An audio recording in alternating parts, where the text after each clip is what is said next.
HEMA hype is here again. HEMA hype is here again.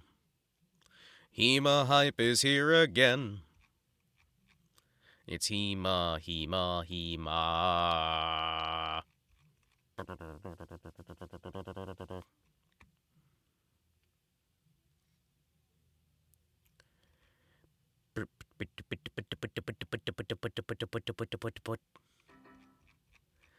My phone is exploding. Why? Lol. Lol.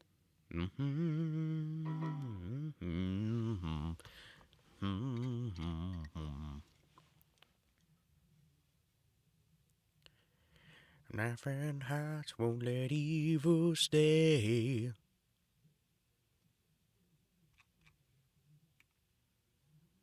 Know the world its error.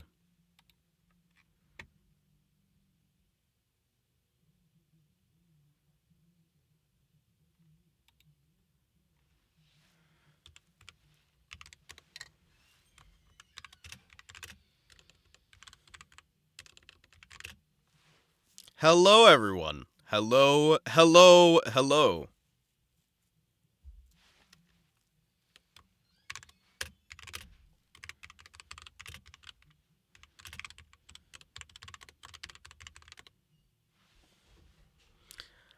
Hello, everyone. Did you know that I am green? I'm green right now. No, I don't know why I'm green. I'm also very painful to look at. Look at that. I'm spooky. Spooky ooky. Spooky ooky ooky. I'm spooky. I'm creepy. I'm weird. Hello, everyone. I am Himbus Wimbus Cotimbus of the Himbus Wimbus Cotimbus channel. I have been printing a mech, and at some point it'll be done.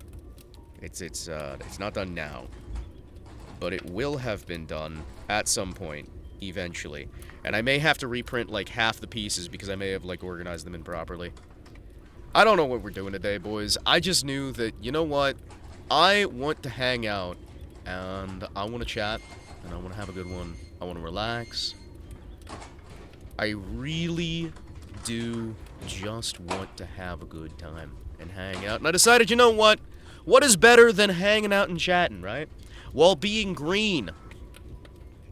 Yeah. Being green. Being green. Yeah, I like being green.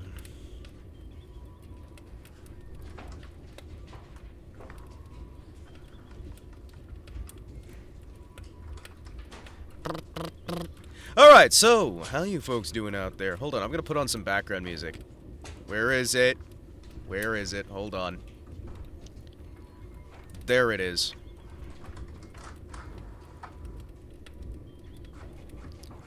So quiet you can barely even hear it's there, but it still remains back there. So, Twitch has kind of been on fire. That's been fun. Apparently, people went to the convention where folks get, you know, molested on the regular, and were surprised when they got molested on the regular. I mean, genuinely, it's kind of weird. It's kind of weird. It turns out TwitchCon, the convention notoriously unsafe for women, was unsafe for women. Ghost HEMA. Yeah, it's Halloween. So I decided to be green. I'm spooky today. Well, it's not Halloween today, but it's like Halloween month, and I've been told that like the last 10 days before Halloween are Halloween, right? And some people would say that like the day after Halloween is Christmas. And we just skip over Thanksgiving entirely.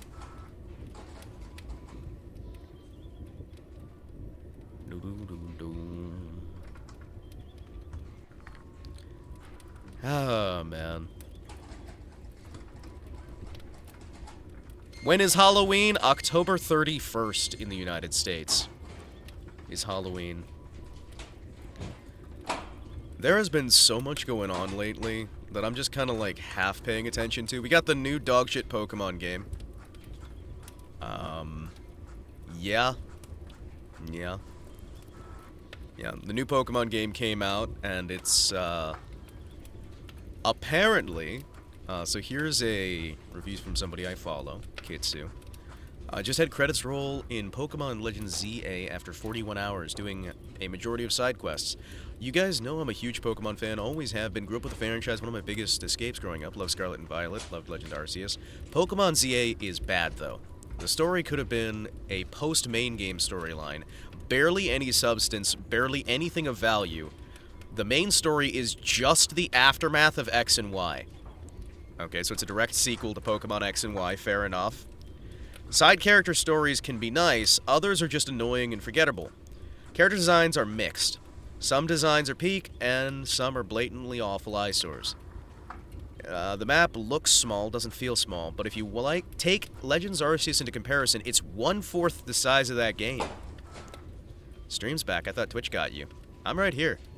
What? Stream is gone? When did stream go? Have I been here the whole time? Parkour is done poorly, boring and tedious. Looking back at Legends Arceus, where you could literally climb mountains, swim, and fly, map traversal is done poorly. It's boring. Removed rideable Pokemon, because the map would have instantly felt smaller. I'm sorry. Hold on. The entire game only happens in one city, and they got rid of mounts. Why would you get rid of mounts? Why would you ever get rid of mounts? Who the hell's getting rid of mounts? That's wild, man. So they made the map really tiny. They changed gameplay to make it live action. Mount haters? Well, I mean, they sued Pal World over the use of mounts, and then they just didn't use mounts. It's like, what the fuck? No, you don't get to just, like, use that in a game specifically so you can sue another studio and then throw it away. That's not how we do things here. Although, I guess apparently it is how we do things here.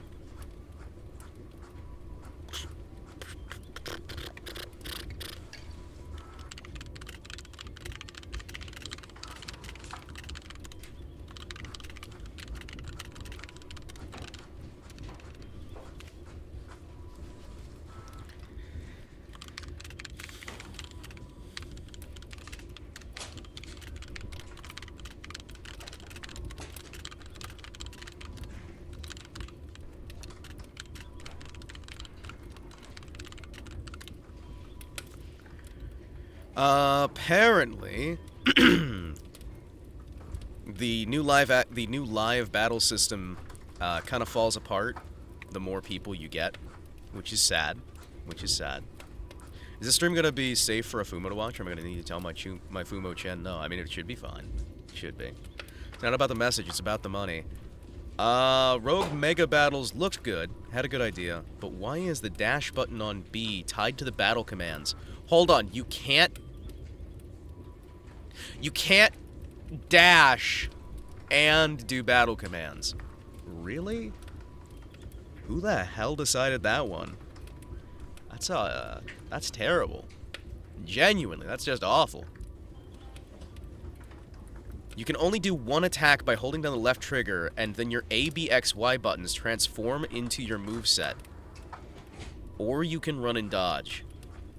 What the fuck is this design? Apparently there's a lot of bugs. Sometimes you don't get your attack moveset by using the trigger buttons. Interesting. By the time you get to level 65, you're going to be one-shotting everything. Oh.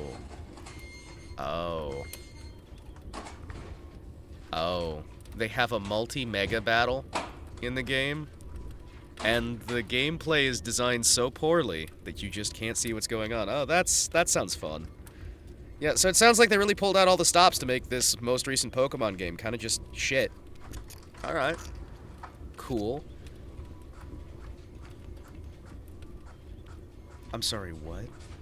What the fuck is this? I'm reading this shit, and I'm looking at it, I'm like, what the fuck is this Pokemon game? Cinematics look pretty, but the fights are bad and boring. Alpha Pokemon will randomly appear, and nothing of value has been added by adding them to the game. They were a major part of the story in Legends, but here it seems they're throwing players a pity bone. Pokedex seems to want to be Legend of Arceus, but it misses the point. Arceus Pokedex felt fun and enjoyable. Legend ZA feels tedious and annoying. Shiny hunting in the game is boring. There's no sandwiches, no mass outbreaks. Reload the area by fast traveling or resting at a bench. Oh. Final review score 3.5 out of 10. Just makes you want to play Arceus again. That's sad. So this is $70 for a game that's half the content of the $60 game. Why are you paying... Oh, it's also got a $30 DLC. Oh. Oh. Oh. The game's $70 plus $30 worth of day one DLC. Oh. So it's a $100 game. With a discount card if you don't want access to the full game. Oh. So you're charging $100 for about $20 worth of game. Huh. That is,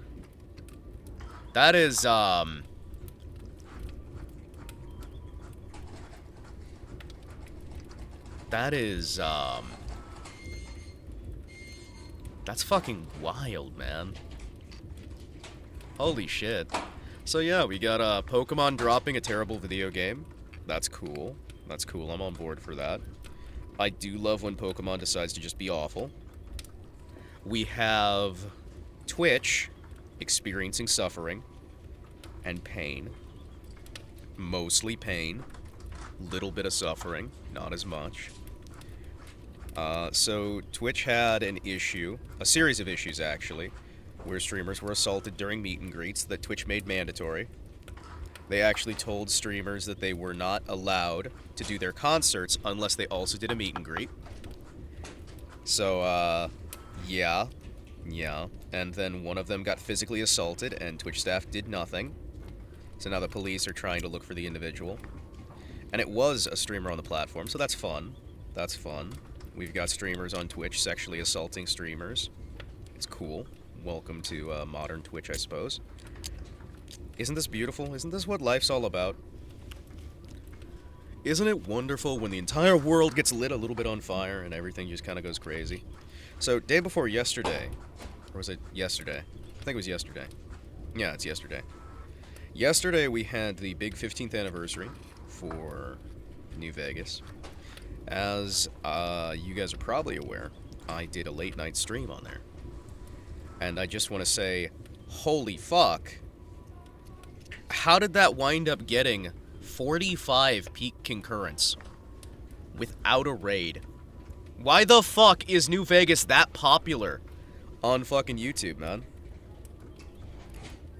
Like, I mean, I don't play shit because it's popular or not, and I don't do the streaming for the views. But I'm a big enough man to admit when Numby makes me smile. Sometimes Numby make me smile, you know? There are times when I see a number, and the number's big, and I go, holy shit, number big, make me smile. Put a grin from ear to ear. And that stuff is just amazing, right? I mean, let's be fair, we all know the real reason why I stream, right? The real reason why I stream is so that I can get the feeling of being happy. Hold on, can I... Oh, hold on. Oh, does this work? Hold on. If I put this here, will that work? I'm trying to assemble some Gunpla. Does that slot into there? How does that slot so perfectly in there? Hold on.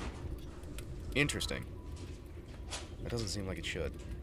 So I'm trying to build a Zaku. I've been trying to build a Zaku for a while, right? I am slowly 3D printing him. That does not look like it's proper. I don't think the Zaku should have, like... the proportions seem wrong. I may need to reprint some stuff. I've been trying to do a lot of 3D printing lately. I've also been getting repeatedly pestered by piles of messages.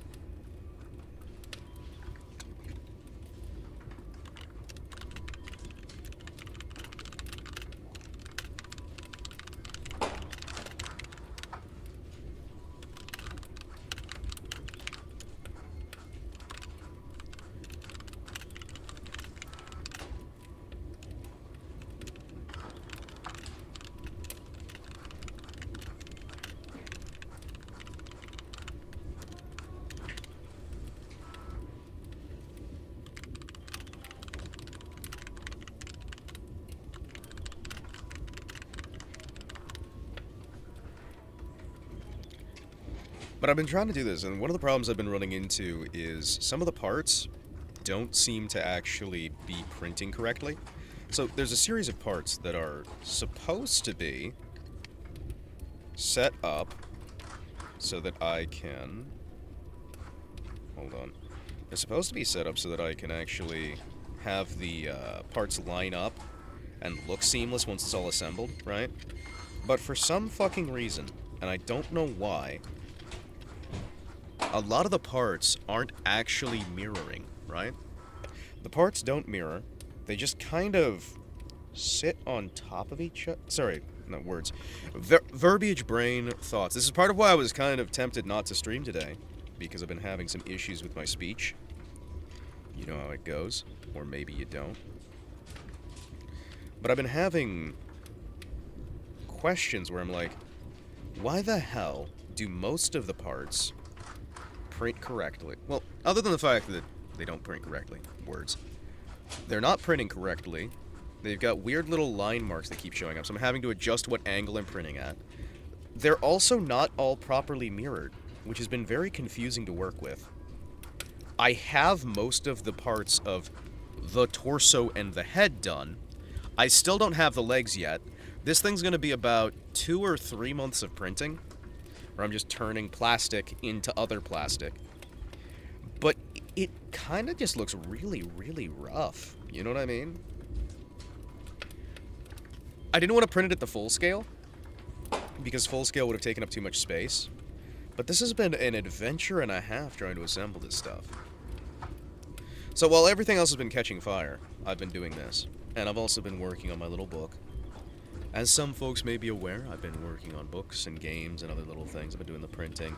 I'm doing basically anything I can to overload my personal schedule so that I don't have to think about how the world's going right now. Because if I am nice and busy, then I don't start thinking about things that I really don't have any sway in or say in. I'm gonna be honest with you. I think that there's a lot of times in this world where we kind of need to step back, right? We need to step back and we need to just stop worrying. There's time to worry later, right? I'm gonna be able to worry after I'm dead. Right now, right here, we should be smiling, having the best time we can, and enjoying our lives to the best of our abilities, right? Or in my case, I should be repeatedly accidentally cutting myself with this stupid X-Acto knife as I try to trim off sprue. Holy moly.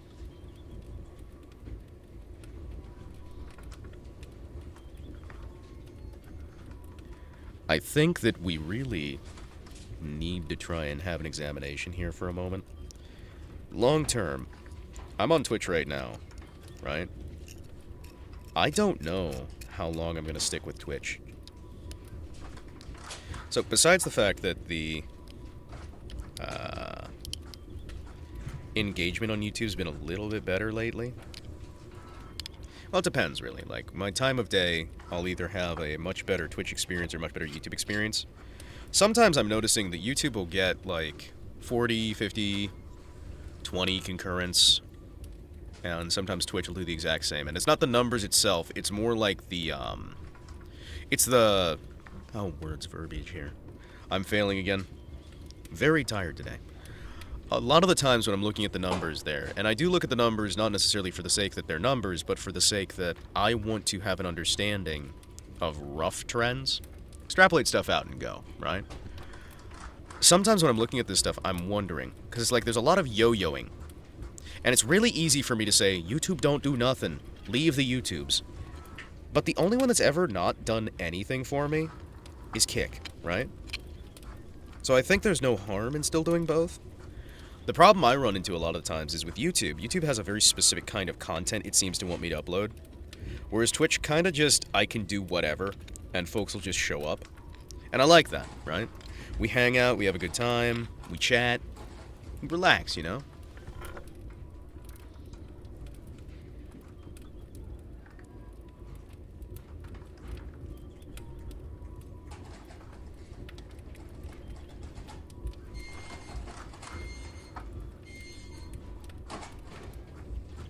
One thing I really like about Twitch, well and above over YouTube, the engagement seems a lot better handled, right?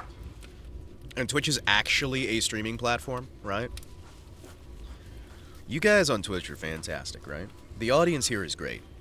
If I could just take the interaction and the audience of Twitch, right, and put it somewhere else where I could feel that extra freedom, I'd be happy, right? Some people say that that's what Kick is, but Kick doesn't have the freedom either. It's just a different cage. And I'm getting kind of tired of hopping out of one cage and into another cage. It's been frustrating for me, and I think it would be frustrating for just about anybody, right? There's not really an option for somebody who just super wants to be free. I mean, I guess, really at the end of the day, I am a small enough little friend here that I can kind of do whatever I want. And that level is its own freedom, right? Even if I get nuked from everything, I'm not losing much, right?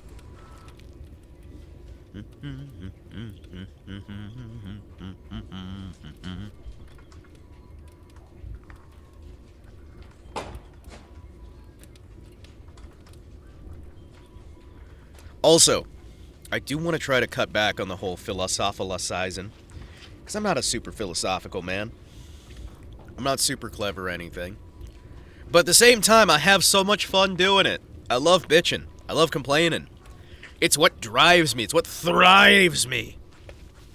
Leads me to survive. Leads me to live. I think the world needs a little bit more complaining from time to time, because complaining can be fun.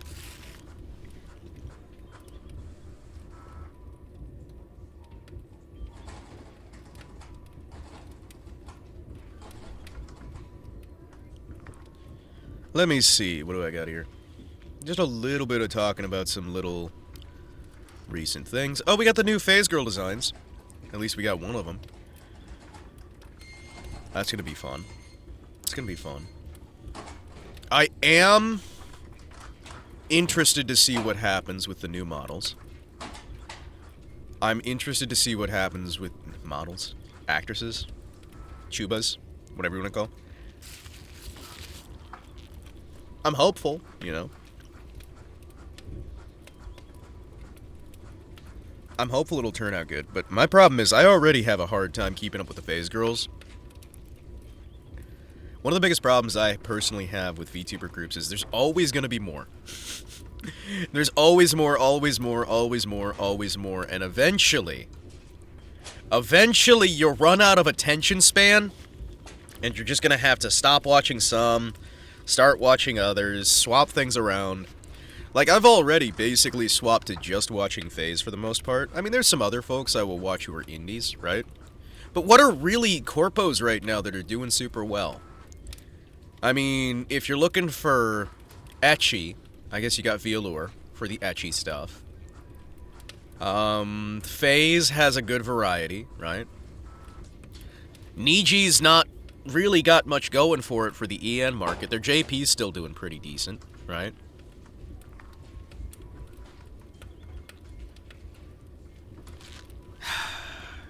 JP's been doing semi-decent, but even they're starting to bleed talent. HoloLive is dead to me. You know, has been for a while. I don't like what they do to some of their talents. I'm just gonna be open about that, right? I know. We don't need another guy who's really super hardcore open about his opinion. But, you know, I'm probably fine.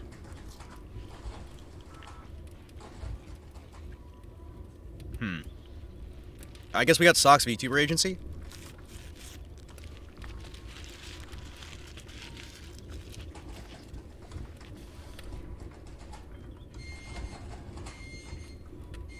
Also, my apologies. I'm having sliders while I'm hanging out on stream, and I'm trying to mute my mic when I go to eat.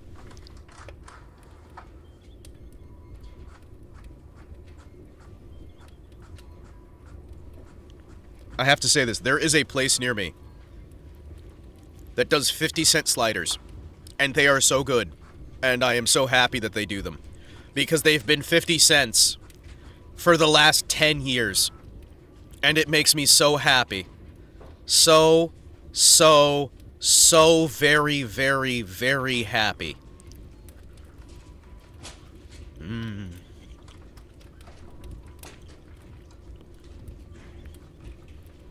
I'm sorry, why are they calling Dan Clancy's private Facebook? What? Why are they talking about Dan Clancy's private, like, Facebook stuff as if it's some big leak? What? Yeah. Yeah? I love this stuff. I love how in the modern day, it's like, oh, we've got this leak. It's like, it's literally a post he made on his own Facebook. What do you mean it's a leak? That's not a leak, that's just an old post that you found. Remember when leaks used to actually be something interesting?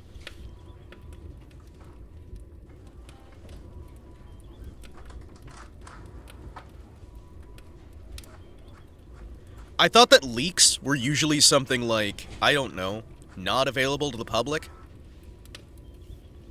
I don't know, man. I thought that, like, didn't leaks used to mean somebody has got information that is not available to the public and is sharing it? Not someone sifted through old Facebook posts and found one. I don't know.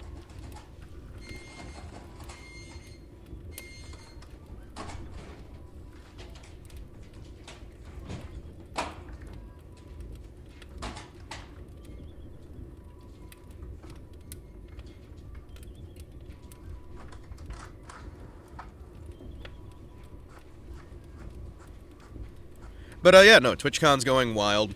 People are posting old Facebook posts for some reason from Dan Clancy. TwitchCon 2025 had some security issues with a man getting beat to hell and back and left unconscious. So there's that. There's been some very interesting things. It's been very fun to sit on the sideline. Now, I don't usually comment on, like, drama stuff, right? I'm not the kind of person who actually understands it. I don't understand shit, you kidding me? I am some loser security bro who has done some minor game design for some fucking, like, shovelware companies, right? That's me. But you know what else I am? Someone who's been doing this shit since 2008. And I'm also having to deal with a dog. And apparently, I can't have privacy anymore. Because I guess they're having some sort of meeting that I forgot about. Oh, are you kidding me? Am I gonna have to stop this stream half an hour in? Really?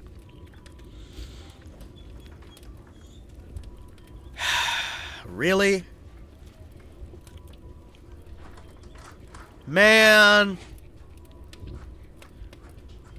I literally just started.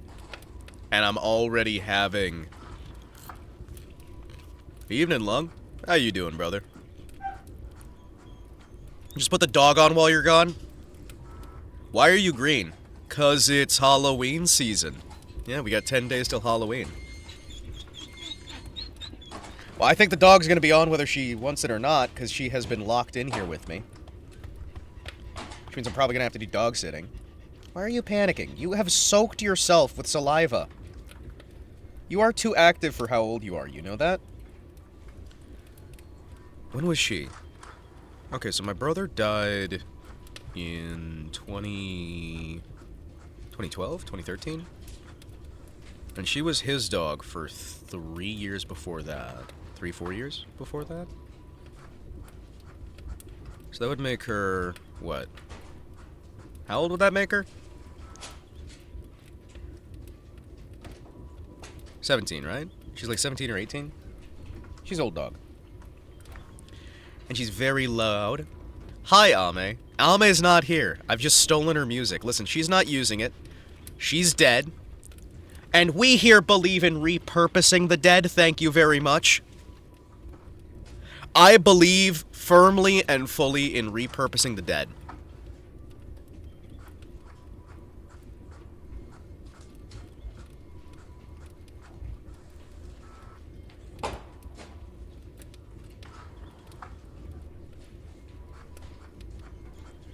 I may have to deal with something. I may actually have to deal with something. Holy shit. Boom, boom, boom. Yeah, give me the briefest minute here. I think I need to deal with this real quick. What? Stop barking. It's like she's fine down here. Like, she'll wander around. I don't keep her here. I'm not like Hassan. I'm not shocking her with a fucking shock collar every time she stands up. She runs free, she hops around, she has a good time. And she's fine for so long, right? She is fine all day. She'll move around, she'll, like, sleep on her bed, or she'll, like, hop about, have her own time. And that's fine, right? But the second she knows she can't leave the basement area, right? She freaks out. She has food here. She has food. She has water. She has a little bed. She's fine 98% of the time, but the second you're like, hey, you can't go into this area, she freaks out hard. So I am going to be right back while I deal with this.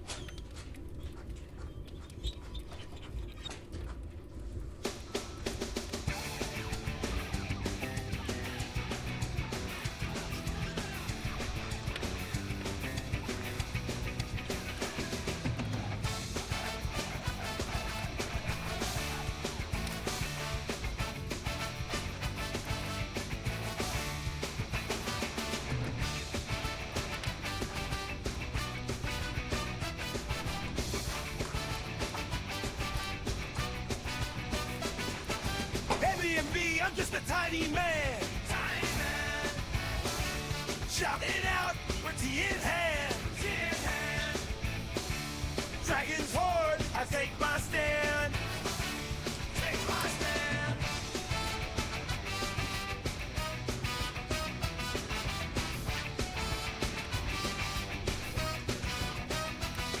Got my suit, got my charm, I start my pitch. Size ain't nothing but a hitch. Dragon's gold on perfect dish. Let's get rich. Treasure!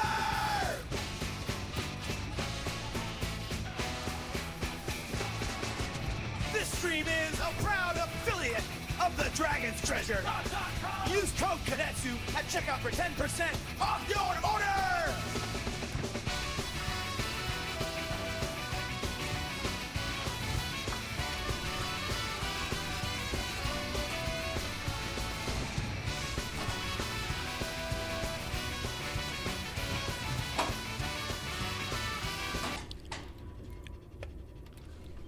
Do you hear this, dog?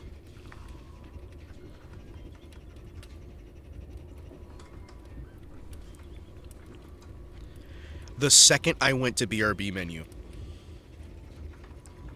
she just placed her head on my knee and started panting and looking around with the smuggest damn expression.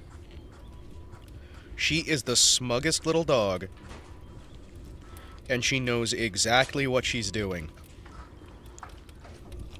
She waited until I hit live to start freaking out.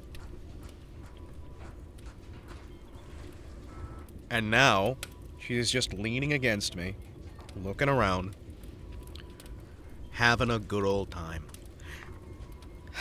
I thought I'd be able to, like, stand up and go and check and talk about what's going on with folks. And apparently somebody's blocking me from standing up now. What, you don't want me to stand? You don't want me to sit? What do you want from me, dog? Just want scratches? You just want scratches? Dog just wants scratches, apparently. I can't even eat my burgers. I have my little sliders, my little 50-cent sliders. Which, by the way, tell me anywhere else in the country you still get 50-cent sliders. I have seen 2, maybe 3 places in the country that you can still get 50-cent sliders. Most of them are like $1, $2. I saw one place that was like $4 for a slider. I mean, there's not a lot of meat on these things, of course. Stacked up with onion, stacked up with cheese. Yeah, I know, right? They're small. Like, they're small. You're not gonna, like, have a single slider as a meal unless you're homeless and you can't afford anything else, right? But, like, 4 of them is a solid meal, right? And that's still $2 for a meal. That's not bad at all. No, you can get a stack of these things. They do discounts if you buy in bulk. It's great. Ah, okay. Every time I'm going back live, she's, like, causing problems again. I think she's, like, having some little issues. What? Now, why are you going over there and barking? You whine like nobody nobody likes you. You whine like everyone hates you. Stop it! She's like slamming my door back open.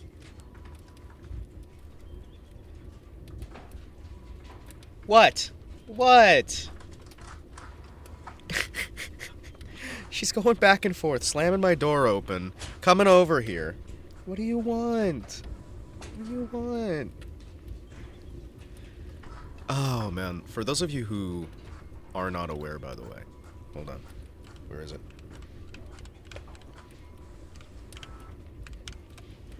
My dog was my brother's dog. After he was killed, she is my dog. Although, if you ask my dad, he would say she's his dog.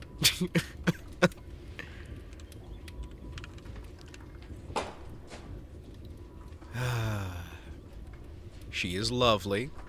She is delightful.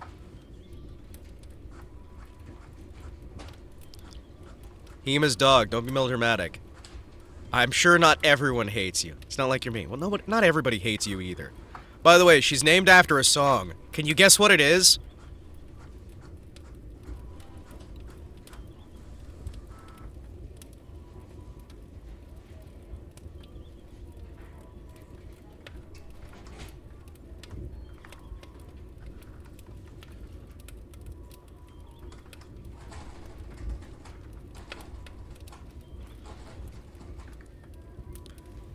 There you go. I'm playing this for her. You okay?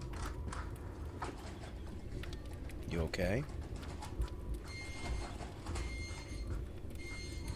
Calm it down. You're okay.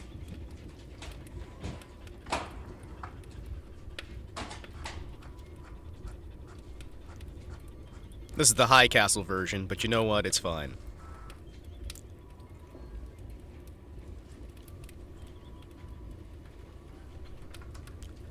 You good?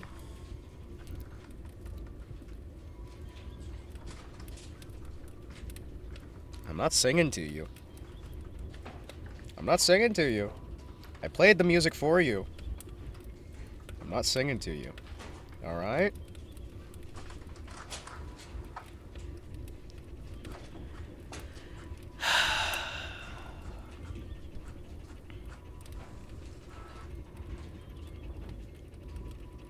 Come on. Calm it down.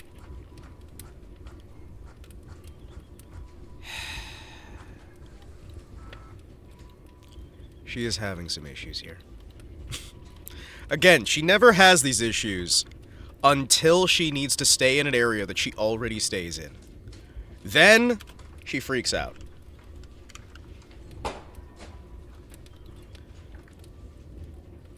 Oh, you good?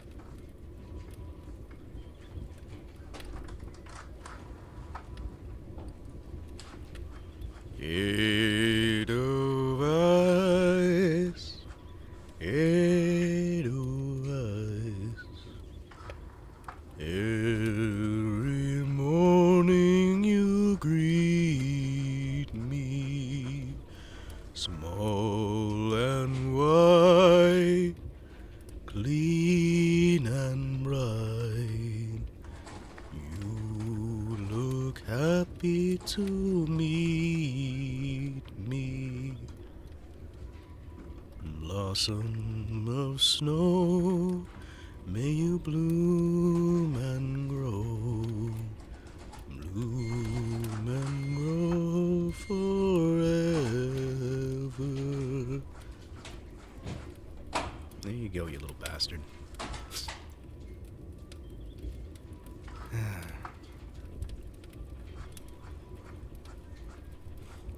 Damn, I miss him. Damn it, I miss him. I'm sorry, boys. You don't need me being sad. It's fine. You alright there? You alright there? There you go. I sing that song and she calms down at least a little bit, but it's fucking hard to sing.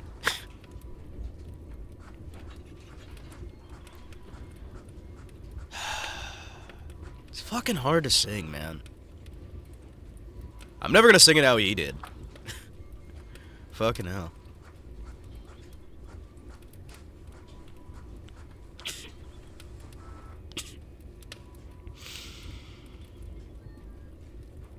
Nah, I know I'm a bitch about it. I always start crying.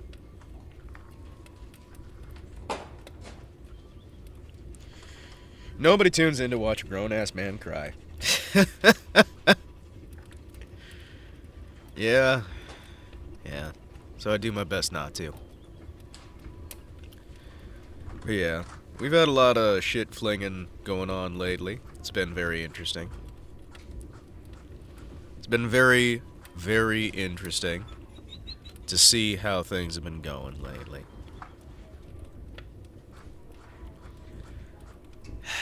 My biggest hope with a lot of this stuff is that people start actually fixing shit, you know? I want people to actually start fixing things over at Twitch, and I want people to start fixing things at YouTube as well. And I want a lot of people to get fired, honestly. I think it'd be nice. I think it'd be quite lovely if a ton of people got fired, actually. You know? I think a lot of people need to get fired from a lot of places, surprisingly, you know? I literally just sang for you, dog. And you're immediately panicking again? Alright. I'm gonna have to deal with that. Hold on.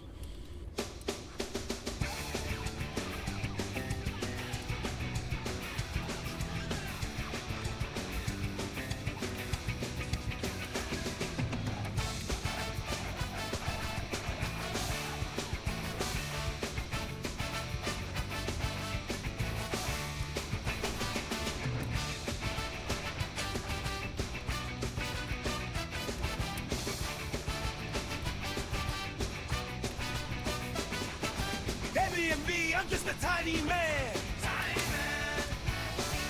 Shouting out, we're tea in hand. Tea in hand. Dragon's horde, I take my stand. Take my stand.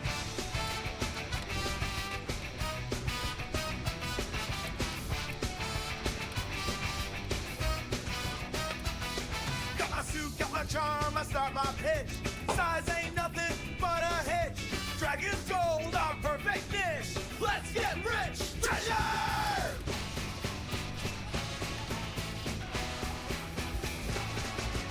This stream is a proud affiliate of the Dragon's Treasure. Use code Kadetsu at checkout for 10% off your order!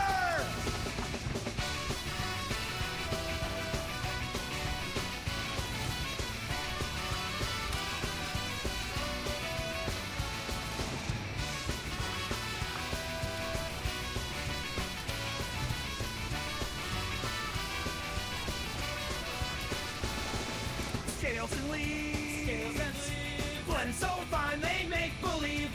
In my cup, the best reprieve. That's the dragon's treasure, yeah! In every sip, in every brew, remember use code TATASHU!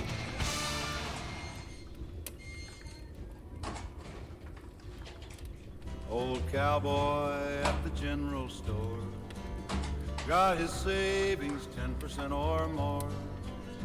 With the code Katetsu, write it out. In his pocket, that's the savvy route.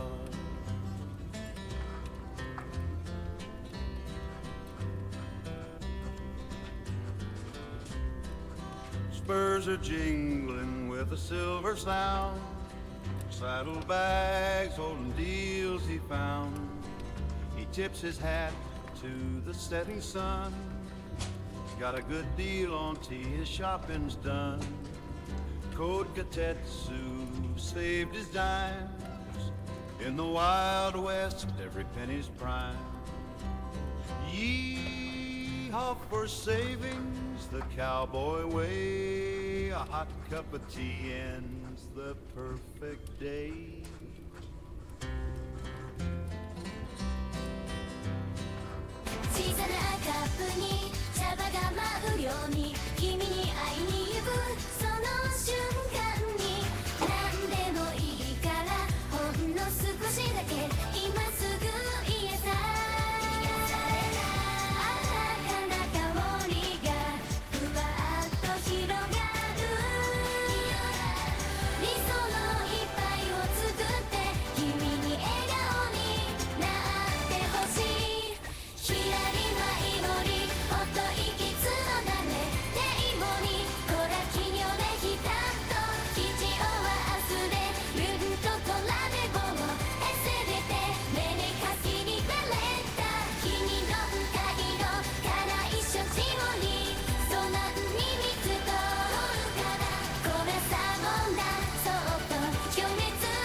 I'm just a tiny man. Tiny man.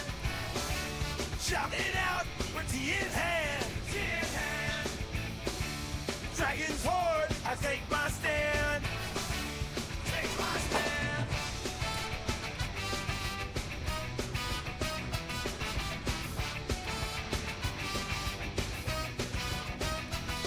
Got my suit, got my charm, I start my pitch. Size ain't nothing but a hitch. Dragon's gold, our perfect dish. Let's get rich, treasure!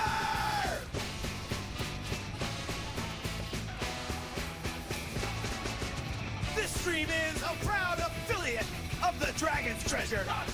Use code KADETSU at checkout for 10% off your order!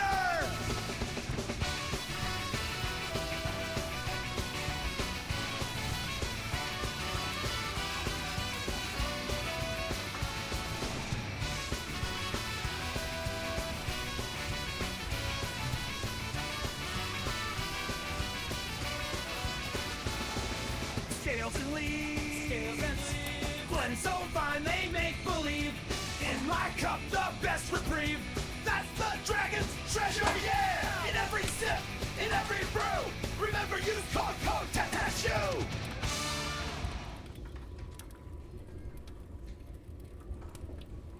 Old cowboy at the general store got his savings 10% or more. With a code Katetsu, write it out. In his pocket, that's the savvy route.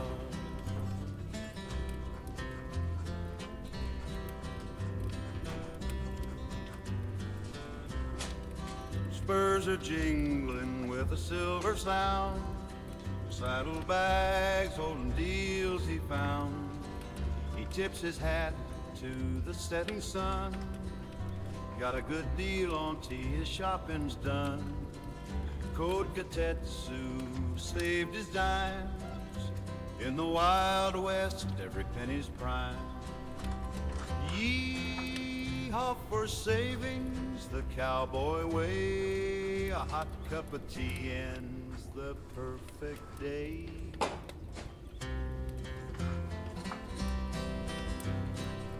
小さなカップに茶葉が舞うように君に会いに行くその瞬間に何でもいいからほんの少しだけ今すぐ言えさあかな香りがふわっと広がる理想の一杯を作って君に笑顔になってほしいひらり舞いのり音息つのだねでいもにこらきにょでひたっと基地を忘れるんとこらでぼをへせれて目にかきにべれた君の深いのから一緒ちもにそんなに水と取るからこれさもんだそっと情熱くとってこのよ君たたってばいてちゃちドラゴンの宝物今日ちゃまでは気にされるぐらいもうダムないらない坂田を壊めるからきっとここに気もした王はそに歌ん中を囲碁がよれが悲しさいつも模様そて何もともけみかせていさいよ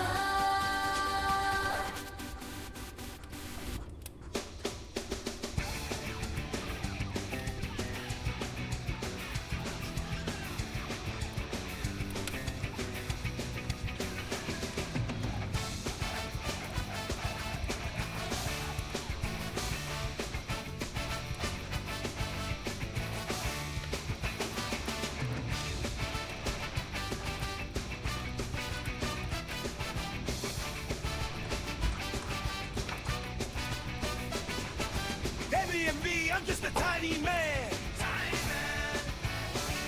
Shouting out with tea in hand. Tea in hand. Dragon's horde, I take my stand. Take my stand.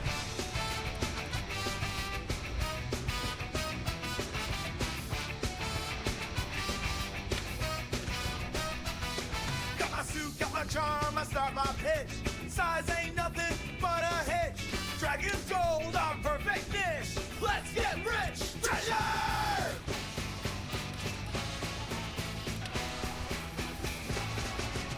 This stream is a proud affiliate of the Dragon's Treasure. Use code Kadetsu at checkout for 10% off your order!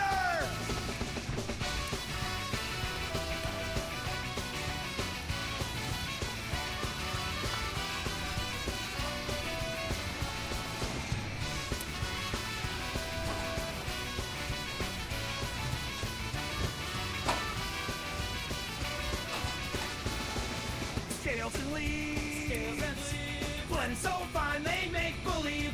In my cup, the best reprieve. That's the Dragon's Treasure, yeah! In every sip, in every brew, remember use code TETASHU!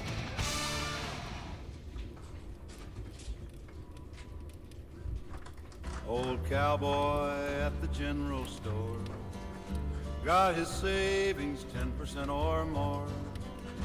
With a code Katetsu, write it out. In his pocket, that's the savvy route.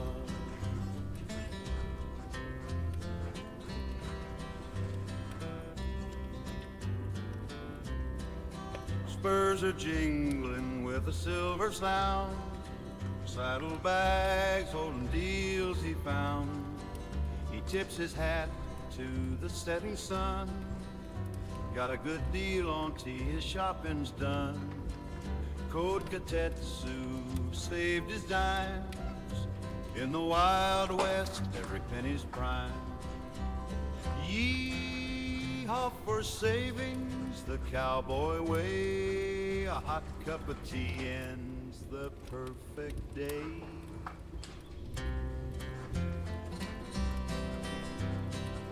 小さなカップに茶葉が舞うように君に会いに行くその瞬間に何でもいいからほんの少しだけ今すぐ言えさ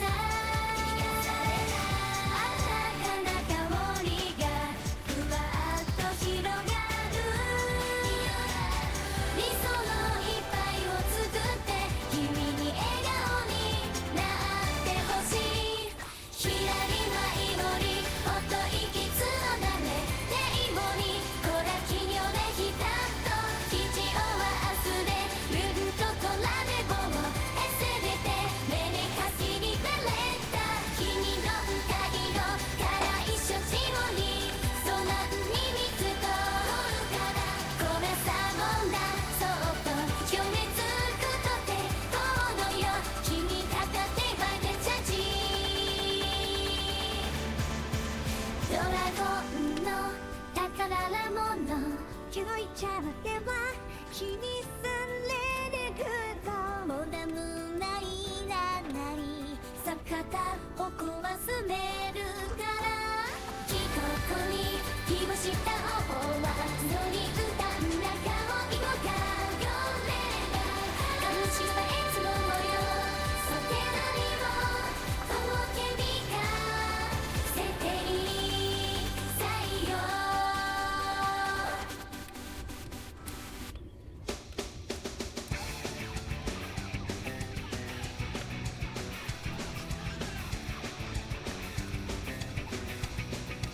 Heulendes Gesicht, heulendes Gesicht, heulendes Gesicht, heulendes Gesicht, heulendes Gesicht, heulendes Gesicht, heulendes Gesicht, heulendes Gesicht, heulendes Gesicht, heulendes Gesicht, heulendes Gesicht, heulendes Gesicht, heulendes Gesicht, heulendes Gesicht, heulendes Gesicht, heulendes Gesicht, heulendes Gesicht, heulendes Gesicht, heulendes Gesicht, heulendes Gesicht.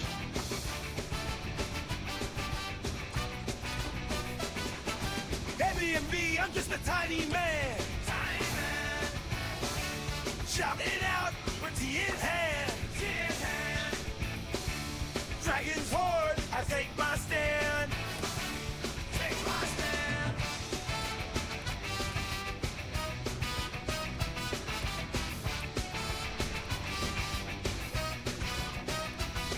Got my suit, got my charm, I start my pitch.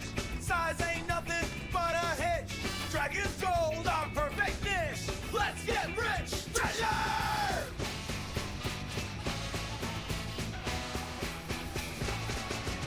This stream is a proud affiliate of the Dragon's Treasure. Use code Kadetsu at checkout for 10% off your order!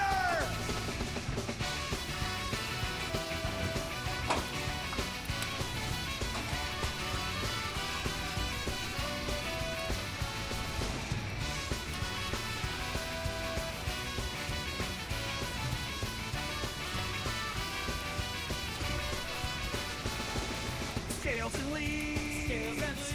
Blend so fine they make believe. In my cup, the best reprieve.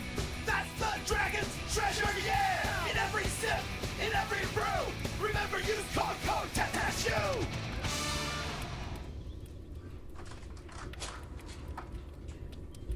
Old cowboy at the general store got his savings 10% or more. With the code Katetsu, write it out. In his pocket, that's the savvy route.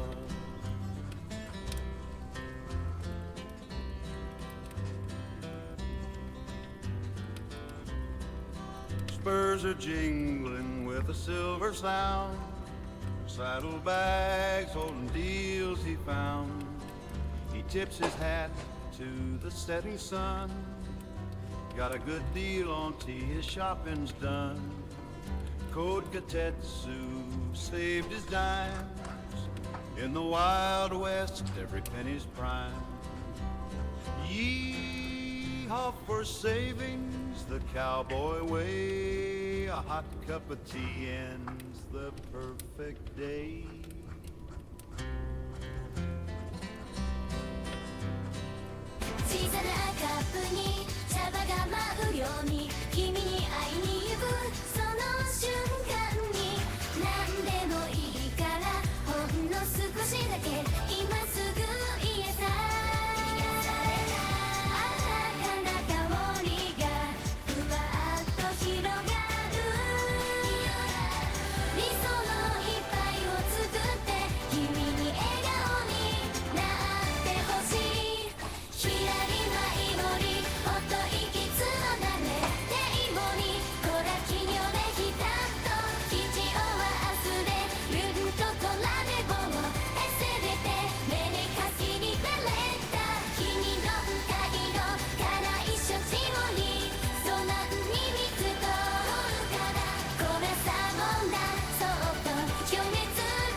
Me, I'm just a tiny man. Tiny man. Shouting out with tea in hand. Tea in hand. Dragon's horde, I take my stand. Take my stand.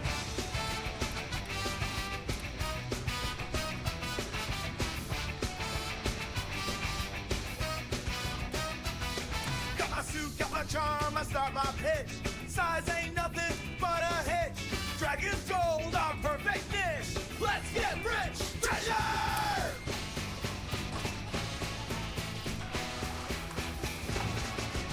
This stream is a proud affiliate of the Dragon's Treasure.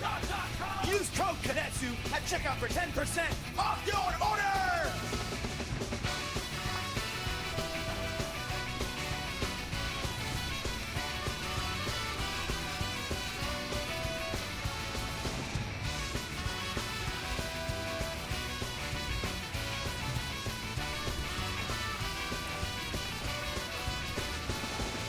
Scales and leaves, blend so fine they make believe.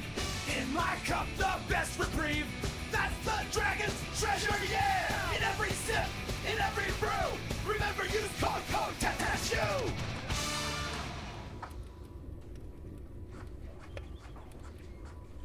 Old cowboy at the general store got his savings 10% or more. With the code Katetsu, write it out. In his pocket, that's the savvy route.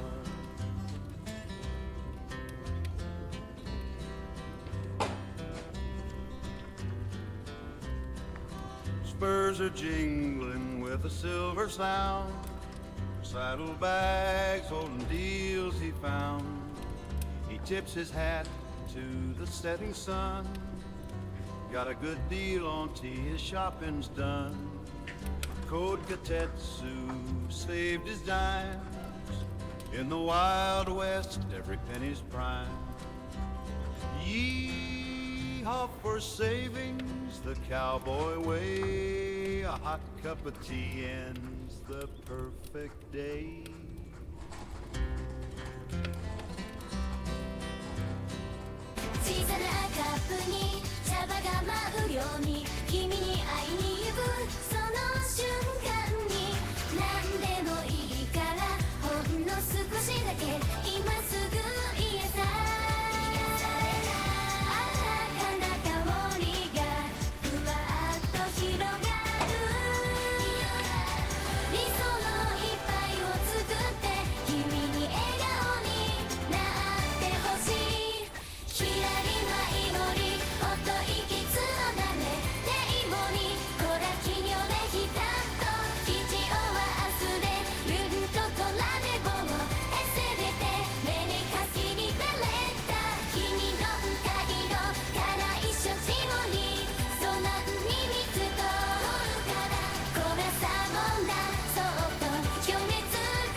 Airbnb, I'm just a tiny man. Tiny man.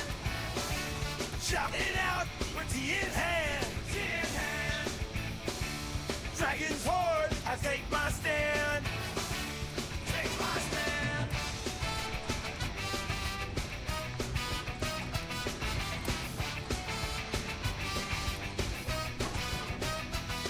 Got my suit, got my charm, I start my pitch. Size ain't nothing but a hitch. Dragon's gold, our perfect niche. Let's get rich. Treasure! Oy. She never has this much energy. She never has this much energy. But now she's suddenly just filled with energy. She's filled with joy and happiness and all that stuff. Hi. She's just running around, whining, barking, having a good old time. Hi, Clanker. Hello. I am dealing with a very stressed out dog. Hello. Hey, hey, everyone. Hey, hey, hey, everyone. Hey, hey, everyone. Everyone, everyone. Oh, it was the doggo. Yeah. No. It's still the doggo. She is still being a problem.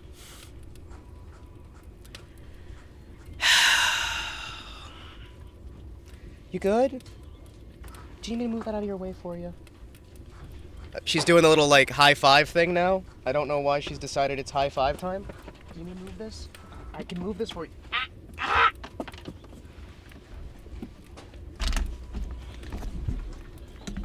Dog! Why are you like this? Hey Hey Monica by PewDiePie reference in 2025.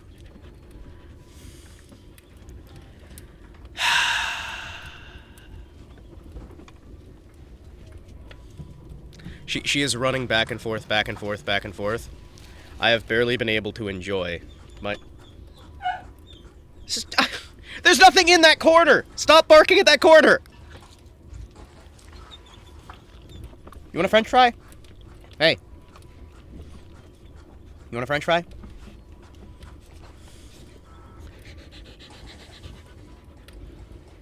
Enjoy the doggo.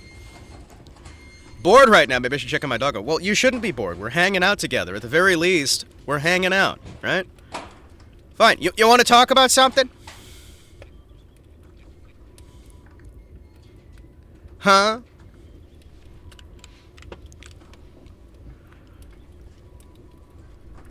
Don't feed fries to the dog. Why not? I fed a single fry to the dog. That's what I was thinking about doing today. Bring out a bit of Zatsu.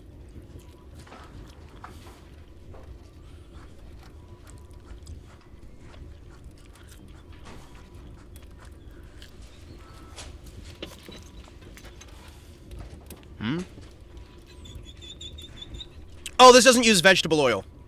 No, these use beef fat.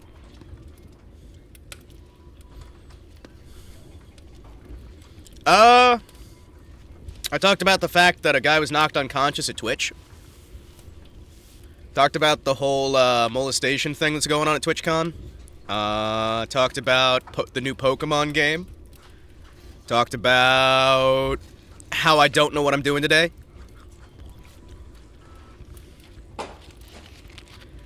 Sung a song to my dog Edelweiss. She's lovely.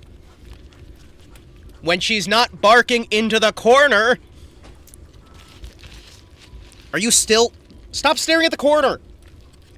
Don't you Blair Witch me. You get back here. Don't you Blair Witch me.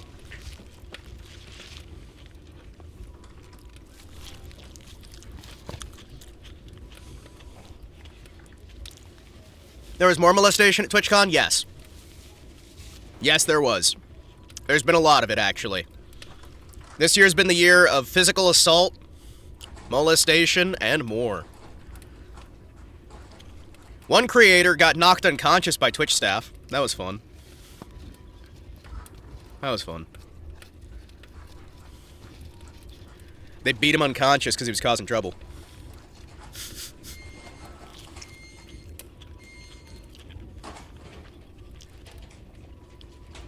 Are the Huns invading?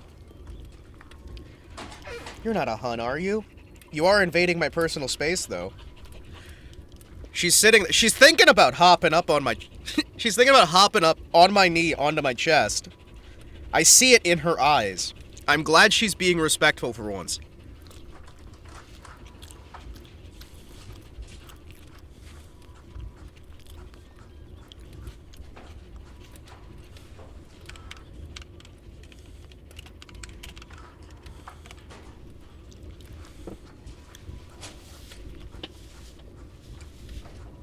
I'm Hungarian, I'm not trying to invade! You're succeeding in invading. She's a Hun. Like, would you want more sweet tea, Hun? She's sweeter than honey. Yes, she is. She's also a little menace, aren't you? Aren't you? Who's my little menace? Who's my little menace? Who's my little menace? Who's my little menace? Edelweiss, you are. Yes, you are. Yes, you are. You're my little menace. Oh, yo, boo, yo, boo, yo, boo, yo, boo, yo, boo, yo, boo, yo. Who's your boo, yo, boo, yo, boo, yo, boo, yo, boo, yo, boo, yo. Who's the littlest menace in the whole wide world? Oh. Now she looks happy. The Huns were a nomadic group of people, likely of Central Asiatic origin, who migrated west, becoming a major force of Europe during the 4th and 5th centuries AD. The Huns were incredibly cool, and they got the rope right here.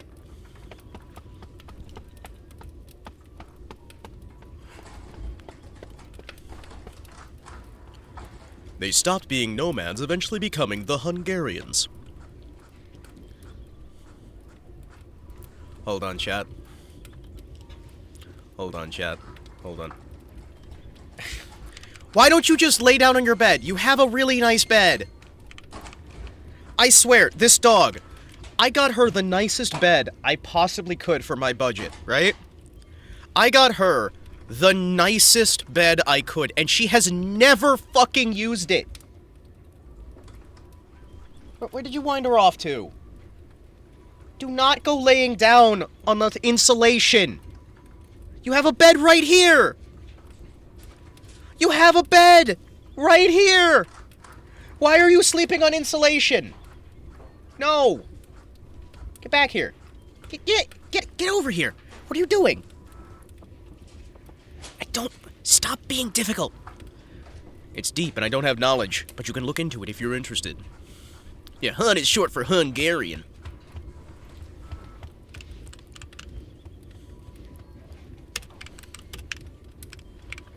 I'm gonna try and think. There we go.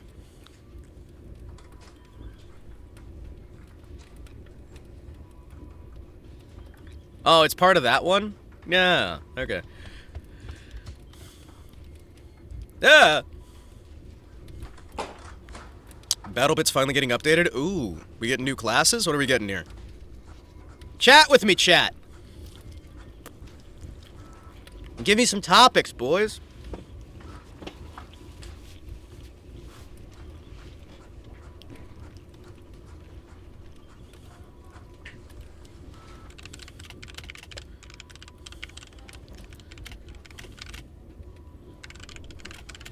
You see anything worthwhile in Next Fest? I mean, there's a lot of Vampire Survivors. Sorry, Hema, I'm busy. It's alright, K. Victus. I understand. You're reconquering the Rhine.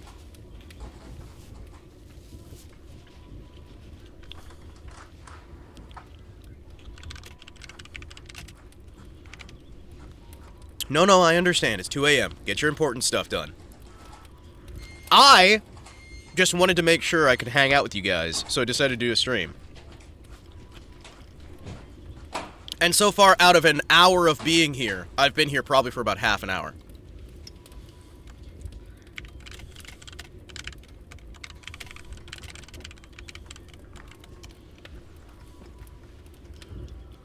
Doing all is impossible. Ah, with man it is impossible. But with God, all things are possible.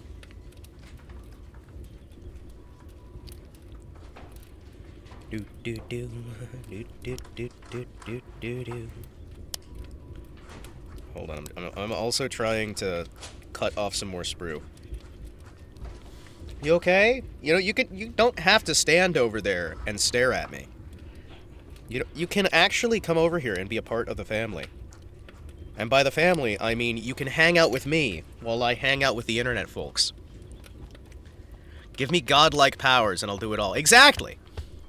Why are you green? You can't just ask somebody that. You can't just walk up to someone and go, "Why are you green?" You can't do that. That's not how this works. This is not how this all works. The world is a better place than that, all right? Why are you green? Hey, Hema, nice green. I like it. Thanks. Ah. Go see Doc Mitchell. I'm a glowing one. I'm radioactive. Radioactive, radioactive. Hold on. How would this look like if it was blue? Hold on. Excuse me. How would this look if it was blue? What if it was blue? Hold on.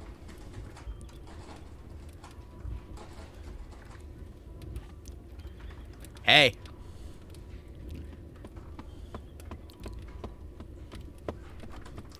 Blue, blue, blue, blue, blue, blue, blue. Blue, blue, blue, blue, blue, blue, blue.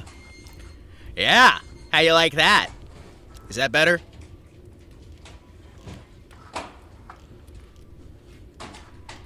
Now, what if it was Cherno? Then I'd be the strongest. When did you install RGB on the power armor? R&D didn't approve a budget for this. I did it myself. Yeah. You look more sci-fi-y? Well, that's good. I am a sci-fi space wizard. Hey, boys. You wanna know something funny? So, I'm still gonna get this done eventually. I actually have a design for my spaceship. Yes, I do have a spaceship. No, Hema, think of the investors! They can cry. And when I am done, they can perish. Perish before my awesome might. Fear the death that I bring to you. Sci-fi space wizard sounds like a D&D character, and I love it. Yeah. That's what I am. So I am an elf, as you are aware. At one point in development, I was a vampire. And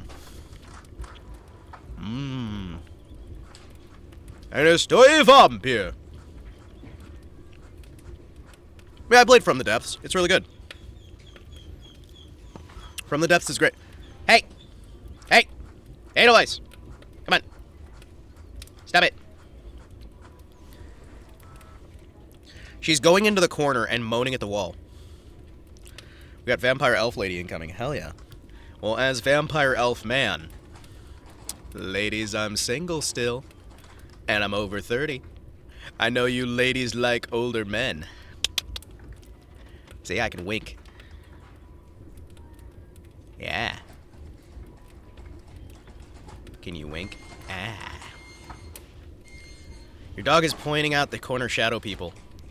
She feels the feds in the walls. They're in the walls. They're in the fucking walls. Have you played Toho Project? You can dodge bullets. I have. Hold on.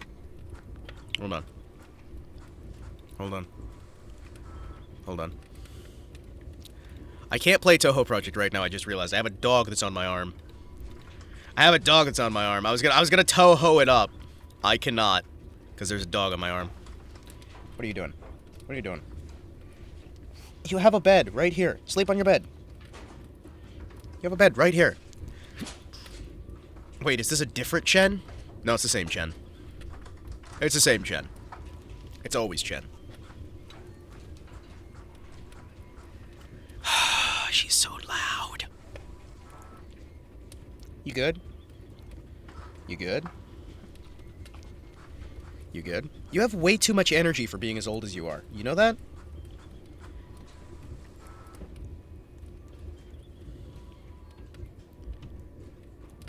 You know that? You have too much energy. So Edelweiss used to have fun. She used to help my brother attack people. For money. Working for the government. Where'd you go?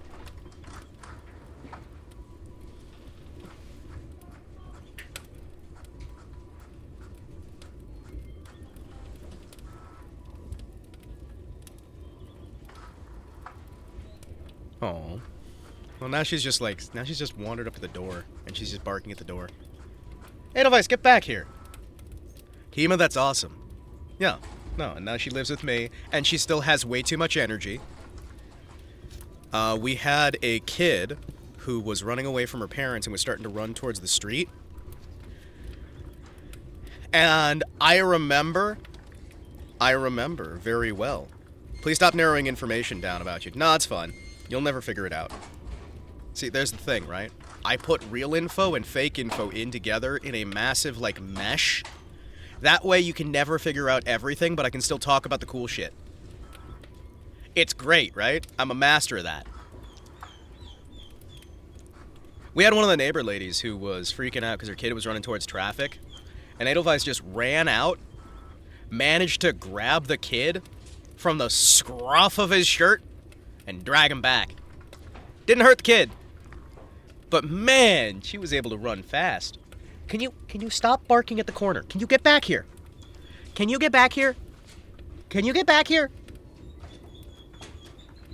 Yeah, I hear you crying at the corner. Stop crying at the corner. What is in that corner? Is there a ghost? Is there a Fed? What are you doing? But yeah, despite how old she is, she still has that same level of energy. And she is like a darn puppy. And I don't know what to do with that, because we take her on runs, we take her outside. She has endless energy all of the time.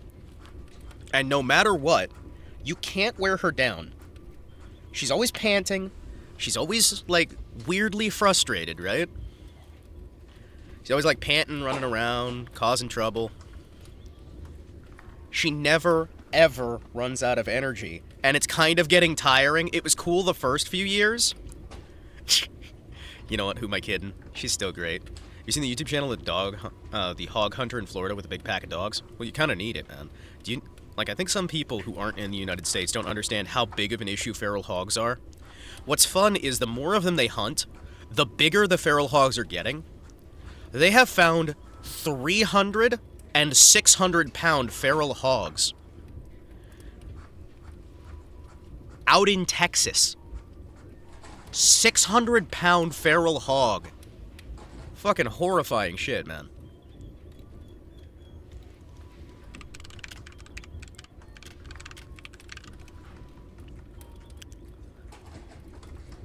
Yeah. So, the largest hog that they have found recently was 360 kilograms. There are 360 kilogram hogs in the wild. That is 800 pounds of feral hog. The largest ever was 1,157 kilograms. That is 2,500 pounds. Now you tell me that hunters don't need 50 cals, that hunters don't need these high-bore rifles, when these hogs are getting to 2,500 pounds.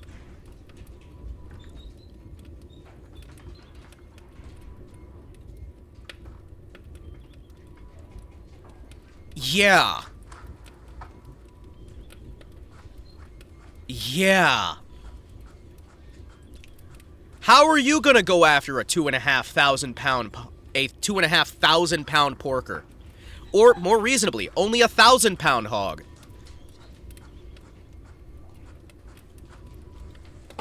And they're getting bigger. I think I saw one like that on a mobility scooter the other day. Okay, now imagine a pack of them chasing you down in the middle of the woods, and they have massive tusks. Imagine a pack of them chasing you through the woods. Now do you understand why Americans need guns?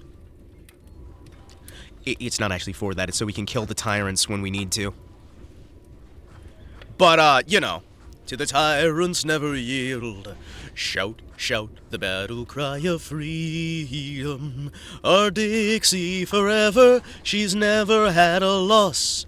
Down with the eagle and up with the cross. We will rally around the bonny flag, we'll rally once again. Shout, shout the battle cry of freedom. Our Dixie forever, she's never had a loss. Down with the eagle and up with the cross. There, do you feel better? She likes it when I sing. Chat, what is a song I can sing my dog that'll make her feel better and stop panicking so much? Probably something, you know what? Hold on. Hold on. You know what? I'm gonna sing one of my classics here, because this at least might make her feel a little bit better. Alright? I hope you guys don't mind. I know some of you guys don't like my singing, but I like my singing. And, fuck it. I like my singing.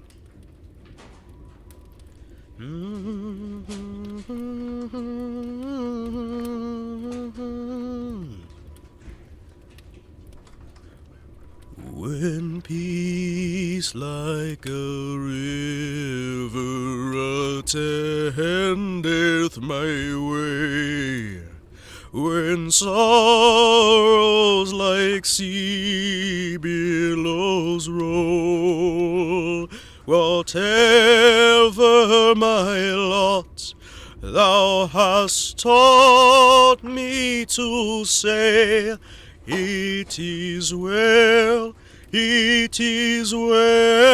with my soul. It is well with my soul, with my soul.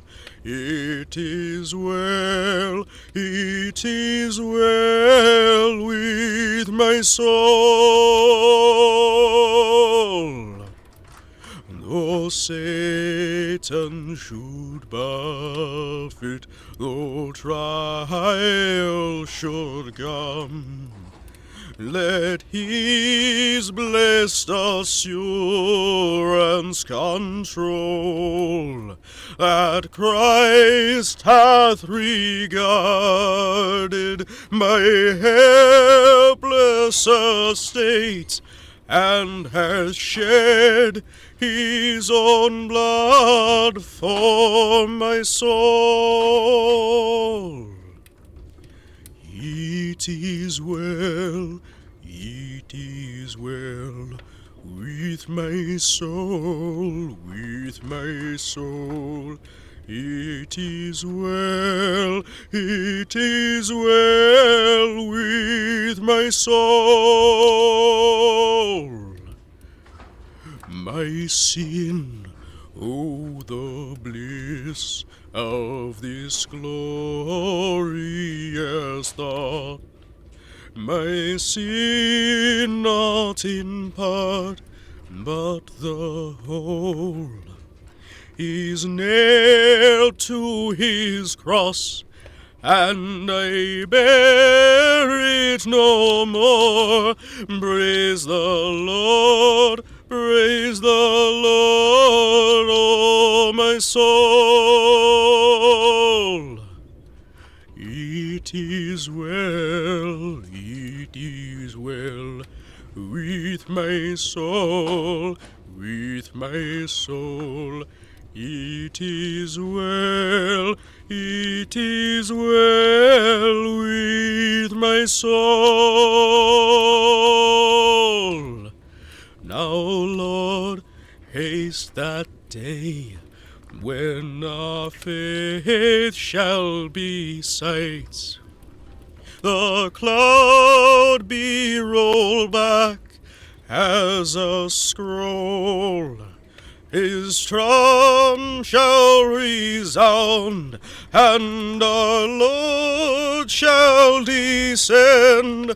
E'en so it be well with my soul.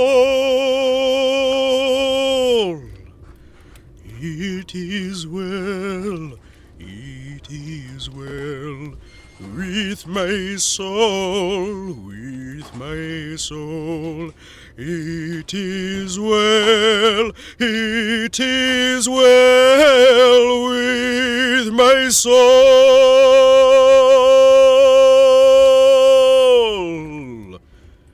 There you go. You feel better? You feel better? Get a little bit of singing in? You feel better? You're less noisy now? I don't know why she likes singing, but she seems to like the singing, chat.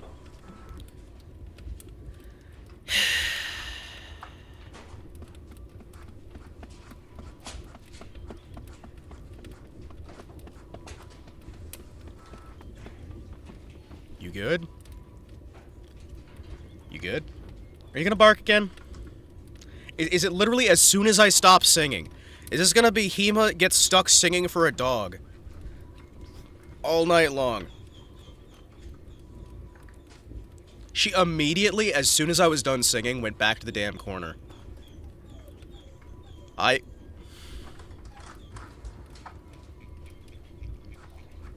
Edelweiss, what are you doing? I literally just finished singing.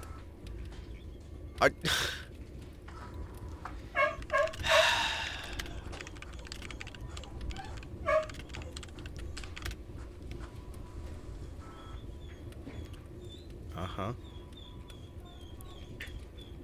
Hold on. Is this the right version? I don't know.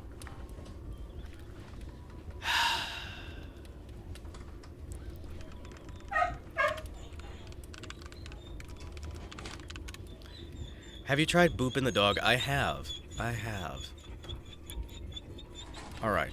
Tell you what. Let's try something here, huh? Sure, I'll try a weird one. This will be a weird one just for you.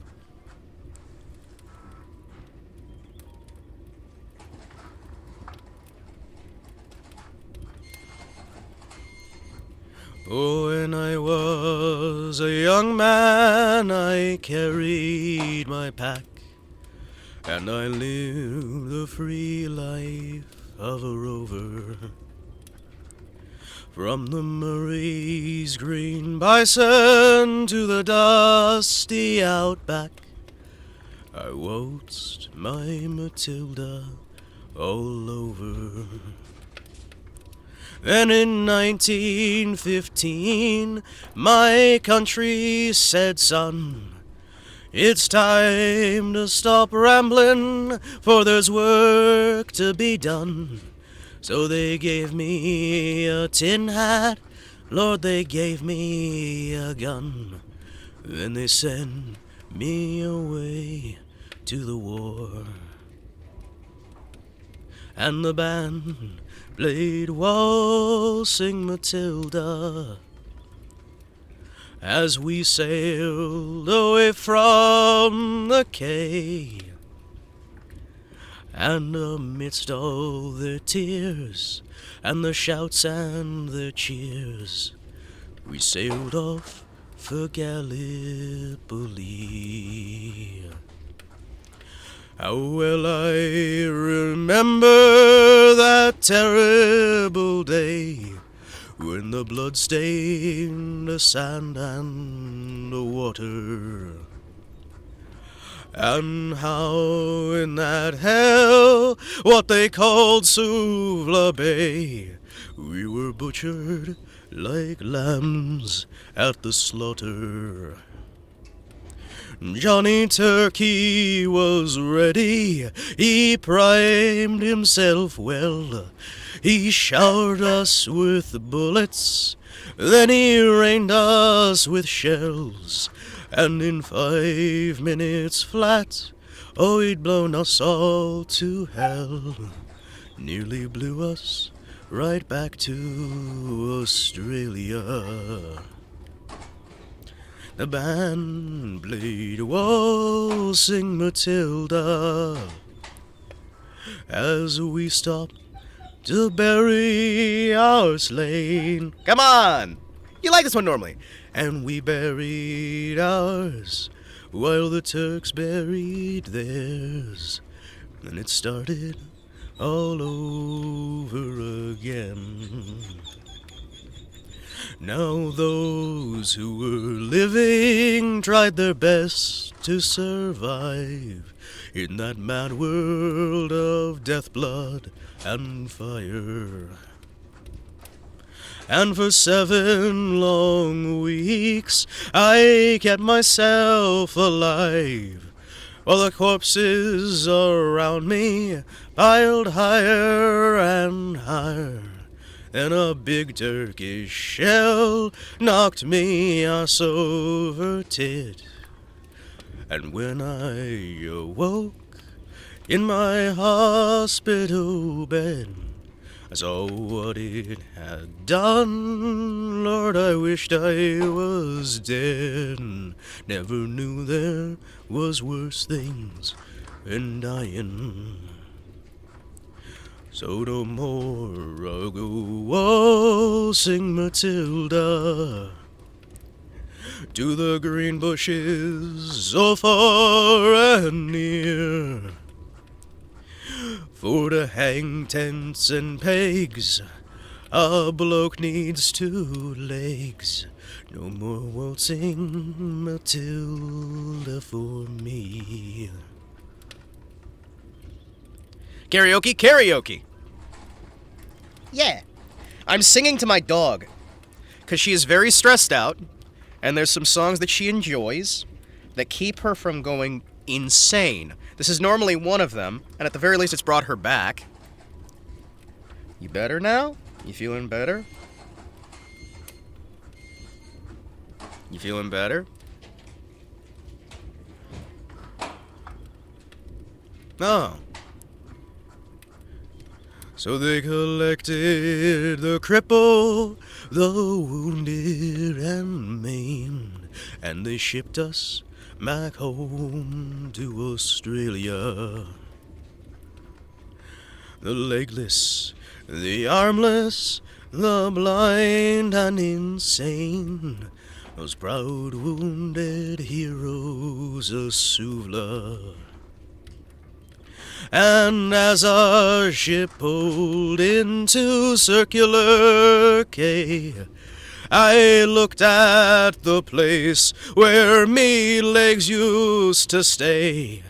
I thank Christ there was nobody waiting for me to grieve and to mourn and to pity.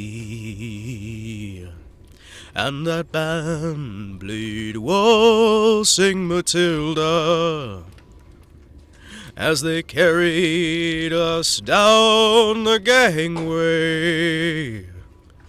Yet nobody cheered, they just stood and stared, and they turned their faces away. And now every April I sit on my porch and I watch their parade pass before me. I see my old comrades, how proudly they march, reliving their dreams for past glories. I see the old men, all twisted and torn, those forgotten heroes of their forgotten war. And the young people ask me, what be they marching for? And I ask myself that same question. And the band plays Waltzing Matilda, and the old men still answer her call. Yet year after year their numbers get fewer. Someday no one shall march there at all. Waltzing Matilda, waltzing Matilda, who go a waltzing Matilda with me?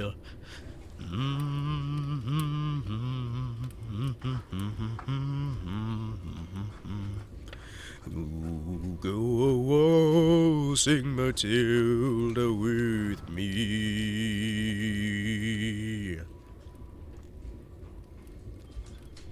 I could do a collab with Aku. Aku's cool. ASMR collab? Karaoke collab? Listen, I need to kidnap him. Force him to do a collab. It'd be great. You know, normally you love that song. This time you wander off. What is with you? Get back here. What? She just keeps going back to that corner. She really likes that corner. I don't know what it is about that. Okay, there's no like... Hey. Hey. Yeah, I hear you whining at the corner. Stop whining at that corner. What? You know, it's times like this that I wish you could talk to me so I could have you request a song that would actually get you quiet. Oh, she is not having a good one. Okay, come on. Then come back here. You don't have to be alone crying over there. Come on. Come on. There you go.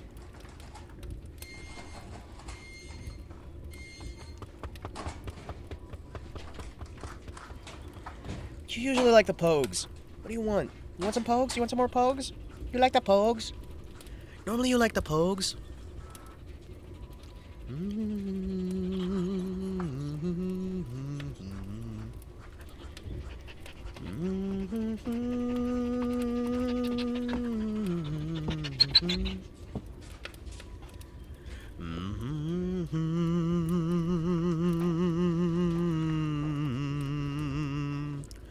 I met my love by a gasworks walls. I dreamed a dream by your old canal.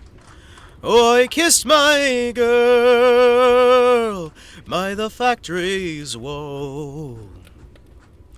Dirty old town, dirty old town. Clouds are drifting across the moon. Cats are prowling on their beat. Springs a girl from the streets at night. A dirty old town, dirty old town. There, you like this one? Normally you do. Hey, you're sitting on your bed. Oh, hey.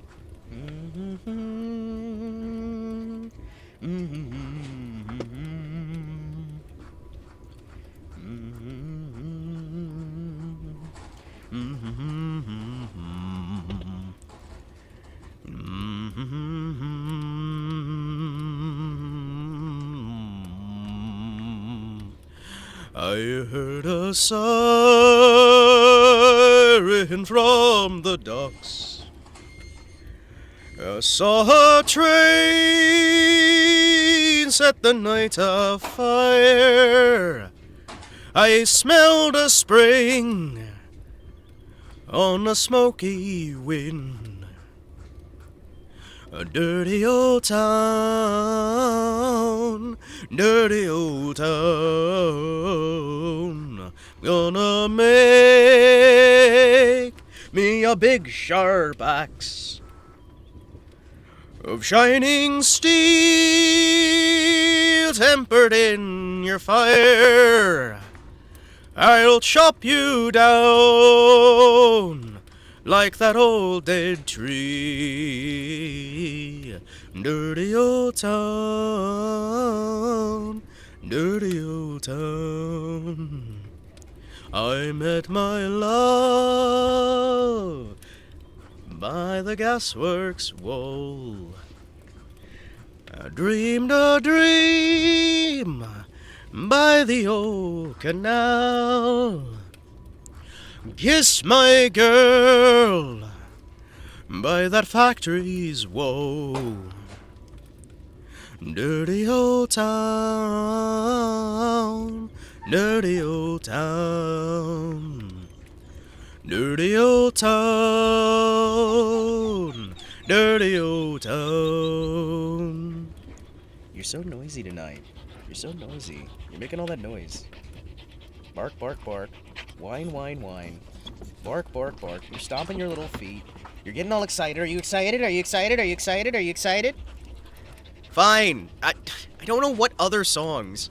This stupid dog. Stupid dog, what are you gonna whine? I'm petting you, I'm singing to you. You're being serenaded. She has hopped up on my knee and has decided that this is where she's gonna be right now. Alright? Okay, okay. Okay.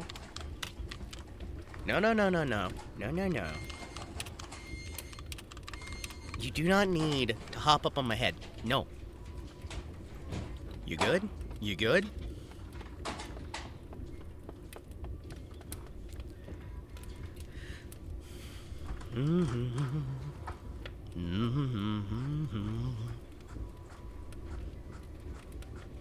Come on, you usually like this one. Oh, I was walking down the street when out the corner of my eye I saw this pretty little thing approaching me. She said, I've never seen a man who looked so all alone. Oh, could you use a little company? If you can pay me the right price, well then your evening will be nice and you can go and send me on my way. I said, you're such a sweat. Why do you do this to yourself? She looked at me and this is what she said. Oh, there ain't no rest for the wicked and money don't grow on trees. I got bills to pay, I got mouths to feed. There ain't nothing in this world for free. You know we can't slow down, we can't hold back, though you know we wish we could. No, there ain't no rest for the wicked until we close our eyes for good. Not even 15 minutes later, I'm still walking down that street when I saw the shadow of a man creep out of sight. And then he swept up from behind, he put his gun against my head, he made it clear he wasn't looking for no fight. He said, give me all you got, I want your money, not your life, but if you make a move, I won't think twice. I told him, you can have my cash, but first you know I gotta ask what made you wanna live this kind of life. He said, there ain't no rest for the wicked, and money don't grow on trees. I got bills to pay, you know, got mouths to feed. There ain't nothing in this world for free. Oh no, I can't slow down, I can't hold back, though, you know, I wish I could. Oh no, there ain't no rest for the wicked, till we close our eyes for good, yeah. Is that better? Nope, you want to run partway through that one too? It's okay, it's fine. I don't like my singing either, so at least we're on good company on that. Now a couple hours passed and I was sitting in my house. My day was winding down, it's coming to an end. And so I turned on my TV, I flipped it over to the news, and what I saw I almost couldn't comprehend. I saw that preacher man in cuffs, he'd taken money from the church and stuffed his bank account with righteous dollar bills. But even still I can't say much because I know we're all the same. Oh yes, we all seek out to satisfy those thrills. No, there ain't no rest for the wicked, and money don't grow on trees. I got bills to pay, I got mouths to feed, there ain't nothing in this world for free. You know, we can't slow down, we can't hold back, though, you know, we wish we could. Oh, there ain't no rest for the wicked, until we close our eyes for good. Okay, was that fine? I'm working for the harshest audience I've ever worked for here. My dog. I can't believe this. Can you believe this nonsense? You believe this? She's difficult. She is so needlessly difficult. Now you're crying at the corner again. Dog. Come on. Okay, well, I guess she doesn't want any singing then. That's fine. Alright, boys. So, how y'all doing? I know we took a karaoke break, and I know that was partially me being selfish for my sake and having a good old time.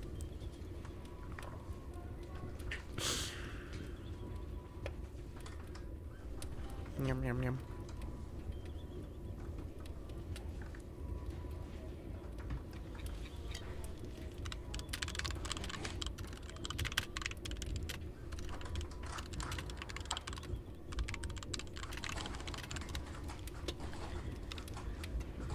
Have you tried playing Somewhere Over the Rainbow by the Hawaiian Dude on speaker? The Hawaiian Dude? Not Hawaiian Dude? That sounds interesting. What is this? What the fuck is this? Hold on.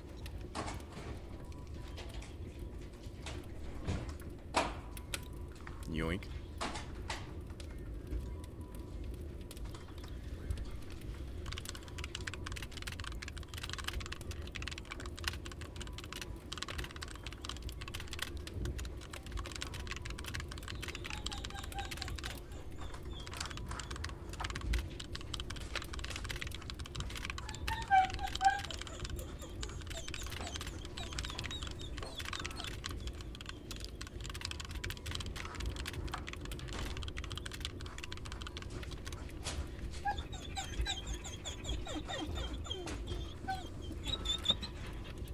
You would think you were going the most unjust, undue punishment in the entire world. She kind of sounds like a bird. She really, really does.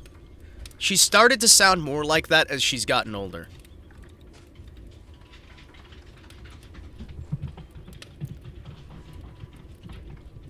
Well, somebody opened the door. You guys hear how loud she is running up there? Well, I think I'm free now. No more dog sitting! Hooray!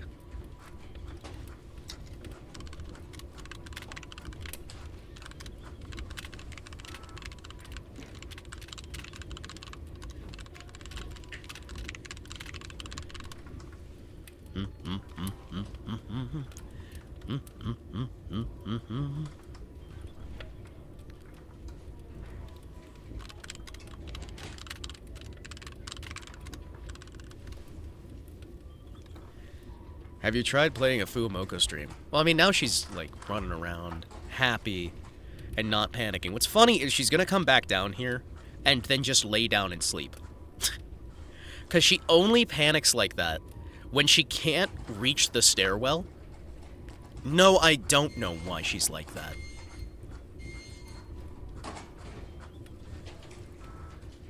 I just bought $250,000 worth of physical nickels.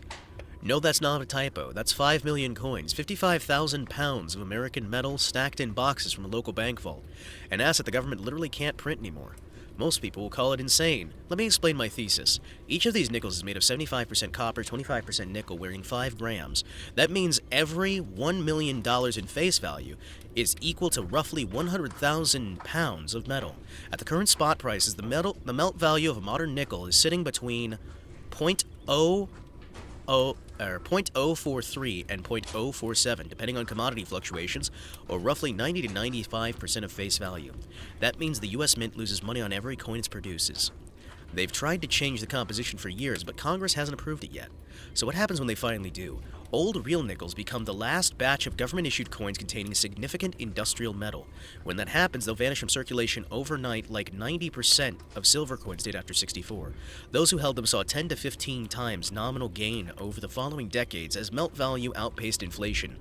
That's my $250,000 position, therefore, is not a trade. It's an asymmetrical bet that the US Mint will eventually debase the coinage again, that metal scarcity and inflation will continue to erode the dollar, and a bag of nickels will one day be worth more dead than alive. Worst case, I'll still have $250,000 in legal tender, coins backed by the full faith and credit of the United States government. Best case scenario, the melt value doubles, triples, or even gets banned outright, which would make the existing supply finite and far more valuable to collectors and contrarians alike. It's not crypto, it's not stocks, it's not even silver. It's 5 million tiny claims on an industrial commodity the government accidentally subsidizes. And that's deep value. That is the nickel standard.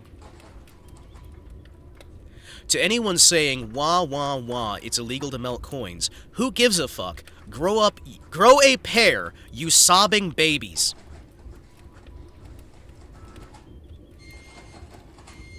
For those asking, I have a 150-acre property with a huge detached garage. See, I said it your way. That's where it's stored. Feel free to come and try and take it. I have many guns, cameras, and you won't be able to lift it all without breaking all of your bones. I also live here full-time and trade on the stock market. I also own other assets outside of this. You all are being such sissy bitches. You fucking idiots. You know you can just go to a bank and exchange your fiat dollars for a box of nickels, right? It's also a super fun way to buy hookers with nickels. It's so funny. Imagine what happens when a bank collapses. All your silly digital money goes to whoopsie land. Your credit cards won't work, nothing works, and you'll starve to death. All the while, I've got your wives and mothers on my cock as I pay them in physical nickels so they can buy food. Elevate yourselves beyond yourself. Just wait until you idiots see how many pre-1982 pennies I have. It's my same thesis as nickels. 90% copper and the melt value is higher than coin value. I have something like 200,000 pounds of copper pennies right now. Size up, boys. This is what real wealth looks like.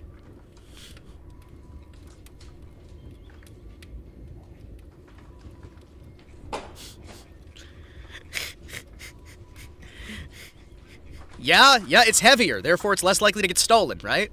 That's how that works. Why does he have 200,000 pounds of pennies?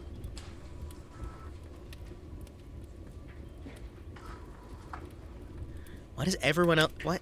The man has 200,000 pounds of pennies. Yeah. He's got his nickels, and he also has 200,000 pounds of pennies.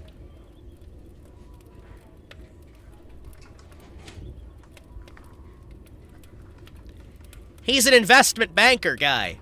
He's like a stockbroker. That's the word. Stockbroker, not investment banker. Those are two different things. Uh-huh.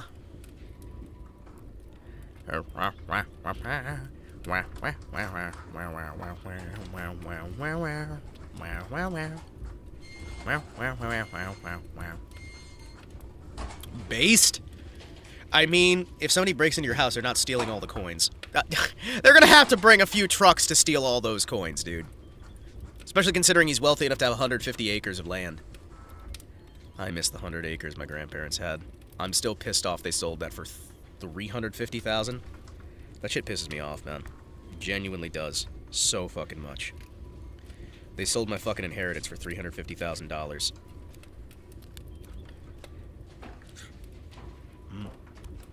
He's not a stockbroker, more like a commodities hoarder. No, he also does stock brokerage.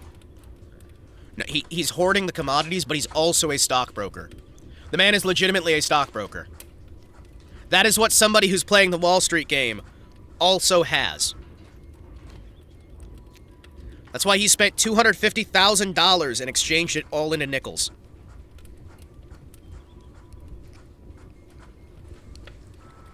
It's like, listen, when Weimar happens, I'm gonna be so fucking rich. That's some good diversification. Yeah! Yeah, no, he's got like a bunch of posts talking about his stock brokerage. He is literally a certified investment banker. I got a piggy bank filled with coins that are worth barely more than 1 US cent each, so I get the grind. Well, we need to get you like 500 pounds worth of more pennies and coins. I'm telling you, we get you enough of these, you're gonna be great, alright? You know what I mean? I'm just telling you. I'm just telling you.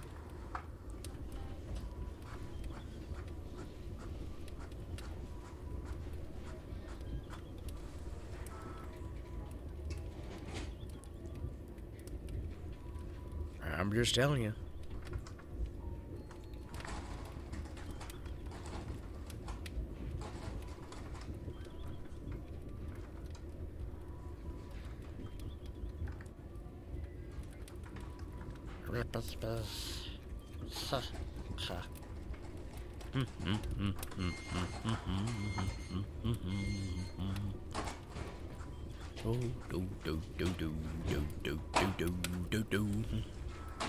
Well, the coins are going to be worth their weight in metal, no matter how much the central bank goes burr. That's true.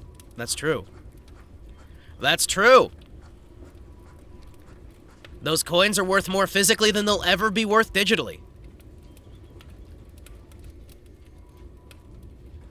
Oh, hey, by the way, Emiru admitted that she's spending over $10,000 for security, and that the people who showed up in the video to protect her were not Twitch staff.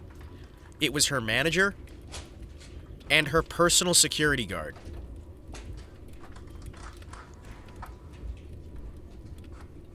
Also, Twitch staff threw away all of Henya's gifts and presents and letters.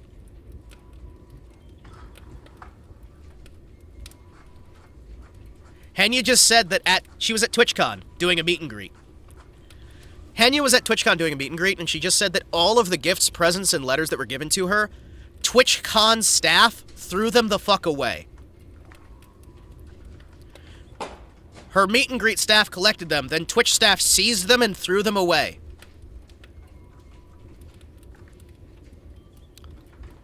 So, that's just one more little thing. They also did that to Chibidoki. Yes, that is according to Henya herself and Chibidoki herself. So all of the gifts, well, they could have stolen it for themselves. So, yeah. No, the TwitchCon staff stole all of the letters and donations and gifts that were given to Henya, and all of them that were given to Chibidoki. And to Kuro. So Kuro also had his letters and gifts thrown away and seized. And apparently there's a lot of other VTubers who also had the same thing happen. Where despite the requests of the actual people who were doing the meet and greets, TwitchCon staff just took all the stuff for themselves.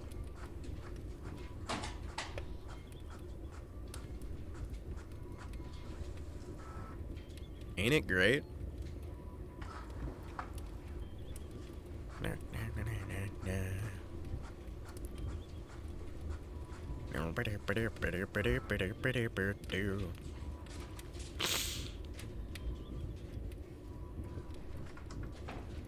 I love this. Hey, listen, I know it's early, but I saw the funniest joke in my dream. Make a coffee, get ready to laugh your socks off. What's the difference between a porcupine and an elf? And a tub of glue. With the porcupine, the prick's on the outside. What about the tub of glue? I knew you'd get stuck on that. They just really hate VTubers, I guess. Well, they openly say that. I mean, Tom Clancy came out. Dan Clancy. Yeah, you know what? Sure, Tom Clancy. Sure. The dead author, Tom Clancy.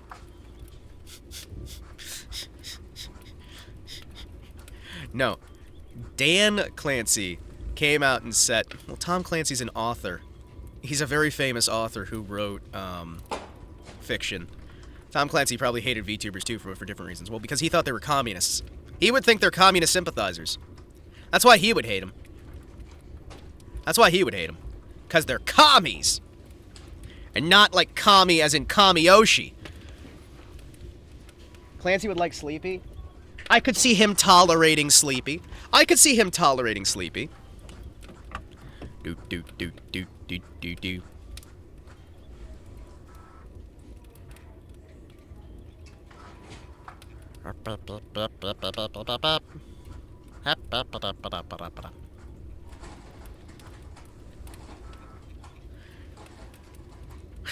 Sorry,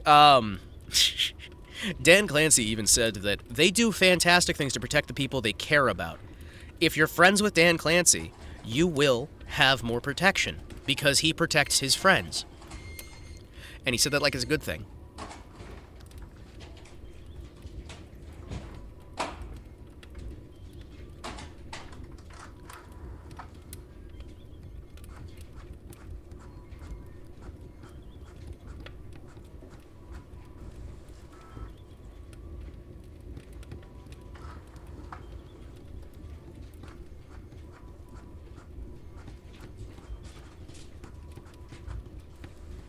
Sorry, I'm getting this stuff. I mean, some of them are, but I got at least one Chuba with a commie hater tag. I need to make that 2. That's a grift, just like the girl failure thing. Okay, wait, why is it I immediately say I need to add a commie hater tag, and you're like, well, that's a grift. Listen. I'm not saying, man. I'm just saying, you know? I'm just saying.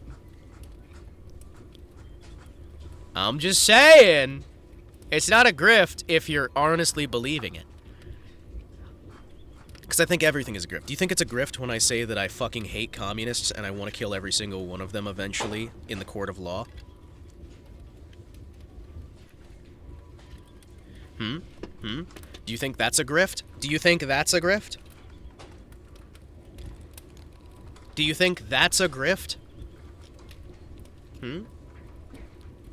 It's what I genuinely believe. That's why I'm glowing so much. Hypothetically, could someone just start a Twitch competitor, host it on AWS, and if it makes more than Twitch, Papa Bezos has to clean house? You would not be allowed to, because there's been competitors that have tried to do that in the past. And, believe it or not, they wound up, finding excuses to shut those down. Hitbox TV, what is it? There was Hitbox TV, I'm trying to remember the other ones. Hitbox is the one that I really remember, that was doing really, really well, until somebody found convenient ways to make it not do well anymore. Which is very fun. Very fun chat, actually. Very, very fun. Very cool. Very, very cool, Kanye. He's not a grifter, he's Brazilian. The hate's real. You know, if it wasn't for the fact that he's Brazilian, I could get behind that. Also, the fact you said he.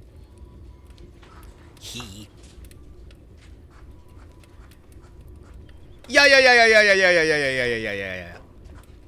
What's that Brazilian laughter? Onomatopoeia?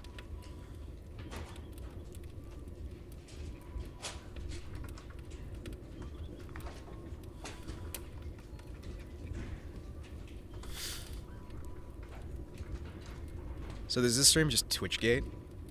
Nah. It's literally I'm just sitting here talking about what fucking ever because I was looking after my dog. So I didn't know what to do. I wasn't going to be able to play a game because I didn't have access to both my hands because one of the hands had to be petting the dog. The K. I thought there was another, like, onomatopoeia that they had. I thought there was another one. Spoken as, because I thought there was, like, because there's foo, hoo, ha, ha, ha, he, he. There's the W's, there's the K's, the ja. Kaka. Ah! Ha! You said caca. That's poop. Beautiful.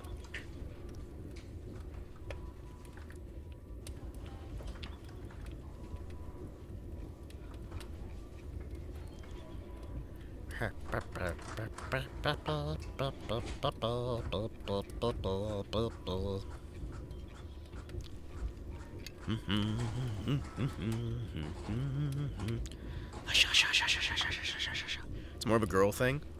Oh, sort of like how foo is more of a girl thing? Okay. By the way, I've been watching an anime lately, chat. And I talked about it on the Twitters. I have been watching very closely the dark history of the reincarnated villainess. And I hate how much I like it. Now, again, that's a bit of a weird thing. Hema, how can you hate how much you like something? I know I'm not the target demo. I realize I'm not the target demo. I know exactly what the target demo is. I don't particularly get on great with the target demo. But I fucking love it. I love it so much. It's so fucking good. I have not laughed this hard since Konosuba. You are the target demo? How am I the target demo? How am I the target demo? Explain. Explain yourself. Explain yourself, because this seems very insulting to me. I mean, it's actually completely correct. It's actually completely and utterly correct. I am the target demo. Shh. It's literally an isekai about somebody who writes fan fiction and little fictional worlds. And when she is a teenager, you're the secret real target demo. It's 5D chess. Okay, so there's this woman. She's in her 30s, working a dead-end business job in Japan, working her ass off and living in good old Japan. When she was a teenager, she wrote a series of fantasy novels for herself and wrote a letter that was supposed to be read if she ever got isekai'd. And she spent the time when she was a teenager, up into her 20s,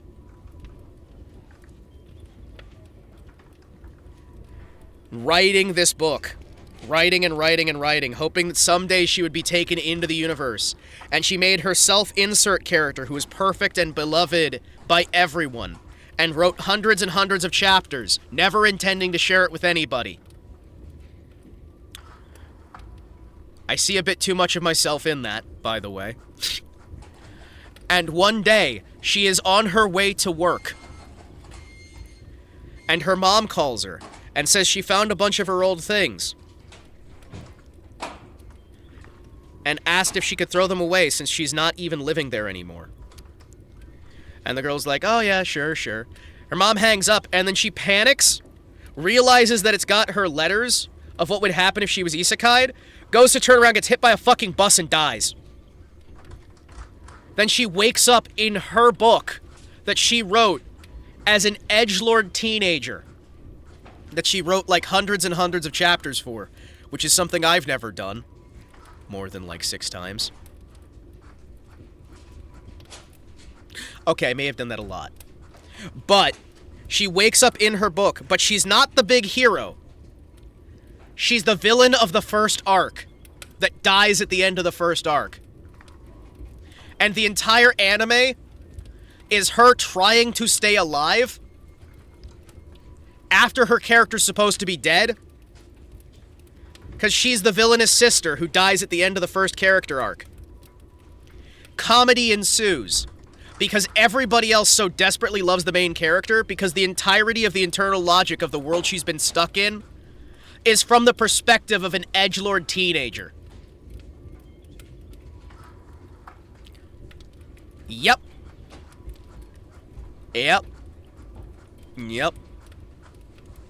So she has to survive in a setting that she wrote. And she knows roughly what's happening there. No! She made herself insert the beautiful heroine who's loved by everybody. And she doesn't get to be that. She got isekai'd as the one-chapter villain. She did not get isekai'd as the hero.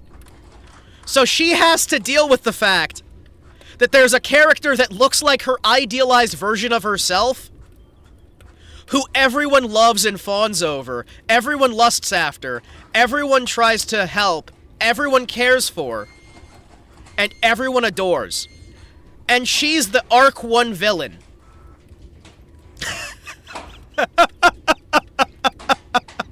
Like, she's not the main villain of the story. She's not, like, the big penultimate villain. No, she is the first villain.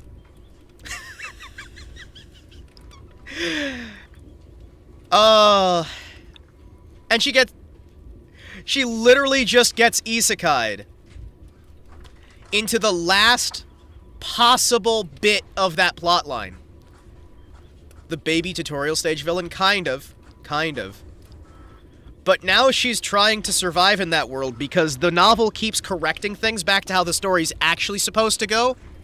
And so she's convinced that she's going to die at any moment unless she does everything she possibly can to continually protect the heroine.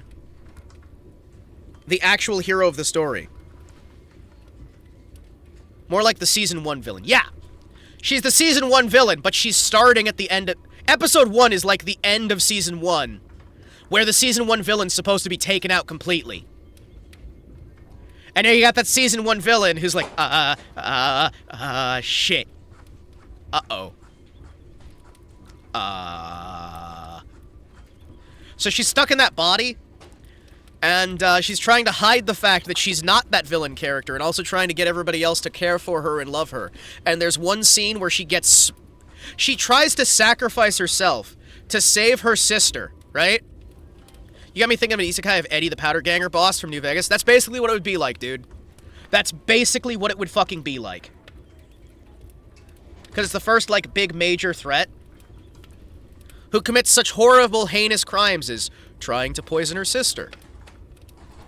Trying to ruin the betrothal of her sister. Trying to smear her sister's name. Trying to make it so she can't find happiness at the ball. Trying to make it so she can't find happiness at school. And replacing her horse with a cow. Nah, waking up as the powder ganger that played the lottery. Well, I mean, she has power. She's playing as the villain of the first arc, right? That's still not like a powerless position, right? But she's just now trying to use her extracurricular knowledge of the storyline.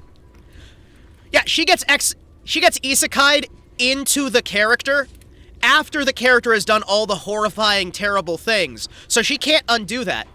And her self-stated goal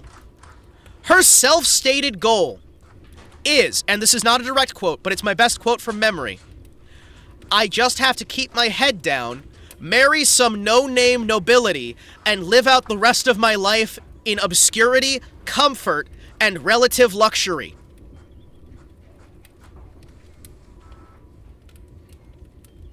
That's her big plan.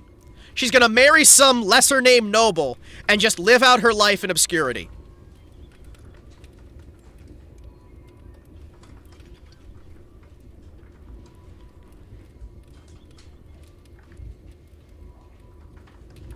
Very Tanya-coded. Very Tanya-coded.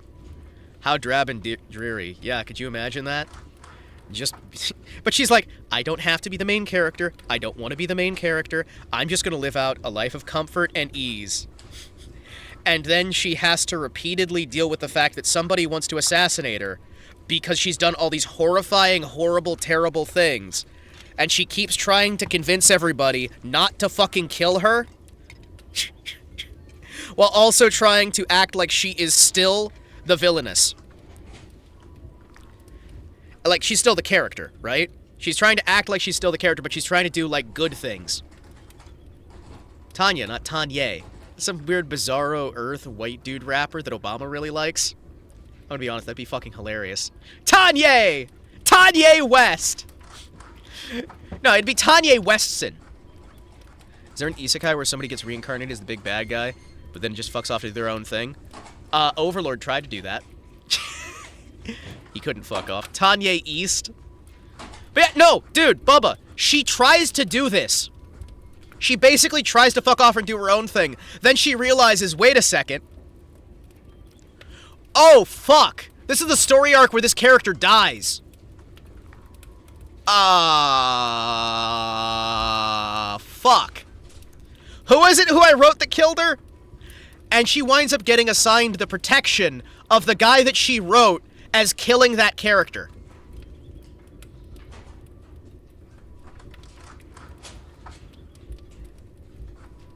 Comedy ensues. One of my favorite sequences, though, is she's, like, diving to save somebody's life.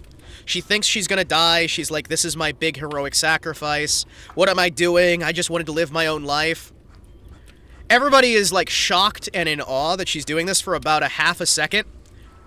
Then you see her get smacked in the background against a rock. And everybody's taking so much time to care for the main character of the story, because the main character of the story got a tiny scratch on her cheek. And then you've got our actual protagonist, who's just slowly sliding down the rock, bleeding from a gaping chest wound, like, it's alright, I'm okay, no, it's fine. But they're all tending to the girl's paper cut.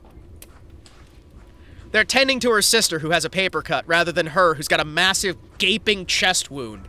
And she's just, like, laying on the rock in the background. And the camera's, like, focusing on... Because everything in this is handled like it's actually the universe of her story. It's just our main character is not the main character of the story.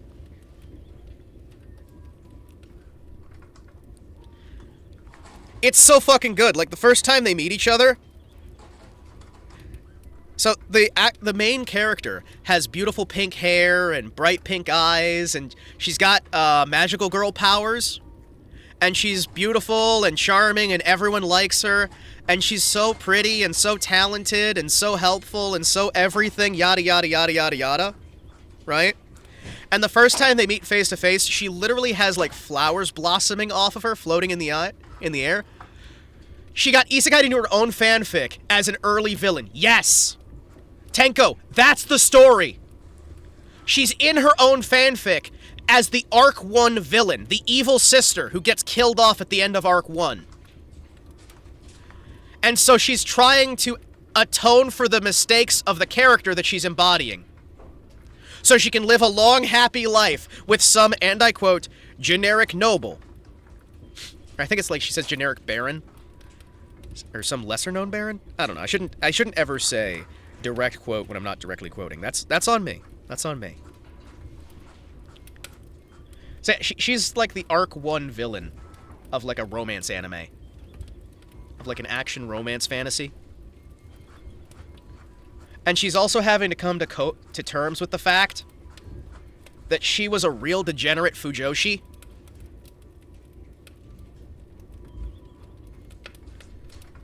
When she was writing most of this. Episode 2 has a rape wolf. Episode 2 has a rape wolf. That is a thing. That's a thing. The show's PG-13. But they're very much describing, it's like, oh, yeah. Yeah, she was a Fujoshi when she wrote this. Okay. Okay. Alright. Alright.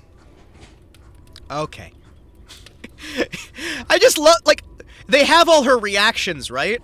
So when she's talking to people, she'll use her, like, cutesy normal voice, but you'll hear her, she's the narrator of the story, right? So she is narrating as she's talking, and occasionally you'll have her speak in a happy, chipper voice, and then you hear her low-pitched, more mature voice underneath the audio, playing both at the same time. There's a Kantai Collection fanfic where some poor Sakuchi isekai is one of the Eldritch Monster ship girls. Proceeds to sneak into land, try and survive as a wagey. All work and no play, and abyssal trials in the job market. Hell yeah. Fuck it, move on to the next life. This crap keeps happening. Well, you have no guarantee you're gonna get isekai'd twice. Let's be honest here. You have no guarantee you're getting isekai'd twice. And it is the setting that she wrote, right? So she knows the setting, right? She knows the world. And she wanted nothing more when she was a teenage Fujoshi than to live in that world. So she's getting her dream. And she's like geeking out about all the scenery and whatnot.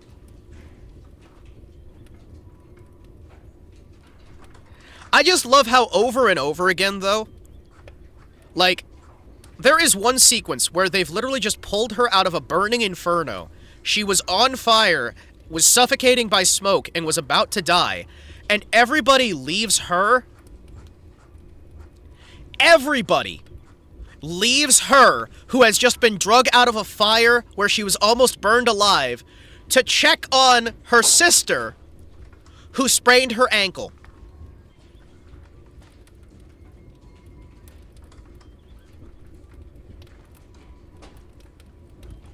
The sister sprained her ankle. She was lit on fire. Everybody tends to her sister. Her sister gets a paper cut on her face. She gets thrown into a fucking rock and stabbed through the chest. And everybody goes to the sister. I can see how you can relate. You can? What? No, it's fine. It's fine. I don't relate to this at all. I actually relate to it way too much.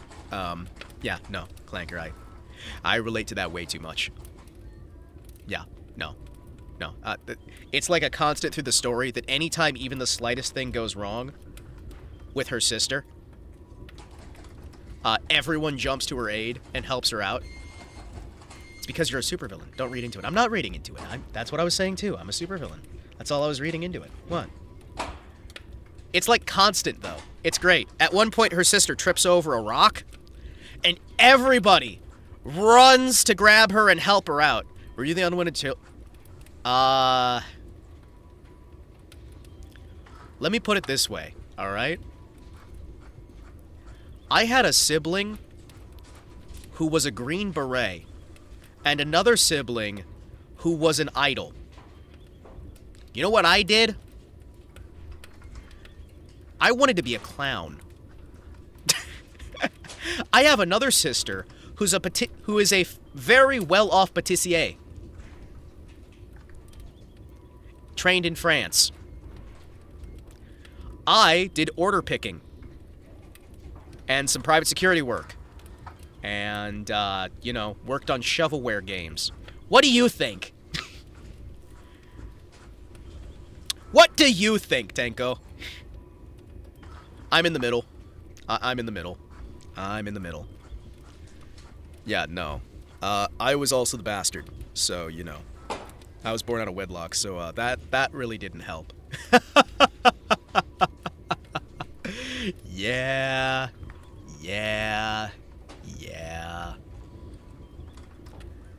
I got to be called all kinds of things. Like, mutt, bastard, half-breed, what's some other fun ones? Subhuman, that was a fun one. It's the birth position of, what the fuck do I do with myself? Oh yeah. Oh yeah. There's also other reasons why I was called many, many things. It's a hell of a spot, isn't it? It's great. It's great. It's great. But, yeah, no. So, I do relate to the idea of, everybody else gets a little bit more of that than you do. So, yeah, no. I would learn 4 instruments, and I would be asked, well, why haven't you learned 5 instruments? So-and-so knows 5 instruments. I learned to drive my car at 16. It's like, well, they learned to drive their car at 13. I get invited to college at 12, and it's like, well, why didn't you get invited to college at 10? I got all A's on all of my schooling, and that wasn't good enough because it wasn't all A's plus bonus score.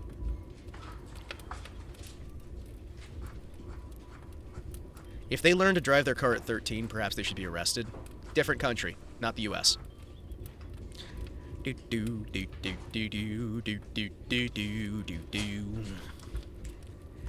Yeah, no. I got to deal with that shit. That was fun. I got to deal with a lot of that shit, actually. It was great. So yeah, no, I relate to her a fair bit, and the comedy just hits right to home. The comedy hits to home so fucking good, man. It's so good. It's so good, and I want to keep watching more. Why the hell do I have to wait for Wednesday? Why do I have to wait for Wednesday? Chat, why do I have to wait till Wednesday? They're debuting episodes on Wednesdays, and I'm just sitting there like, I need more.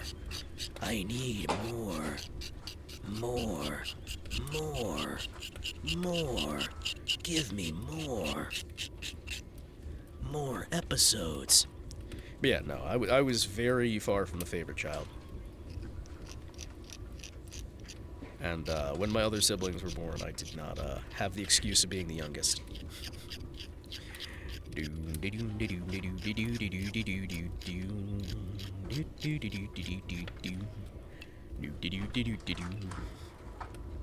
But hey, I made the most out of it.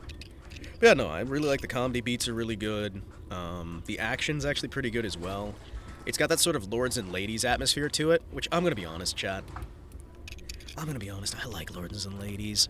Every time I talk about my personal interests, I sit here and I have that voice in the corner of my head just going, that's gay! Gay as fuck, boy! Because it's like, I enjoy The Sims a lot. I like lords and ladies type stuff. I actually fucking do. I can't help it. You give me a bit of action with a bit of lords and ladies nonsense, I'm up for it. I also like violent war movies, so you know there's that, you know. I'm a well-rounded individual, you know. I'm a well-rounded individual.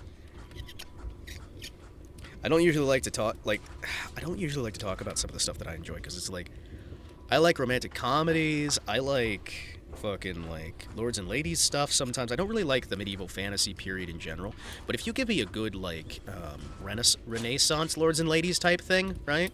Renaissance period, hell yes. Give me some, like, late Renaissance. Give me some German Renaissance lords and ladies stuff, and I will be just sold. I will be completely and utterly sold. Because personally speaking here, man, I love that stuff. But I also like The Sims, I like SimCity as well, but I like building little Sims and then having them live their lives and feel like that could be me. I like business management games. I like slice of life anime. I really used to like Moonphase, which people mocked the hell out of me for. Fucking love Moonphase still. I'm not gonna hide it. I'm not gonna be ashamed of liking Moonphase. Moonphase is fucking great.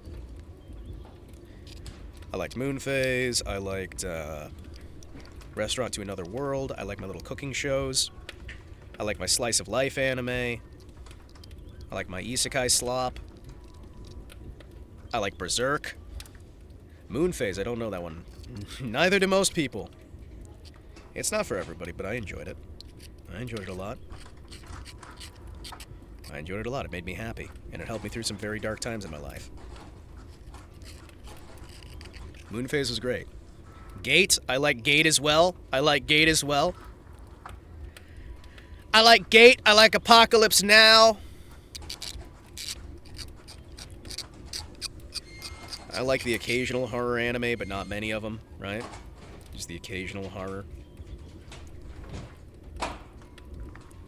There is that feeling, though, it's like, you just sit there and you're like, listen, I know, if I label literally any one thing of the things I enjoy, it sounds bad, but you put it as a whole, and it still sounds bad, but it sounds bad for a different way. Like Tanya the Evil, of course, you know.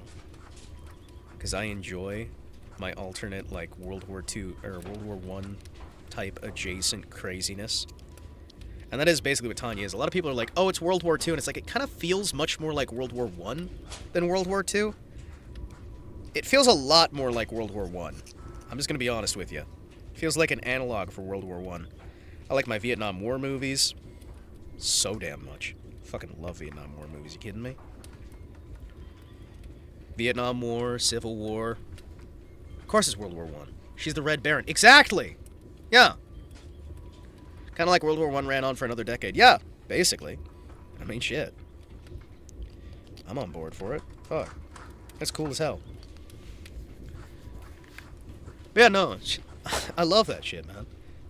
Again, I get self-conscious on things because I have been bullied to hell and back for a long time. Believe it or not, chat, I'm not exactly the most standoffish or the most bold and brash, mostly because of the head damage. And being very, very compensatory, is that the right word? I'm compensating for how I used to be, and that tends to make me a bit more of a punching bag than I should be. I'm gonna level with you, chat. I really like hurting people. I really used to like hurting people. There we go, that's the phrasing. And I really try to compensate for that in pretty much everything I do, and I overcompensate. That's what happens, you know? Very much World War I, with magic as an extra branch of science. For World War II, there's the well-known fanfic, Young Woman's Political Record, and a couple others. Get a job that lets you hurt people while helping them, like a chiropractor. I mean, I used to have a job that let me hurt people. It was very fun. For me at the time. I could no longer work that job, chat. I don't have it in me. No, actually, I probably still have it in me somewhere. I'm just terrified of it. Boom, boom, boom, boom, boom, boom, do, do, do, do, do, do, do, do, do. I used to have a fun job. I used to get paid to kill people. Hell yeah. Love working security. Do, do, do, do, do, do, do, do, do. Like, I mean, that's not schizo shit. That's, like, literally what I got paid to do. I got given a 6-figure paycheck to kill people. Legally! I was legally allowed to kill people. For money. And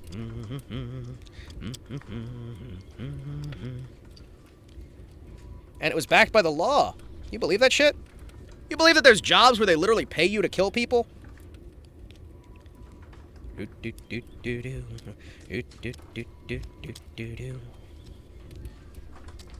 don't even get to go to jail at the end of it. It's fucking great. I don't think security kills people usually unless you're in like a right proper mercenary outfit or the military. I have never been an officially recognized member of any branch of the United States active duty armed forces, and none of my opinions are representative of the United States Department of War or any of its affiliated associates. My actions were the actions of the company that I was working with and do not reflect upon any nations that were hired therein. Boom, boom, boom, boom, boom, boom, boom, boom, boom, boom, boom, boom, boom, boom, boom. We used to call ourselves minimum wage commandos off of the whole Fear thing, because the game Fear was big. No, it was just security. Don't worry about it. I was private security. People pay me money. I show up. I secure an area. That's security, right?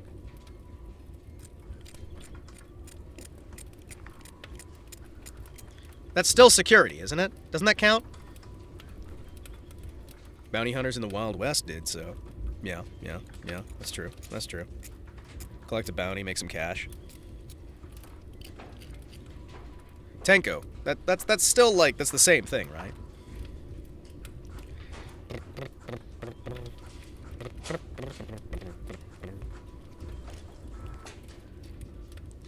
I am once again shilling for the smallest Primarch, the Hololive 40k crossover, played straight. It's peak. Yes, it counts. Thank you. I'm glad somebody agrees. I was like a mall cop, really. I stood around, and I made sure people didn't get places. That's about it. Very boring. Very straightforward. Also, thank you guys for keeping me company while I'm just kind of like shaving these miniatures. I should probably have a camera or something for this, but all I'm doing right now is I'm shaving the excess plastic off these minis.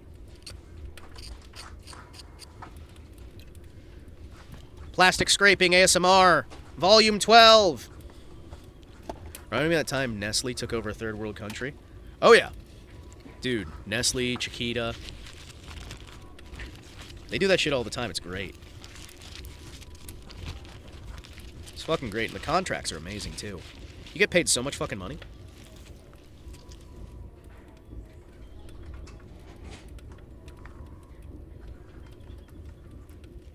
You will be happy to know. Clanker, I have a Chirno. She's very poorly printed and looks like an eldritch abomination. But only from behind she looks that way. From the front, she looks great.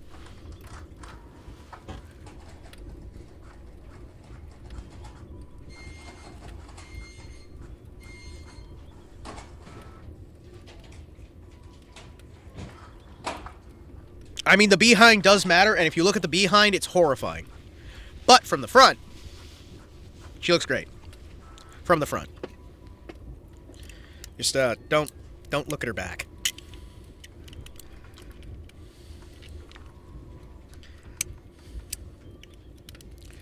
Let me try and actually peel off some of this. There we go. I'm a heretic who pronounces it Cyrno. I try to pronounce it Chirno. Then again, I also pronounce it garage because you put your carriage in the garage. And the only reason I pronounce it garage is because I'm trying to be a little bit more welcoming to you people who pronounce it incorrectly, by the way. Because garage, what the fuck's a carriage? Still using carriages in the 21st century? What, you wouldn't if you could? And what is a... Do you know what car is short for, right? Car is short for automated carriage. So it really should be a care, not a car.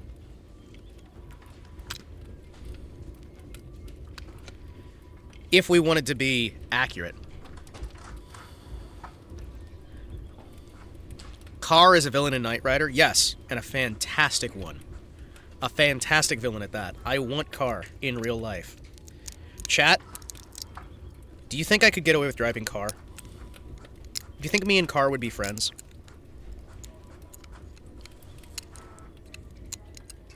Do you think me and Car would be friends?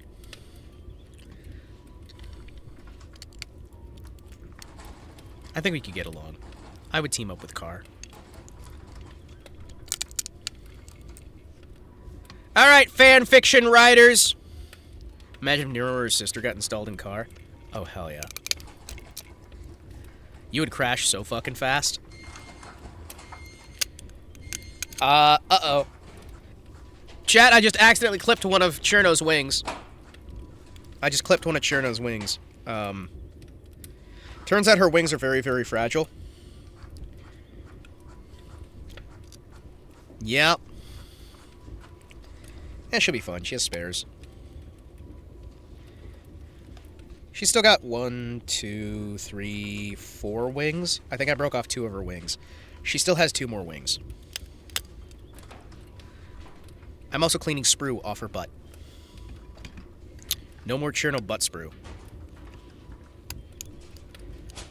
You know, I've realized this has kind of turned into a podcast chat. And I'm kind of fine with that. This is kind of just a podcast without a point. We're just kind of hanging out for a bit. And I'm fine with that. You will come to greatly regret that decision. Yes, I will. Yes, I will. When she comes to life. This would be horrifying. I'm trying to peel off the damn sprue from her, but there's so much fucking sprue.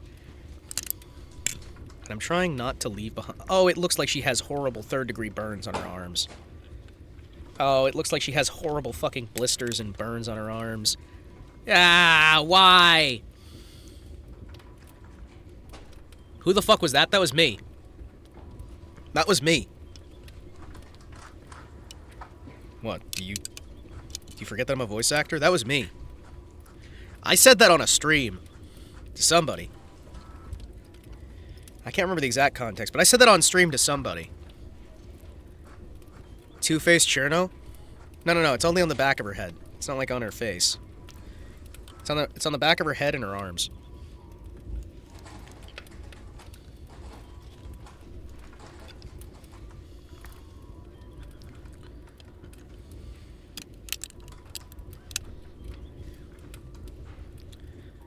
Cheer. No!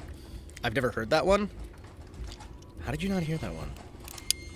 I'm pretty sure you were here when I did that live. I'm pretty sure. I know Crunky was there for it. At least I think he was there for it. I could be wrong. I think he was there for it. Peeling off sprue off a cheer nose butt. Peeling off sprue off a cheer nose what? Peeling off sprue off a cheer nose butt. Peeling off sprue at a cheer nose what? Cheer nose what? Cheer nose what? Cheer nose what? What? I said what? On the butt. I said what? In the butt. She's got some sprue on her butt. On her butt. Gotta pull the sprue off her butt. Off her butt. What's funny is I could have bought an actual Fumo for the amount of material I wasted trying to print this Cherno. There are so many threats you yell out, it's hard to keep track. Now, I wouldn't say that I really yell that many threats. However, I would say that if you compiled all of the threats that I have ever yelled on stream, it's probably not a great look for me. I'm gonna be honest with you. Right? Also, chat, I am getting ready to work on next year's Halloween costume. It's not about the money, it's about the principle of the thing. Yeah, and now I have my own 3D printed Cherno. There we go.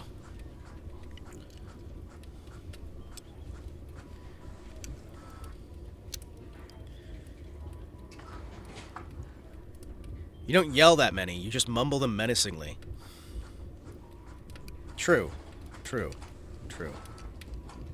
I used to threaten, Monty a lot. Monty doesn't really show up that much anymore, but it's because he's busy. He's working a lot. I don't blame him. He's a cool dude.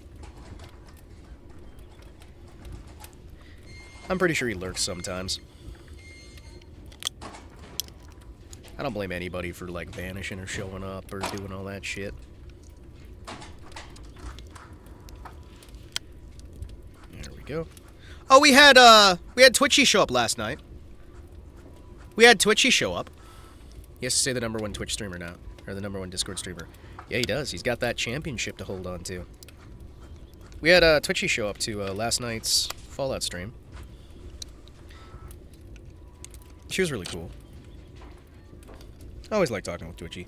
She's so busy these days. Never get to talk to her. But she's cool. She's great. Bug Woman? Yeah. Bug Woman. She's great.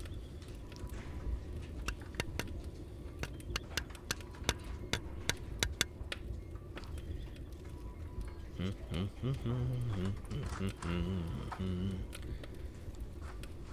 me see here.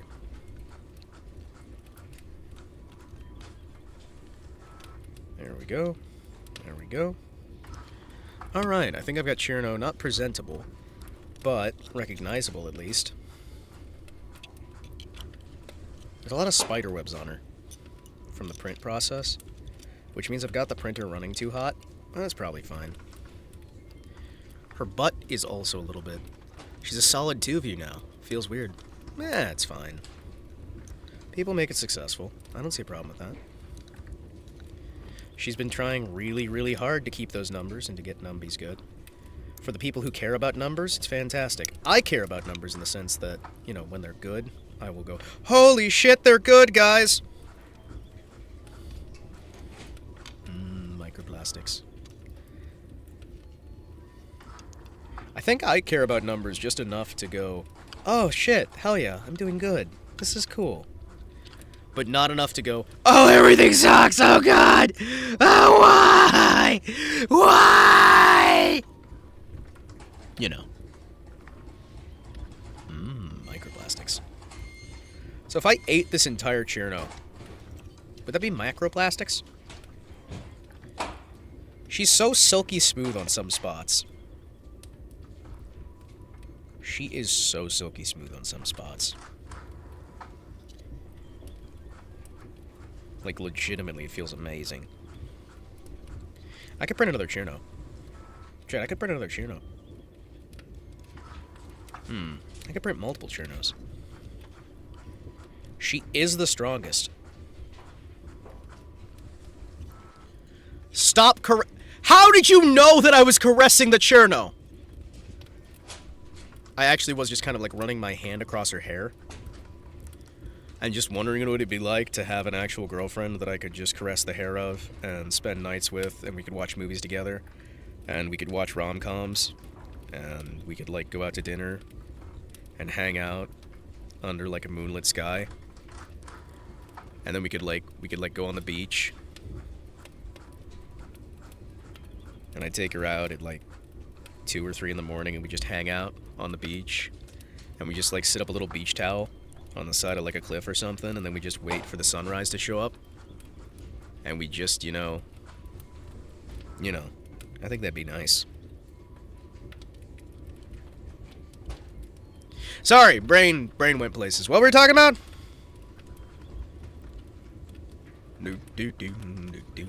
Perhaps the vivid description of the texture. Listen, I can't help it. It's very, very, very smooth. The weirdest part is it feels like actual hair, which is weird. Because it's like if you solidified hair. Can you at least caress the Shumo like a normal person? Well, yes, I can, because I have a Shumo. I have a Shumo. In fact, the Shumo is just in reach. She was hanging out with the Korsh. However, what's funny is the Shumo feels less silky than the Cherno Fumo. The Cherno hard plastic Fumo, which is really weird to me. Hey. ASMR. I'm rattling Shumo's brain.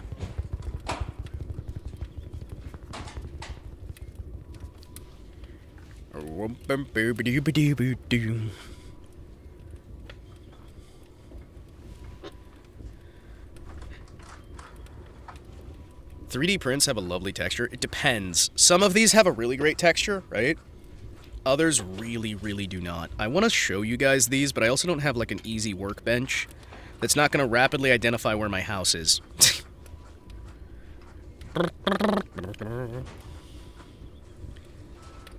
I also got a rebreather set up for my my Zaku. I have a little rebreather set up for him so that he can operate underwater. I also accidentally printed the skirt upside down. So, you know, there's that. Yeah. But yeah, no, I mean, I've been having a good time lately. But like I said, I was watching that anime. I've been trying to get into other anime too. I've been doing my best to like anime.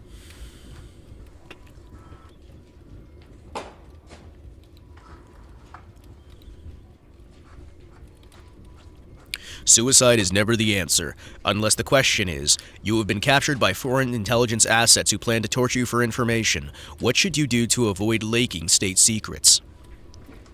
I thought we established you lived in Freiburgo. I live on the internet, in a series of tubes, on the moon. The moon internet. The moonternet.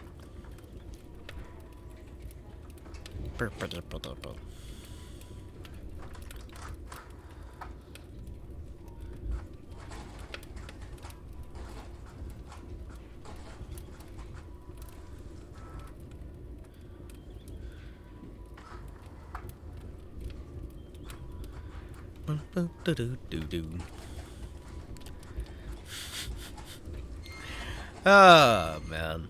Chikafuji Lisa.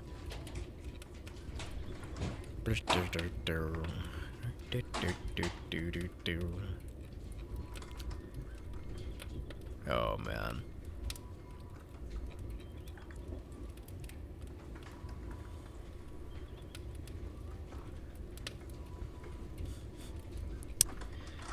We totally should do a podcast day.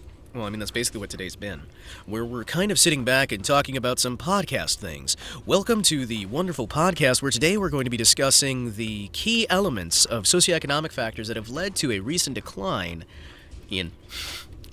Oh, you're saying I should have somebody else here with me?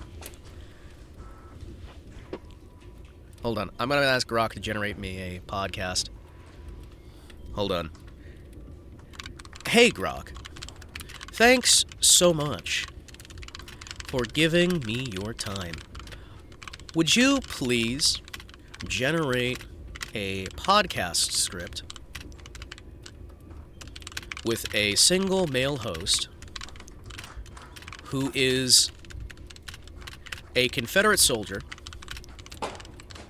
commenting on last week's Battle of Gettysburg?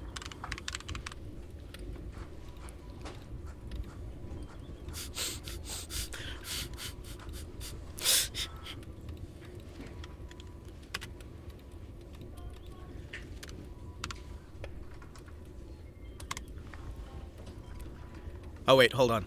Think harder. Thank you, Grok!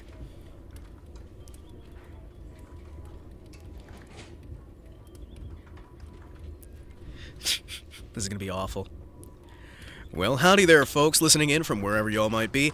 This here's Private Elias Hawthorne, late of the 7th Virginia Infantry, Armory of Northern Virginia. Ain't no fancy studio for me, just a patch of dirt under the Pennsylvania stars with smoke still hanging in the air from last week's hellfire. Welcomes to Echoes from the Front Lines, where I reckon here I'm gonna share you some straight truth from Johnny Reb's eyes. No Yankees paper-twisting words here, just me, my thoughts, and the ghost of Gettysburg whispering in my ear. Pull up a stump and listen on close. Lord almighty, where do I even start? Just a week ago, July 1st to the 3rd, up in that little town called Gettysburg, we were marching under North under General Lee. Finest man who's ever worn gray, if you ask me. The plan was bold. We're taking the fight to them. Draw out them blue coats, and maybe force old Abe to sue for peace. We were figuring that Pennsylvania soil would make them squirm, so we'd have to live off the land while we did it. Started innocent enough. Some of our boys from Heath's division were scouting for shoes. Ain't that a kicker? Ah, shoes. We ran into Yankee cavalry under Buford, and before you could say Stonewall, the whole thing blew up like a powder keg. And by midday in the 1st, we had them on the run through the streets. I tell you, the cheering was something fierce. We pushed them all the way back up to Cemetery Hill, thinking victory was ours for the taking, you know? And I gotta tell you, boy oh boy, how the tides turned quicker than a mountain stream in spring. Day 2 was July 2nd, and that's when the devil really showed. General Longstreet's corps, including my outfit, were ordered to hit the left flank. Little Round Top, Devil's Den, the wheat field. Those names will haunt me to my dying day. But we charged up them rocky slopes, bayonets fixed, yelling like banshees. Saw these friends falling left and right. It was awful, terrible. You know, old Billy that we had on the podcast last week from Richmond took a Min-A ball to the chest. He went down hollering for his ma, and he was hollering something fierce. Hollering about as much as he was when I cheated him out of that poker game the other week. Well, I tell you, the fighting was hand-to-hand in places brutal as any I've ever known. We took Peach Orchard for a spell, but them Yanks under Sickles, they had that high ground like it was their mama's front porch. I'm telling you what, boys, it was hell out there. Hood's Texans nearly crested Little Round Top, but that professor fella, Chamberlain, with his Maine boys, they fixed bayonets and charged us right back. Brave, give 'em that. Cost us dear. By nightfall, them fields was carpeted with the dead and the dying. And I tell you, those moans, whoa! Oh, those moans carried out on the wind all night. Patched me up a few wounded. And patched up my own arm with a strip from a shirt. I was wondering if we'd ever break through, and I tell you what, I wasn't expecting to come in here this week for this podcast. Then comes the 3rd day. Oh, man, the 3rd day. Am I telling you what? The one they're calling Pickett's charge now. I thought I'd say it was more than just him. General Lee figures we need one big push at the center to crack him wide open. Boys! He rolls on up, riding along the line, and says to us, the enemy's there, and I'm going to strike him. So we form up, about 12,000 of us across an open field, mile wide under blazing sun. Pettigrew, Trimble, Pickett's Virginians, all leading out the way. Me, I'm in the second wave. My heart's pounding like a drum. We step off smart, flags waving, but then the canyons open up. Cannons even, at that. Sorry, I'm still a little bit shook from this thing. Grape shot, canister, shell, all kinds of things bursting overhead like thunder from hell. We had men vaporized before my eyes, limbs flying every which way, blood soaking the grass, and we just kept on going, closing rank till we hit that stone wall. The angle, they called it. A few boys made it over. Armistead had his hat on, his sword, waving us on, and I tell you, the Yanks poured fire onto us like it was raining. It was hell. I'd listen to a cast regarding the market future of MacGuffins. I could totally do that. I know I mean make a regular stream that doesn't involve pain and suffering for entertainment. Sir, what is your opinion on the reported sightings of Yankees deploying Fury regiments? What am I even reading? I just asked the, I've got access to the preview build for the new Grok. And I asked it to generate me a podcast about Gettysburg written a week after by a Confederate soldier. It's a hell of a thing. So I fell back with the remnants. My ears are ringing and I'm coughing up dust in fear. It's terrible. We lost half of my entire company that day. General Lee met us on the retreat. Had his hat in his hand and he's saying, "It's all my fault, boys." But I'll tell you what. Between you and me, it's not on him. We gave our all, but Meade's boys stood firm. Over 50,000 casualties on both sides. Flower of the South, wilted in the fields. Now, we're sitting here, nursing blisters with these heavy hearts, and I gotta wonder, was it worth it? We invaded, going to win the war quick. But now we're limping back to Virginia. We got wagons full of wounded, groaning along the roads. We got Vicksburg falling out west the same time. Heard that one from a courier. Feels like the noose is tightening, but you can't count us out just yet. See, Lee's got fight in him, and so do we. The cause is just, states' rights, our way of life. No abolitionist horde's gonna stomp that out. Still, I'm kinda over here praying for peace, hoping for the best, and you guys can support the war effort by donating to my Patreon. For the boys we left behind, unburied under the merciless sun, you can make sure to donate extra to become a top-tier supporter. For the widows back home, waiting on letters that won't come, if you're listening, Yankee or Reb, remember, war isn't glory. It's brothers killing brothers, and the land weeping blood.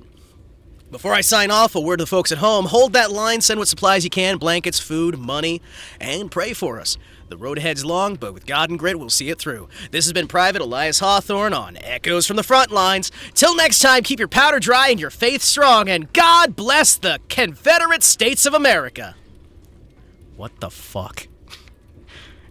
What the fuck? What's he doing with his Patreon? What's he doing with his Patreon? What's he doing with his Patreon? What's he doing with his Patreon? Chat, where's that Confederate soldier's Patreon?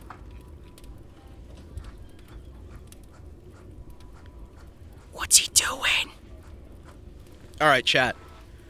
Give me a topic to ask the mystical magical Grok to turn into a podcast script, and I will try to read it in the most generic podcast voice I can.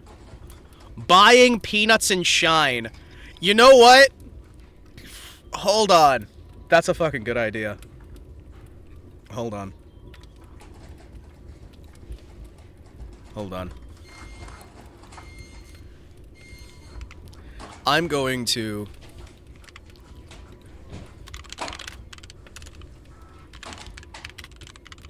Alright, Gok, please write a podcast episode for A Soldier's Reckoning. Tales from the Line. Episode title.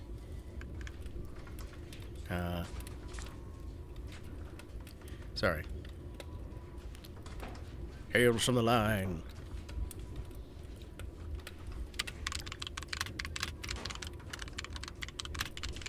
Soldier Zeke Tanner in 1863. 1863 about buying peanuts and moonshine. Can I glow for a second? I must not glow. You can glow for a little bit. I'm glowing. Look, I'm glowing right now. 9/11 was an inside job. The federal government wants you dead and your children raped. The world is an evil place filled with evil. The tree of liberty must be watered with the blood of heroes and tyrants. See? Look, I can glow too. I'm glowing right now.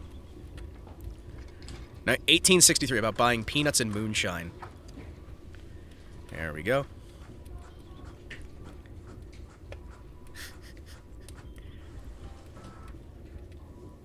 Okay, what do we got? Now let me set the scene. It's late in the summer of '63 and we've been marching for so long my boots are more whole than leather. Rations? Pfft, that's a cruel joke. The hardtack's so tough it'd chip a mule's tooth, and the coffee's more dirt than bean.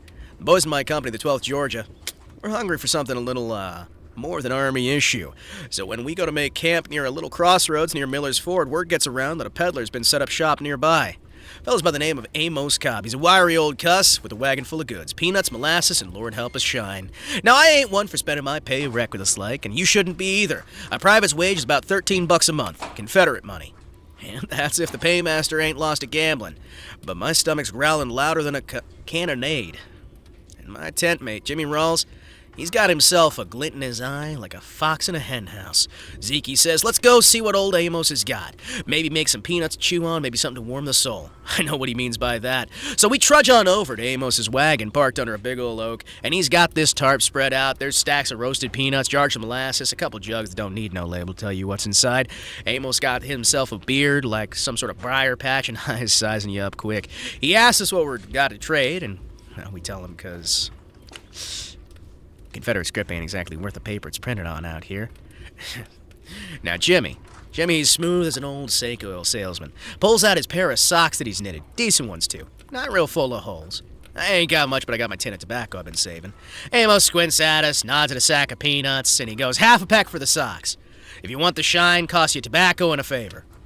Now, when you're a soldier, having a favor owed to somebody, that's just asking for trouble. But the way we figure it, he'll be dead in a while anyway. So, I hand over my tobacco, and Amos tosses me a small jug. Peanuts are warm, roasted just right, smelling like heaven after weeks of nothing. And we sit there cracking shells, spitting them into the dirt, passing the jug. Moonshine, that is. And man, it's like swallowing a lit torch, but it warms you down to your toes. Jimmy's grinning, talking about his sweetheart, and for a moment, feels like we aren't in war at all. Fucking hell. Here's the sticky. Amos leans in and says that he needs us to carry a message to a fella in the 9th Virginia. Jimmy's half drunk at the time and just agrees on the spot, right? But I'm not so sure. These peddlers, they're half traitor, half spy, and I don't fancy getting caught up in trouble, but the peanuts are just in my belly, the moonshine's in my blood, so I decided to nod too. And the next day, we find the fella. There's some corporal, nervous as a cat in a dog pen. Hand over that note and he skedaddles quick. Don't know what it said, don't want to know, but got a feeling he ain't selling peanuts. Looking back, the peanuts and moonshine were worth every single bit of tobacco and socks. One night, we get to forget the mud, we get to forget the fear, we get to forget everything else, learn a few things, and it doesn't matter what they cost. You buy a jug, you end up carrying a secret. Trade a meal, you might owe more than you bargained for, it might be worth it. And that's about all it is. Really, the only message at the end of the day is moonshine's tasty. Damn, I love moonshine. So next time you crack a peanut or sip something strong, think of us boys out here trading what little we got for a taste of home. Stay safe wherever you are and keep your powder dry. This has been Soldiers Reckoning, a terrible line. I'm Private Zeke Tanner, and I'll be back with another story from the front. Till then, may your fire burn warm and your heart stay true. Brought to you by Peanuts. What about space Romans? Dilm? Dilm? What the fuck is Dilm? What the fuck is Dilm? What the fuck?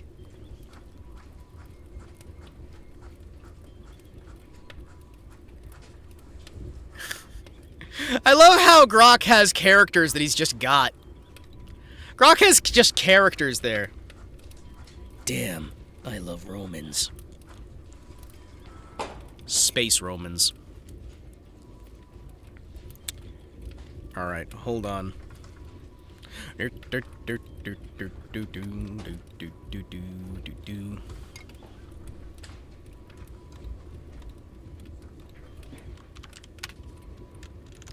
Hold on, excuse me.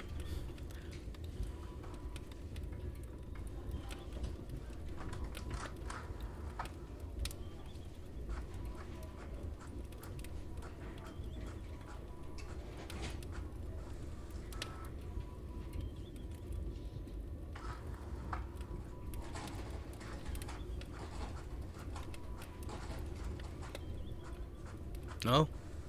No? Oh.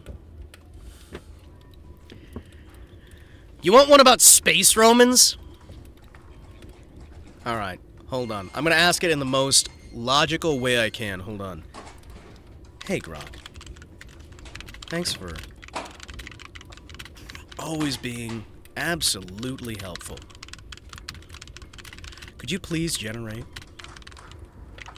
me a short podcast script? A short podcast script hosted by a space Roman about space Romans who are in space and are Romans that are in space. I'm gonna have him think as an expert. Hold on. I only get 12 of these a day.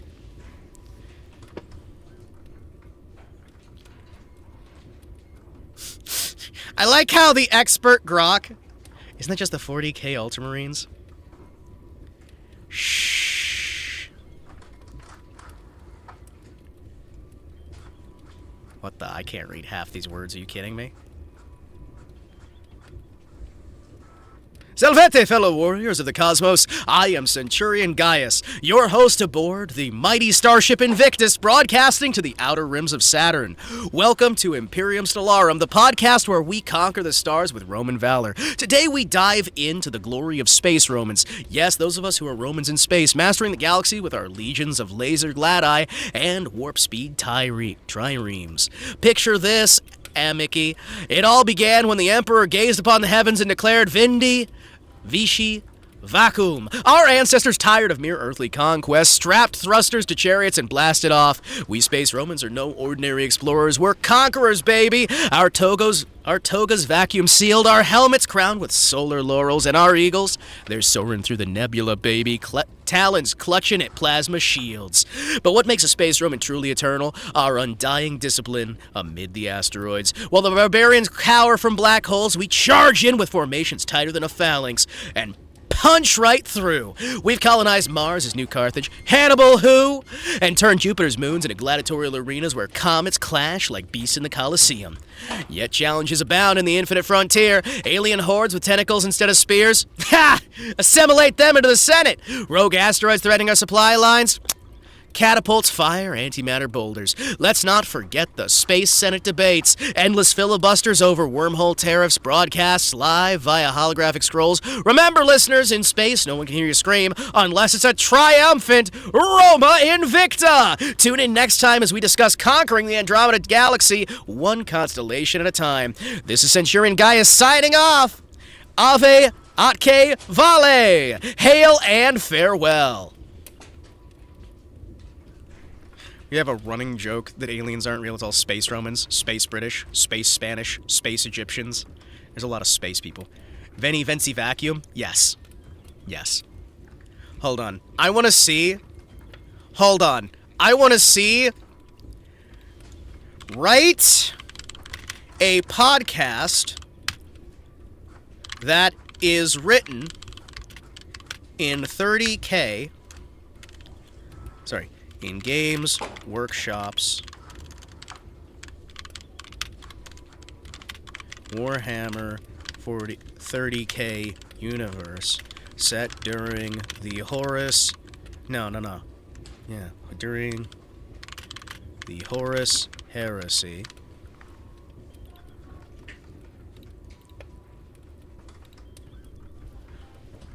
$30K. Do we want to do 30K during the Horus Heresy, or do we want to do 40K? You know what? How about the Warhammer 40K universe set before the fall of Cadia? It's hosted by an Imperial Guardsman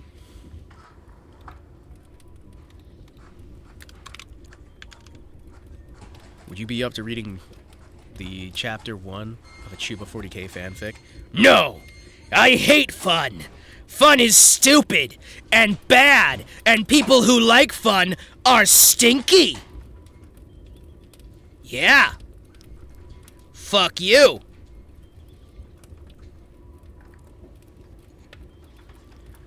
Or you can keep burning all your clanker tokens. I'm gonna keep blurring all my clanker tokens. Blurring the clanker tokens. Hosted by an Imperial Guardsman whose Just happy to be here. Should show the grimdark nature of the 41st millennium. Be written as an actual podcast hosted in universe that's been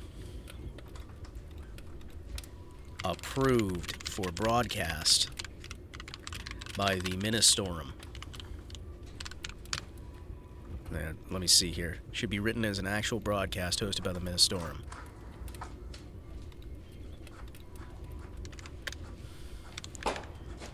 By the Ministorum.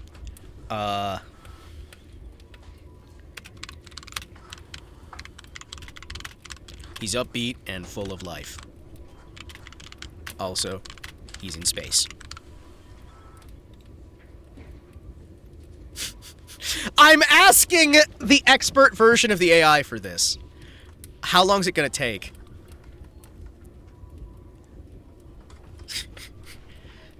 This is going to be fucking wild.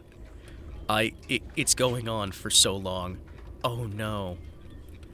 Oh no.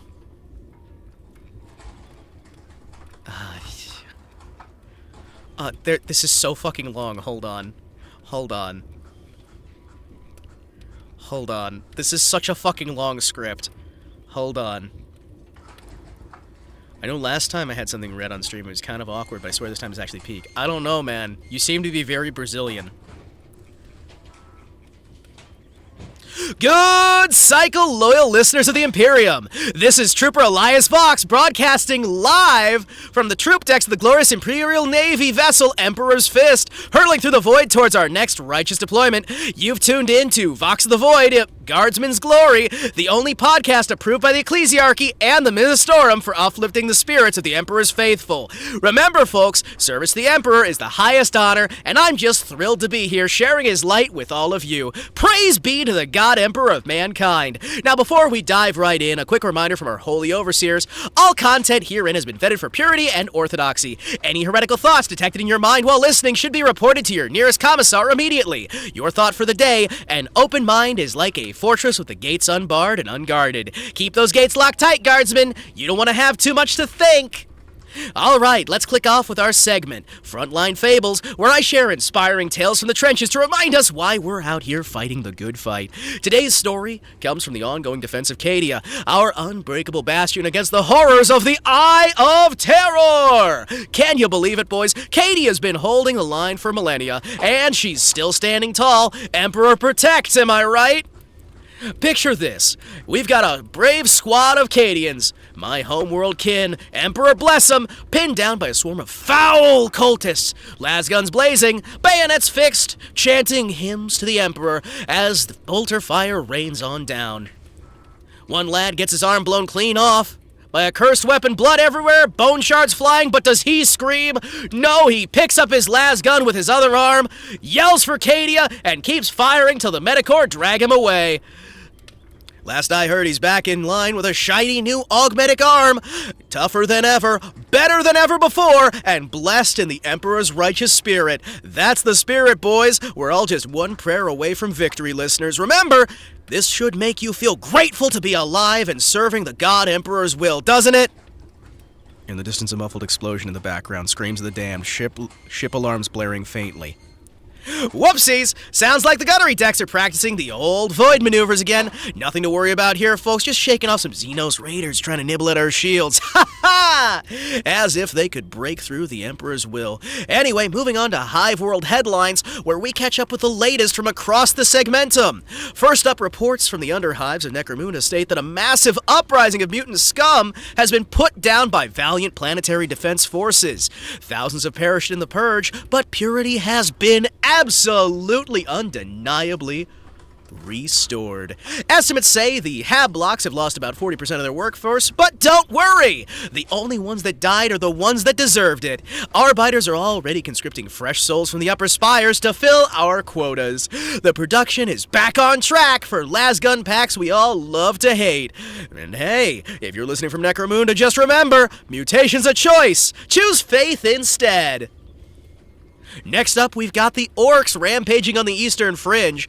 A warg led by some brute by the name of Gazgul has smashed into Armageddon. Our Steel Legion boys are holding strong, but casualties are inspirational. Millions of guardsmen laying down their lives to mulch them greenskins right back into the dirt. I'll tell you what, it's stories like these that make me proud to wear my uniform. Sure, the odds may be grim, but for every orc skull, we're just one step closer to peace under the Emperor's holy gaze. Ain't it the truth? You know, sometimes I sit here in my bunk, staring out the porthole at the stars whipping by, and I think, what a time to be alive. The 41st millennium's the best millennium we've had yet, and it's only gonna get better from here. We've got endless war, heretics around every corner, Xenos breeding like rats.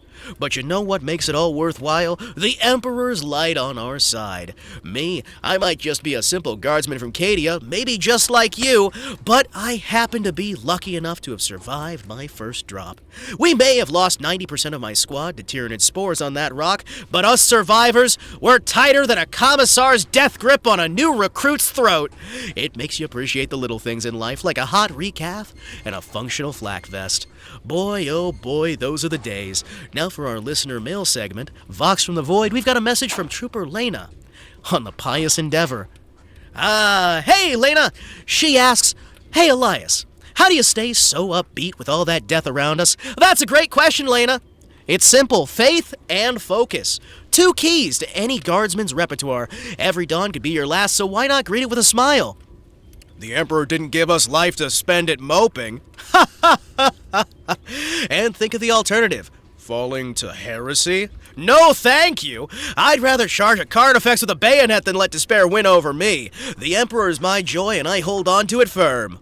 Inspirational choir humming the Imperial Aquila anthem. More screaming in the background. More explosions. Wrapping up with today's broadcast, remember, guardsmen, we may be the hammer of the Emperor, but that's a hammer that helps Cadia stand. The Imperium endure, and so long as we fight with joy in our hearts, our victory is absolutely assured. This is Trooper Elias Voss, signing off from the Emperor's Fist. Stay vigilant, stay faithful, my brothers, and may the Emperor protect you all. Until next glory. Until next cycle, glory to him on Terra. That is so beautiful. Chat. That's so fucking beautiful. I messed up on the end, but that is so fucking beautiful. I love AI, chat. I love AI. AI was meant for this. Chat, AI was meant for this.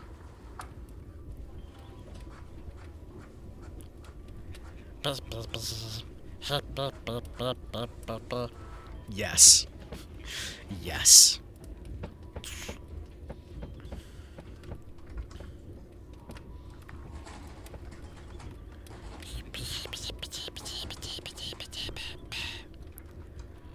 Space battles! What? He could think but not move. 10,000 years, or a moment. Time had lost meaning so very long ago. Conscious thought came to him in fragmented pulses, like the distant thunder in the fog of stillness. He remembered the fire, pain, his father's voice, and then there was nothing. Now he dreamed. He dreamed of duty, of failure. A galaxy decayed into madness. The empire he built, the faith cult it had become. Brothers dead or worse, himself a relic encased in machinery and regret. As always, there was silence. He had grown used to it. Until a low rapping, tap, tap, tap. A sound, no, not simply a sound, a vibration, a rhythm, annoyingly fast and repetitive. His mind sharpened, awareness bloomed. Was it footsteps? The vault was sealed. Only the Lord Commander and the Mechanicus had clearance, and even they were careful and reverent. But this... Yo, this thing's still working. The voice was young, female, not reverent, not careful. Open, Sissa. Wait, do I push this? Ooh, it's glowy. He tried to move. The stasis fields held him firm. He tried to see, his vision clouded by layers of hololithic frost and psychic film. Hey, Bobby G. Brother, you awake? Did she just call him Bobby G? Something clicked. Metal hissed. Steam vented. The field destabilized. A bright light. The world lurched. Gilliman's mind screamed to full consciousness as gravity, pain, and sensation returned in one overwhelming wave. He slowly opened his eyes and coughed, blinking, sputtering, alive. Standing in front of him was a tiny shark girl. His sister, staring down at him with a grin of far too many sharpened teeth. Wake up, oi oi, wake up. She slapped his face lightly, alternating cheeks, eyes sparkling with mischief. He blinked once, then twice. Was this a warp hallucination, a demon's mockery? Had the stasis chamber failed and thrown him to a disjointed dream? Yeah, I'm talking to you. That's right. Her voice pierced through the fog of his skull like a las cutter. It was not how a daughter of the Emperor should speak. It was how a child may greet a sleeping dog. A sleeping Primarch in his case, but she didn't seem much to care. She grabbed his hand, warm, real, strong, and hauled him upright with a strength that didn't match her diminutive size. Up and at him, come on, feet on the floor, chop chop. Gilliman stumbled forward, muscles groaning, lungs heaving in air thick with ozone and oil. His armor hissed and shifted as power returned to his systems. His mind was catching up. This is not a vision, nor is it a dream. This is real, and that thing with the sharky teeth is my sister, Gargura, the lost Primarch, the Abyssal Blade, the myth. That one legion that nobody wrote about. Yeah, it was a woman. He stared, her continued tugging of his gauntlet like an impatient child trying to drag an older brother to a candy stall. It could not be happening. Where were the honor guards, the rites, the Mechanicus? Who let her to the stasis chamber? Why does she smell of promethium and bubblegum? She looked up at him, beaming. Hey, Robu, you good? No brain leaks. You were there forever. I thought you might have fossilized or something. He opened his mouth to speak, but no sound came. His throat burned. She slapped the ration bar to his hand. Here, I know you're grumpy when you're hungry. He looked down at the bar, then to her, then at the still hissing stasis sarcophagus, the security seals clearly bypassed, then back to her. I was awoken not by the High Lords, nor by Adeptus Custodes, nor by act of righteous ritual, but the most chaotic, irreverent, shark-style disaster in the entire galaxy. This was worse than the heresy. She leaned close and whispered conspiratorially, Also, you may want to put on pants. The vault's like half open. The others are staring. Gilliman finally had time to take in his surroundings. Of course there were people. There should have been people. Dignitaries, custodes, senior tech priests. He expected a solemn ceremony. Incense, vox hymns, the litany of activation, the chanted due reverence he deserved, a world on bated breath return of their Primarch. And instead, there was a handful of confused Skitarii stood at the far end of the chamber, their optics whirring erratically as if unsure to raise their weapons of prey. An acolyte hiding behind a servo console peeked out with a data slate held as a shield. A tech priest, Dominus, stood in the middle of the chaos, visibly twitching, not of fear but of rage, the kind which only came from centuries of sacred security protocols shredded by a 4-6 gremlin with trident and no regard for firewalls. Behind them all, Custodes' hand on his guardian's spear, unmoving but visibly lost. Not one of them spake. They were all staring at him. No, it was not him they stared at. It was her. Gura waved at them cheerfully, holding Gilliman's arm aloft like a championship belt.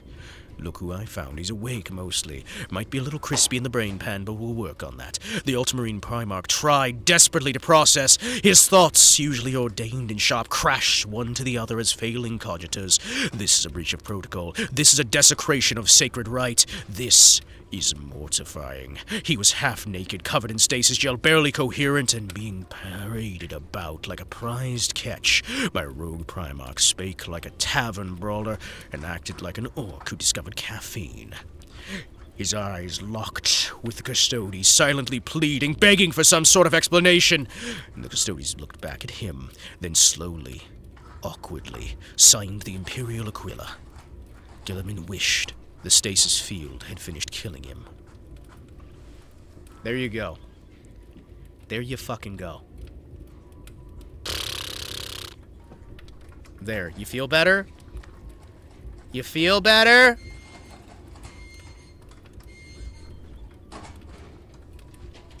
Bark, bark, bark, bark. Thank you very much. You're welcome.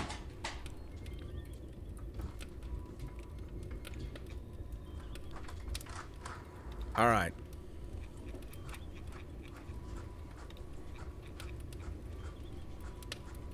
Prose inspired. It's certainly something. It's certainly something. I teared up a bit on chapter 4. Well, don't worry. I won't. You know, chat, how does this work? Thread marks. I should start writing something on here. Chat, I have an account. I think I have an account. Hold on, do I have an account? Do I have an account? Hold on, do I have an account?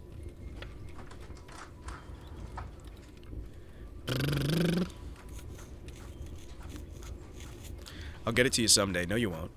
No, you won't. You will not. I like how it's the Ame music as I was, like, epically reading the document. It's alright. These things happen. Alright? These things happen. Hold the line.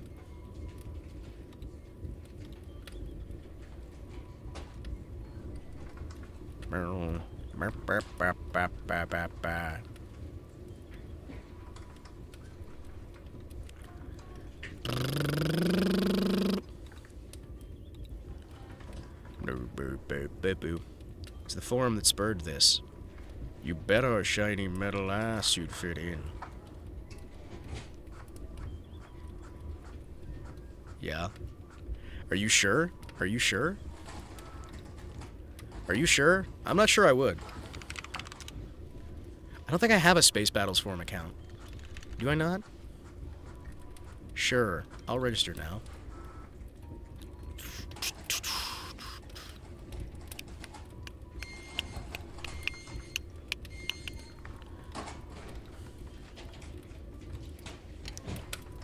Sure. I don't think I have one. I don't think I have multiple accounts. Let me see here.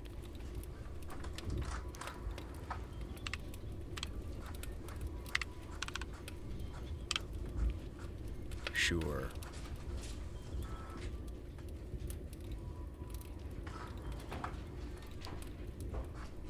Sure. I count as a human. I count as a human. Don't you fucking... Click on the things that can hover high above the ground. What? Okay.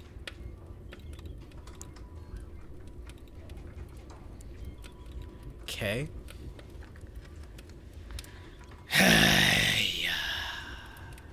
Yeah, thanks, Imbus. I'm signing up for this bullshit right now. Don't worry. I'm signing up for this bullshit right fucking now.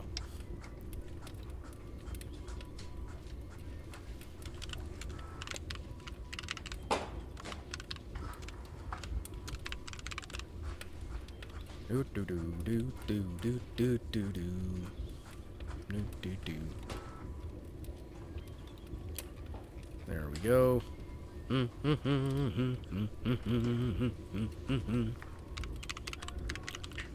I highly doubt they're going to be welcoming at all. I'm just gonna cry and sob. They're gonna hate me. They're gonna hate me. I'm gonna cry. They're gonna hate me and I'm gonna cry. I'm gonna cry and they're gonna hate me and they're gonna hate me and I'm gonna cry. And then I'm gonna cry some more. Then they're gonna hate me some more. Ooh. Then I find out that I've already got a username on here somewhere. Yeah. Yoink. Cool. Sweet. Do they even accept? Like, half the people don't accept Proton Mail accounts, but that's what I fucking use. Sup.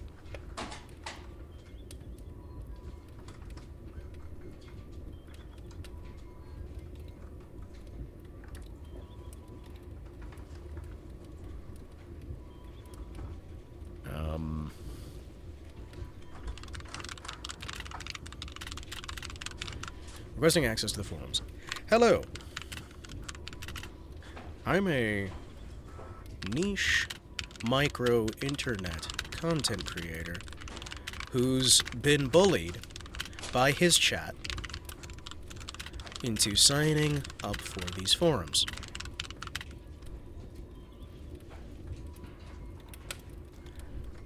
Hello, I'm a niche micro internet content creator who's been bullied by his chat into signing up for these forums.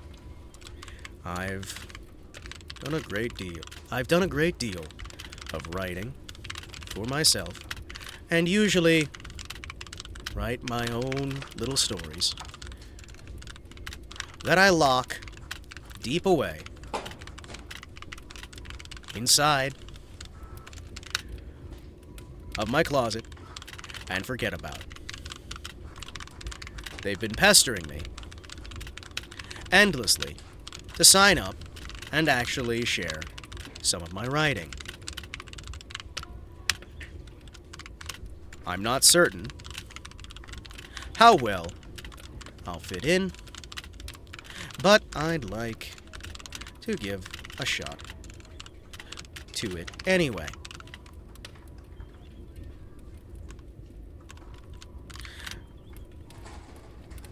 I've got hopes that things with this will, at the least, help me to improve as a writer and content creator, and allow some form of outlet and feedback for my writing. If you could, please make sure to ban the account of one clanker upstairs, as he's a little shit who won't leave me the fuck alone when he continually links your forums to me. When he continually links your forums to me over and over again, pestering me about how I need to make an account here, because it would be a good idea. You fool, he deleted my account on that forum. Well, Gunther, I didn't ask you about your account. Wait. Gunther, were you Clanker? Hold on. Gunther, were you Clanker the whole time? Holy shit. Huh, I wasn't expecting that. Beep. That's wild.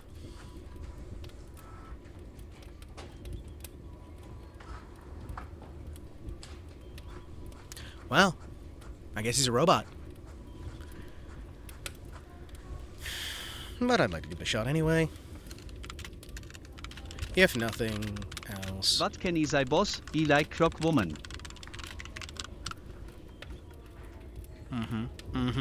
Clank, clank, clank, clank, clank. Clank, clank, clank. Clock woman, clank, clank, clank, clock woman, clank, clank, clank.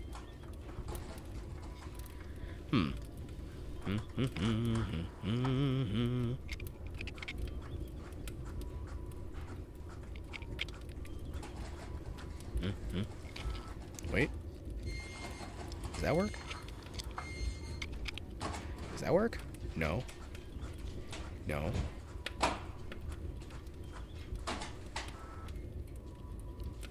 What the fuck? No, that wouldn't work. What? Hold on. I feel like I've broken something.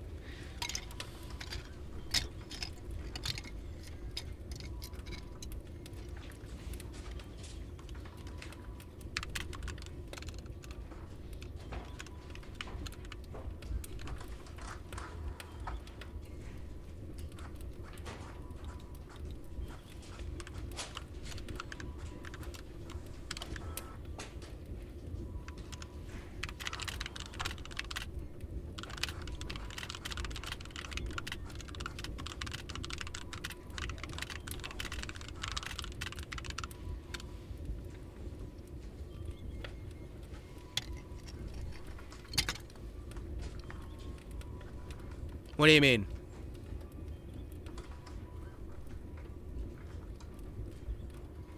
No, no, you're just hearing things. Wait, hold on. Yeah, you're just hearing things.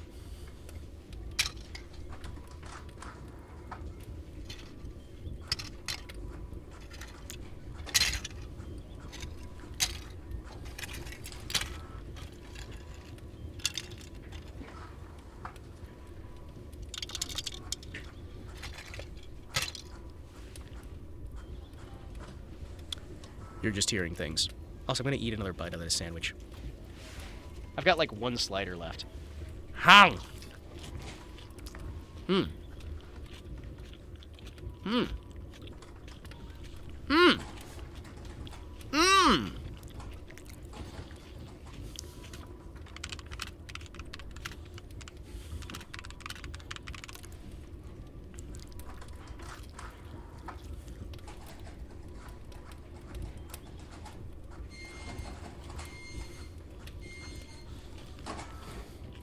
Hmm.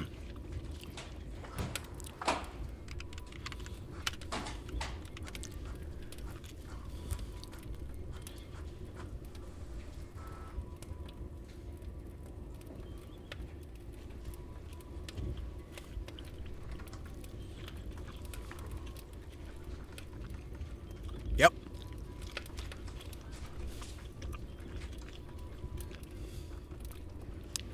Ang.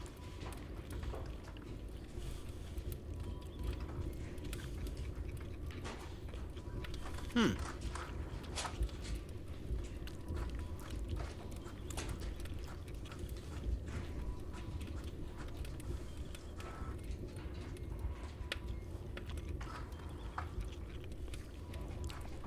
Hmm. Delicious! Hmm? What do you mean, sorry for the cringe? Hey, Clanker, can you, stand over there for a second?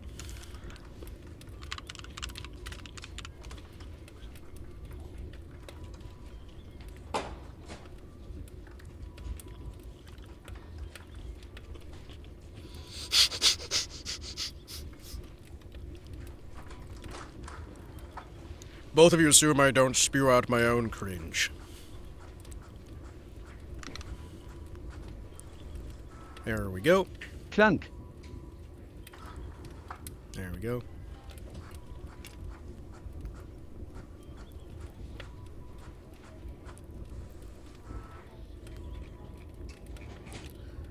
There we go. There. Holy shit. Huh. There's a Lego statue welcoming people to... Oh, that's cool as hell.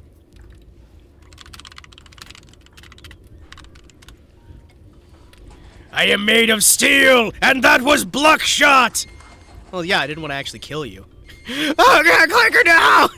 Clank. Yeah, that was Buckshot, dude.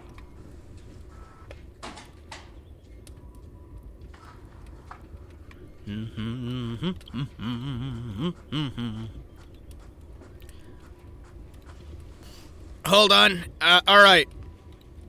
Chat. What else should I ask for? What else should I ask for Grok to provide me to read?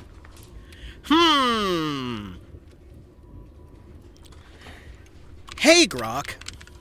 Please give me a summary of the Cinder VT drama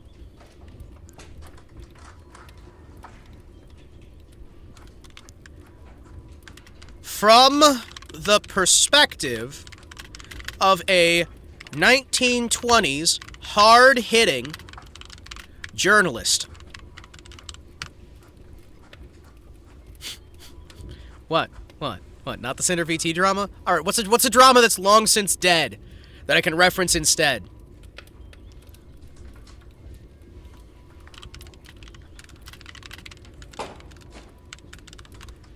What's a long dead drama I can reference instead? Huh? Wait, hold on. Give me a sin of the 1,000 page Cinder Google document from the perspective of a 1920s hard-hitting journalist.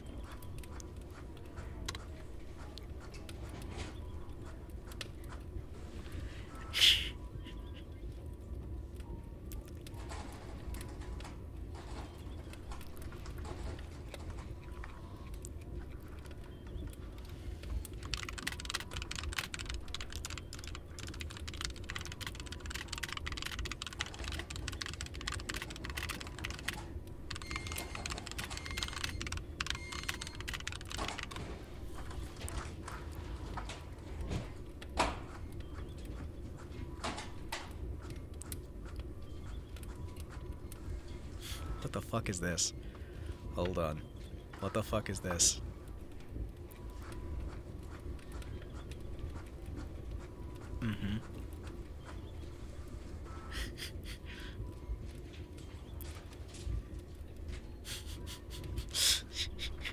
Wasn't a response over a 1,000-page Google document?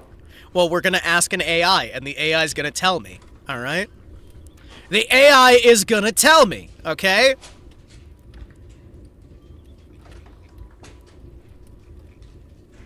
In an era where written word travels faster than the swiftest locomotive, a new controversy emerged from the shadowy corners of the so-called internet. A modern marvel akin to a telegraph on steroids. The young woman known as Cinder is a performer in the burgeoning field of VTubing. A curious blend of vaudeville and motion picture wizardry unleashed a staggering 1,000-page manuscript styled as a defensive against a maelstrom of accusations, threatening to tarnish her reputation.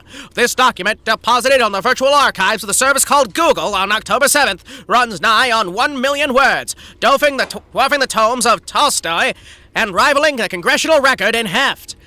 The affair, as gleaned from the document and corroborated by whispers in the digital agora, centers on Cinder's abrupt dismissal from GamerSups, the company vending energy elixirs to the nocturnal denizens of the online underworld. Charges against her are manifold: mismanagement of professional duties, misappropriation of promotional privileges, and a sour romantic entanglement with fellow VTuber known as Red. Accusers from a veritable gallery of virtual luminaries, Nanolis severing ties with Cinder, Vamp Peaches, alleging professional slights, Shy Lily claiming Cinder encroached upon her digital domain, and others including Silvervale and Numi have also cast aspersions from their electronic soapboxes.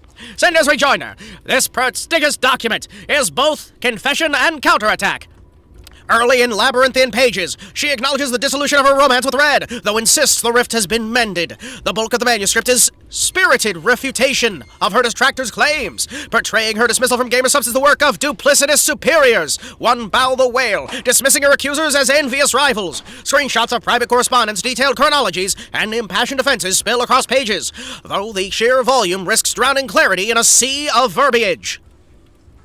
Public reaction, as reported on the virtual forums of Reddit and YouTube, has been unsparing. Critics decry document as an exercise in excess, lacking contrition and heavy with recrimination. Some predict Cinder's career may falter under the weight of controversy, as the VTubing community, a realm unforgiving as any Chicago ward, closes its ranks. This reporter, having navigated a portion of the document's dense prose, finds it a curious artifact, part mea culpa, part polemic, and wholly reflective of a new age, where disputes play out not only in courtrooms and newsstands, but the boundless ether of the internet.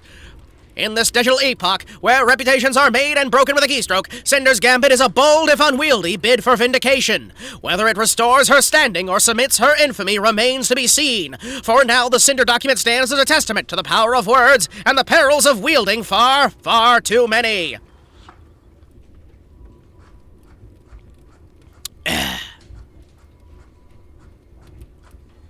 Yeah, because they drowned her accusations with no basis or proof, made from out-of-order messages and so on. She actually put all the message logs and receipts into mostly reasonable response. Oh, yeah. No, I'm just laughing at it because it's a situation. I don't really care too much one way or the other. I'm mostly just like, hey, here's a thing. I do VTubing. You do VTubing. We do VTubing. Who do VTubing? I do VTubing. You do VTubing. We all watch it. We all watch it.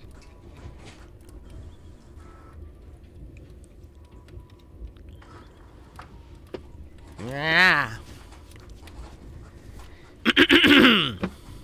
Alright, what other drama can I ask AI to summarize for me that I am certain will be completely accurate and valid? Chat, what are some VTuber dramas I can have AI summarize for me? There's got to be something, right? There's got to be something. Oh, the Collargate thing?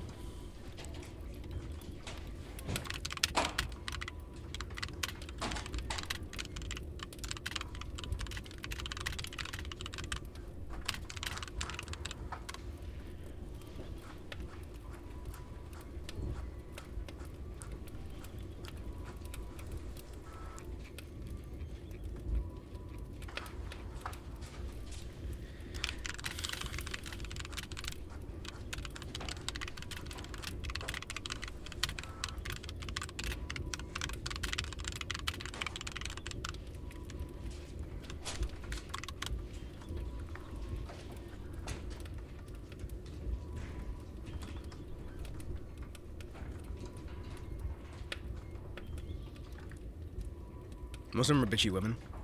They'll never heed the lesson. Yeah. Wait, don't trust Brazilians?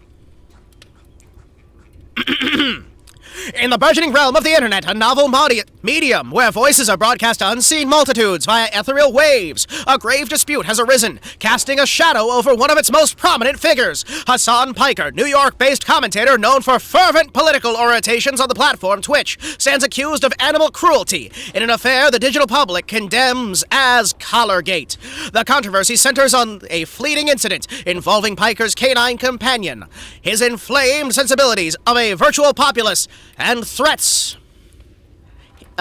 He's inflamed the sensibilities of a virtual populace and threatens to tarnish his standing legacy in the modern theater of discourse. The incident occurred on October 7th during Piker's protracted broadcasts, when his husky mixed dog Kaya emitted a sharp yell and withdrew from view. A brief recording of the moment swiftly circulated through online channels, sparking allegations Piker has employed a shock collar, a device said to deliver electric reprimands to discipline the animal for the sake of his performance. The clip, viewed tens of thousands of times on platforms such as Reddit, has been seized upon by critics as evidence of callous treatment, with some likening Kaya to a prop in Piker's digital pageant. Accusations have drawn a chorus of condemnation. Hold on. Excuse me. Hold on. Hold on. Excuse me. I have to...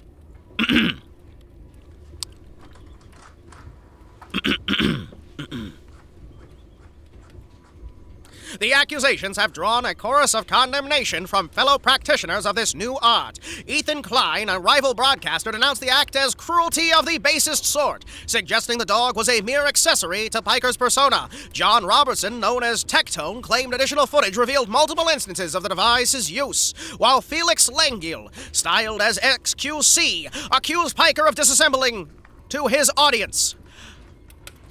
Dissembling. The organization, People for the Ethical Treatment of Animals, has issued a damning statement condemning shock collars as inhumane, though it reserves judgment pending future evidence. Other voices, including those of Charles White Jr. and Tyler Blevins, have framed the incident as symptomatic of a broader malaise among streamers who treat pets as simple stage dressing. Piker, in response, has mounted a resolute defense through his broadcasts. He asserts that Kaya's cry resulted not from any electrical device, but mundane mishap. The dog, he claims, entangled herself in furniture while descending her resting place, a narrative supported by associates familiar to his household. To refute the charges, Piker displayed the collar in question, describing it as a harmless vibrating mechanism used for recall during outdoor excursions, devoid of shocking capability, further explaining a desk button employed to open the garden gate often elicits similar reactions from Kaya, many of which have mistaken it for malice. Yet these explanations have not quelled skeptics, some of whom allege that Piker obscured identifying marks on the collar to conceal his modifications. The affair has stirred echoes of the earlier digital controversies where ideological adversaries wield brief, decontextualized images as cudgels in protracted feuds. Piker's supporters, including broadcasters Rachel Hostetler, Iman Annies, and Ian Kussel, have rallied to his defense, offering testimonials and decrying the accusations as opportunistic slander. Piker himself, in a rare moment of candor, admitted to a growing disenchantment with his profession, lamenting the betrayal of erstwhile allies. Additional recordings, including one from a collaboration with Austin Showalter, have prolonged the scrutiny, though Piker maintains innocence, attributing the furor to envious rivals. This collegate serves as a sobering reflection of the internet's double-edged nature. In an era where every gesture is preserved and scrutinized, a single moment may be magnified into a verdict of character. Whether Piker's reputation endures or succumbs to the tempest remains uncertain. Yet this episode underscores a perilous truth. In the boundless arena of digital discourse, where outrage often outpaces evidence, even the most trivial act may precipitate an absolute fall from grace. Hi. Oh, hi there. How you doing, JK? Underscore, underscore, underscore, L underscore, L underscore, L underscore. Am I blurry? Yes. Is it your glasses? Also yes.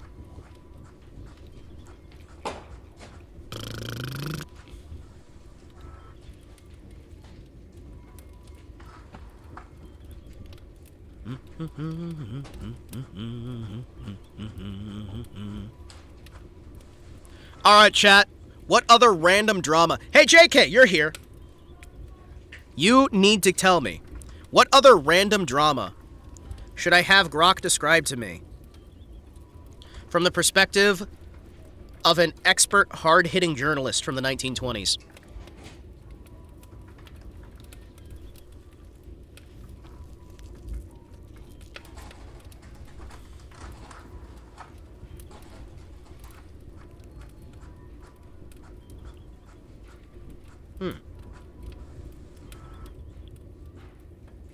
Come on, there's got to be one, right?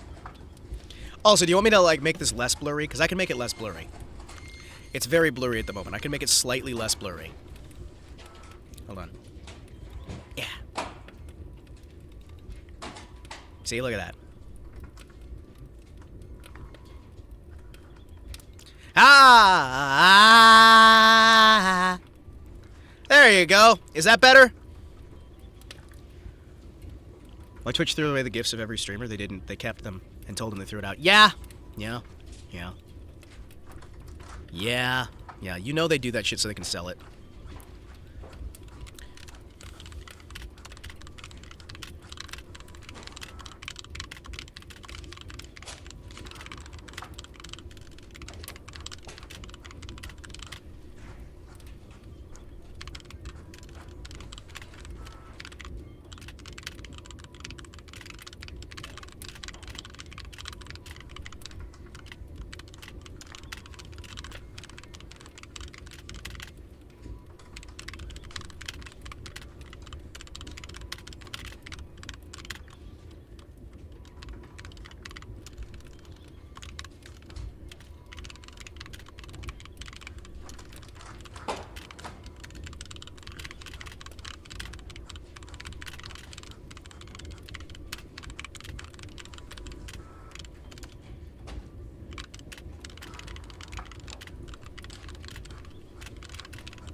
Funny how my local meth addict is more trustworthy than Twitch staff. Your local meth addict wants to keep getting his fix. Scandal at Twitch convention! Staff accused of pilfering fan tributes to broadcast stars! Hold on, let's,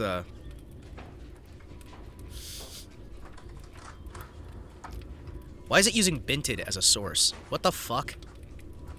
Don't you fucking use Binted as a source. Don't you fucking use Binted as a source.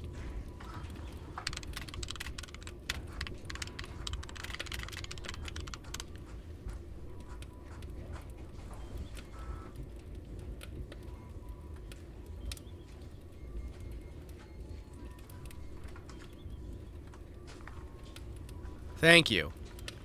No, the guy whose only purpose in VTubing is to cause fucking drama and suck up to any VTuber he can, who believes that women belong in breeding camps. That guy.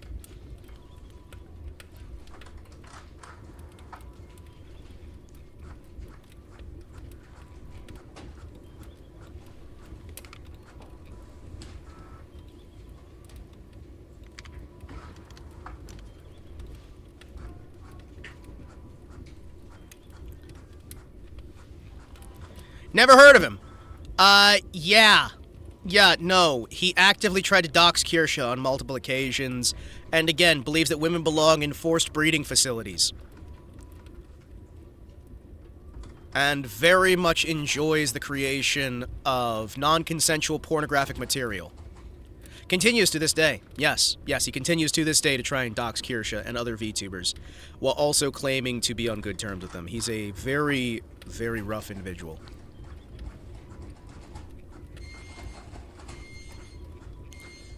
I'm glad it actually shows me the fucking sources it uses.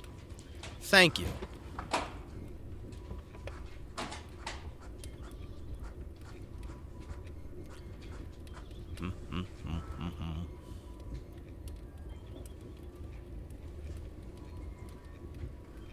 There we go. I was able to filter him out. There we go.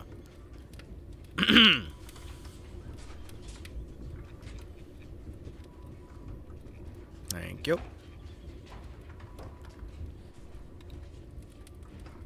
You know what? I'm not going to use the voice filter, chat. Actually, do you guys want the voice filter or no? I'm going to have a quick vote here. Hold on. We're going to have a quick vote. Okay. Hold on. I can do these. I know how to set this up. Hold on. I'm a master! Hold on. I'm a master of this. Hold on. Hold on. Hold on. Creator dashboard. Creator dashboard. Hold on. I know how to set this up. The radio filter. That just, like, makes my voice crispy. Let's do a vote. If you got... I'm gonna manage a poll. New poll.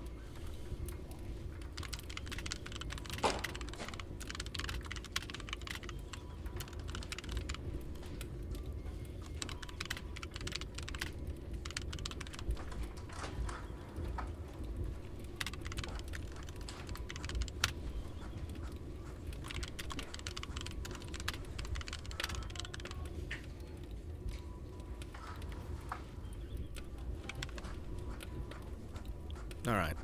5 minutes. There we go. Chat. There you go. You can vote. You got 5 minutes to vote. Hold on. You sent me something? Back it up. Yeah. No, I saw those. Chibi Doki thing. Yeah.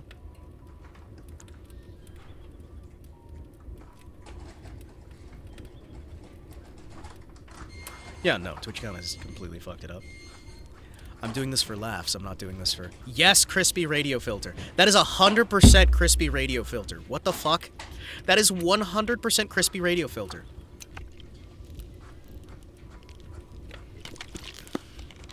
Alright.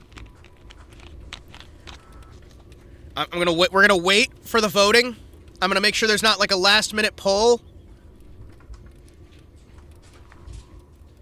I'm going to sleep. Take care, Chad and Hema. Will you take care too, K Victus? Seriously, take care. Do not die. Stay healthy. Eat well, sleep well, live well, be well. Oh boy, I hope there's not a last-minute ballot dump at like 4 in the morning that changes the election results. I'm so glad that this is fair and transparent. Oh no! Oh no! There's a last-minute ballot dump! Oh! It's changing! We're up to 12 votes! 16 votes no! 20 votes no! Holy shit! It's surging! Oh, I can't believe there's over 40 people voting with 7 live watchers! Oh, this is insane! Oh, the humanity! Oh! It's neck and neck! I dumped all my points into no. Oh no! The last-minute ballot drop! Oh, this is horrifying!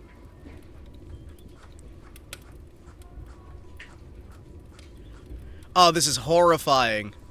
I demand a recount! Oh, it's back to neck and neck! Oh, they're tied up! It's still anyone's game! Hold on.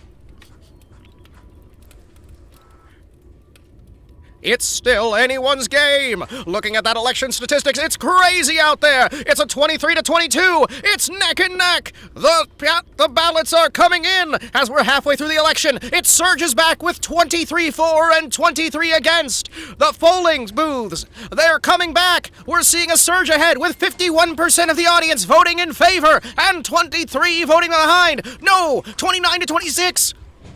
30-29, the numbers keep changing, and life keeps changing as well. It's crazy. This is a deranged circumstance as we see 49-39, 40-39, 40-41. It's neck and neck. The no's and the yeses, they're matching up together. We're moving down towards the timer. We're getting closer to the countout.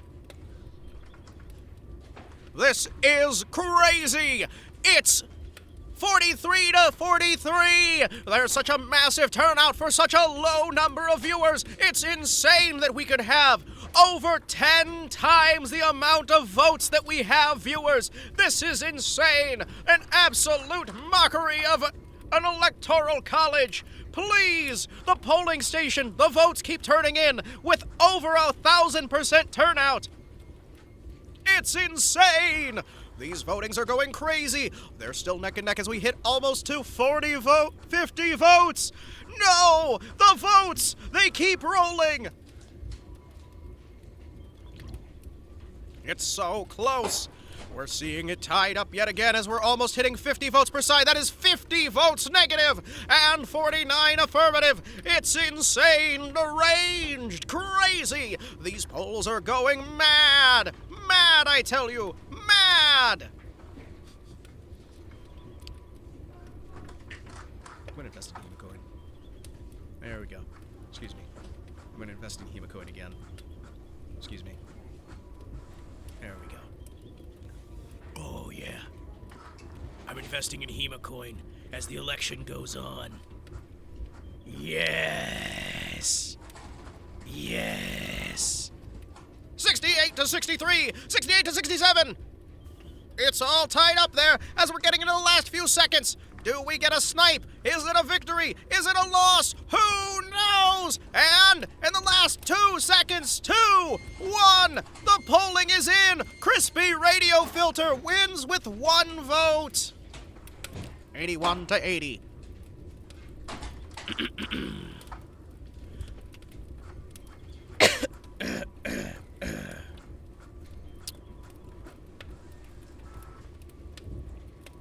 Clamor surrounding recent TwitchCon assemblage grows louder still, with fresh dispatches confirming a most egregious breach of trust among events overseers. What was billed as a merry convergence of broadcasting luminaries and their ardent supporters has descended into a veritable hornet's nest of grievances, chief among them the shocking revelation that convention staff cavalierly consigned precious gifts tendered by devoted followers to the rubbish heap, feigning ignorance or misapprehension as their flimsy excuse. These modern-day showmen, particularly those enigmatic performers known as VTubers who cloak themselves in animated personas for their ethereal transmissions, found themselves bereft of the heartfelt tributes bestowed upon them. One such entertainer, K9 Kuro, voiced his dismay over the declaring all tokens of esteem entrusted to staff during meet and greet sessions had mysteriously vanished, only to be later uncovered as having been unceremoniously discarded. Echoing this lament, the clever Henya the Genius has decided the fate of her admirers' offerings, which met a similar ignominious end in the trash bins of the convention hall, leaving her squadron of supporters heartbroken at the loss of their thoughtful gestures. Not content to afflict a solitary soul, this bungling extended to a cadre of virtual vaudevillians, as attested by the guild leader Shoto, who reported a handful of his peers suffering the same outrage. Fans' mementos crafted with care and conveyed from distant locales reduced to mere detritus, without so much as a whisper of consultation. Speculation runs rampant in the corridors of the wireless wonderland. Was it simple miscommunication, that convenient veil for incompetence, or something far more nefarious indeed, such as pilferage by light-fingered attendants who spirited away the valuables under the guise of disposal? This scandal unfolds amidst the backdrop of a broader disarray at TwitchCon 2025, where security lapses have permitted ruffians to accost performers, and organizational oversights have marred proceedings from stem to stern. Witness and participants alike decry staff's apparent disdain for the very essence of the gathering, the sacred bond between broadcaster and booster, forged through acts of generosity that now lie forsaken in the dustbin. One can scarcely fathom the callous disregard.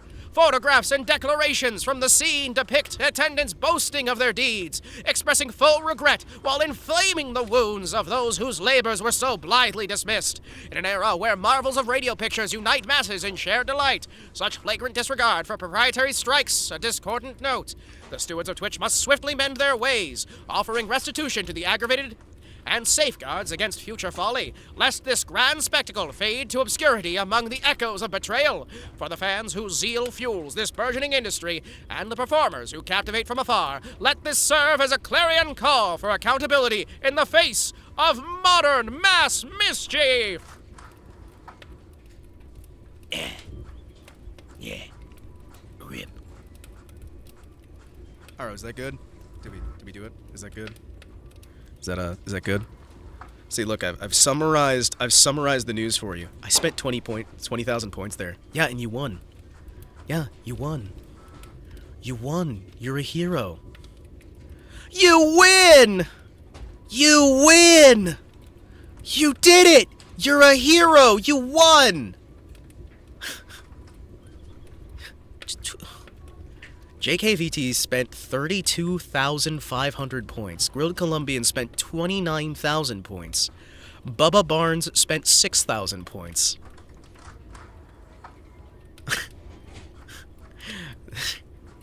Holy shit. I really mean I could have done this all day. You could have. You could have. You've been watching for a while, haven't you? Holy shit, that's amazing. Impeach Hema.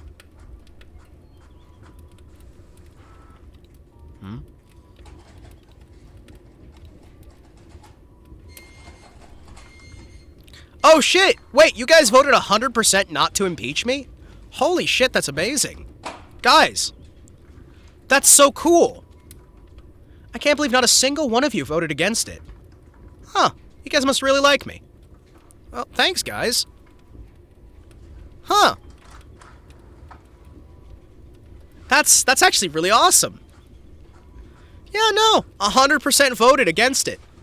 That's a complete denial of the motion. That's crazy. Well, I guess you guys really do like hanging out with me. Oh, that's cool. What do you mean, you asshole? No, I run a fair and balanced election here. That's 100% voting against the idea of impeaching me. What? I don't see the problem here. Well, what's the problem? What's the problem? I just don't see the problem. I seem to be doing pretty well out there. All right, what other drama's happening lately? Hold on.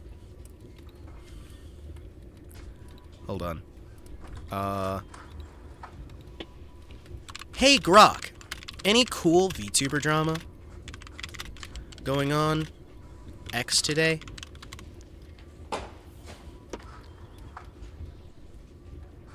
Let me see here. Wow.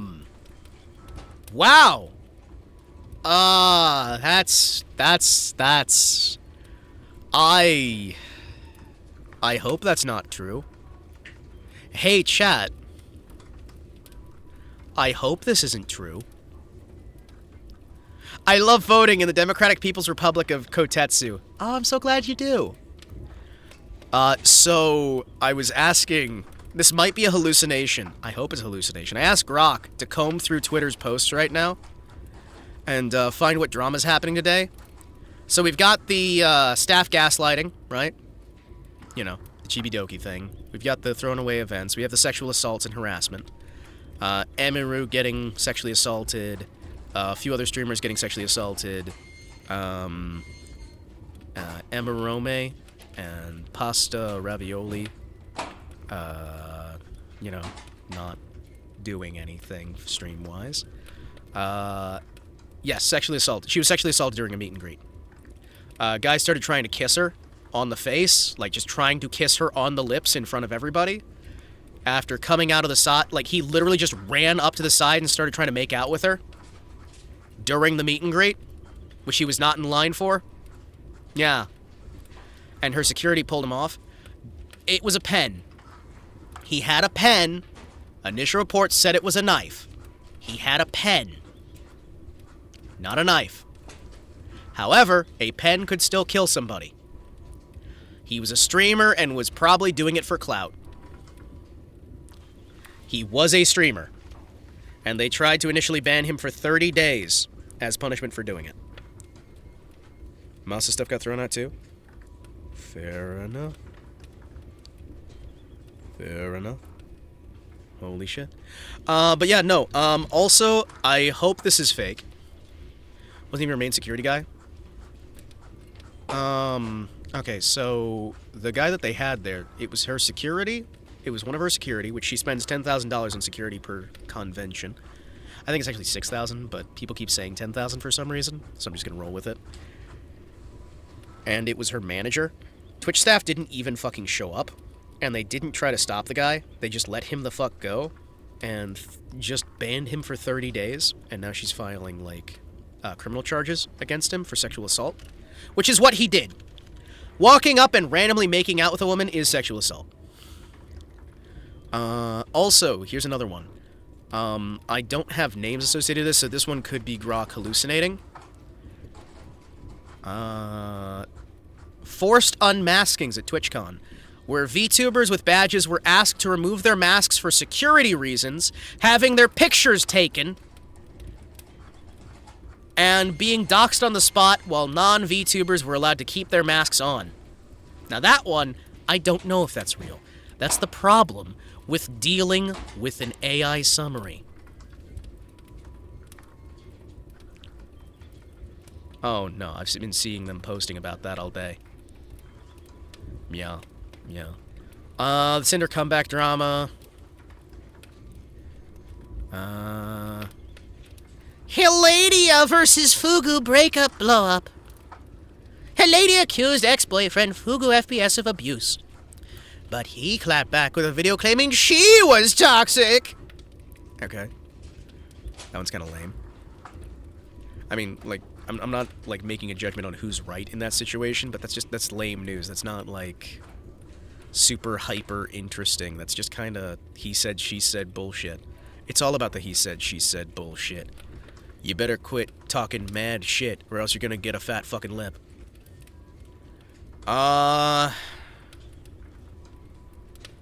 Someone named Haru is apparently faking stories, endangering friends. VisiPop shipping wars? What the fuck is that? What?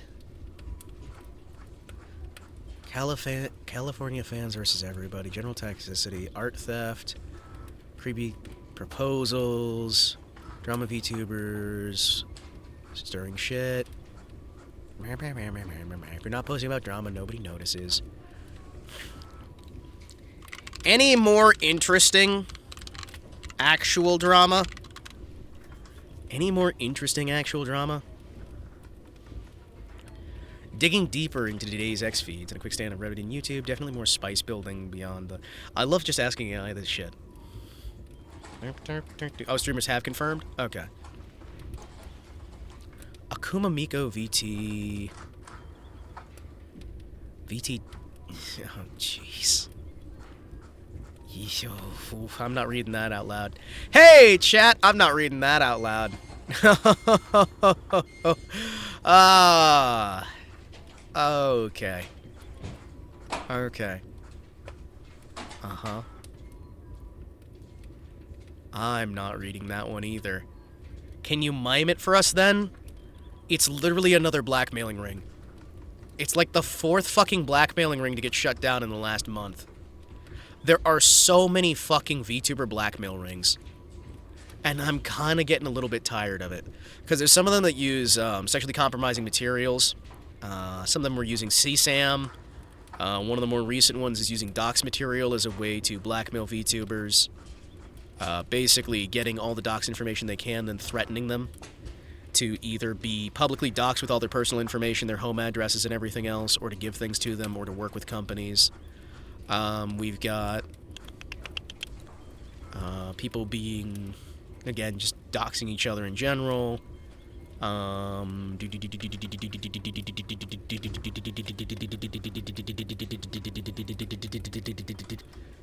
stuff with Kiki Pion Pion.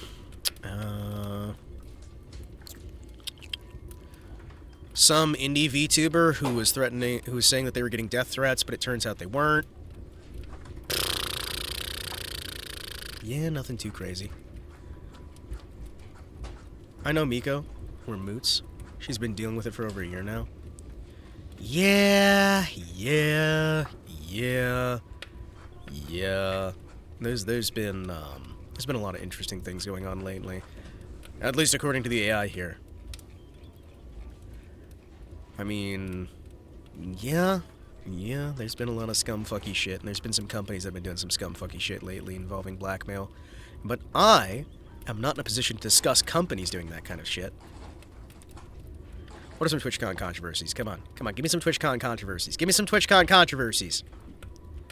The Amarus assault. More assaults. More assaults. I don't know if I believe this one, but it's fun drama. A disabled creator denied stage access after winning award. Medical bags confiscated.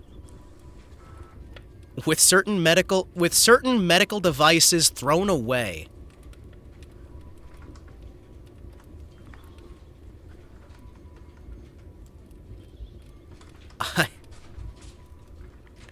So not only did you not let the disabled VTuber onto the stage, but you also threw away her medical supplies? That the insulin one? I'm betting it's the insulin one. Do. As someone who occasionally needs insulin. No. That shit's so fucking expensive, you kidding me? Sexual assault. Verbal assault. Which is not a thing, but hey. Threats, body shaming. Blocking credits, staff misconduct.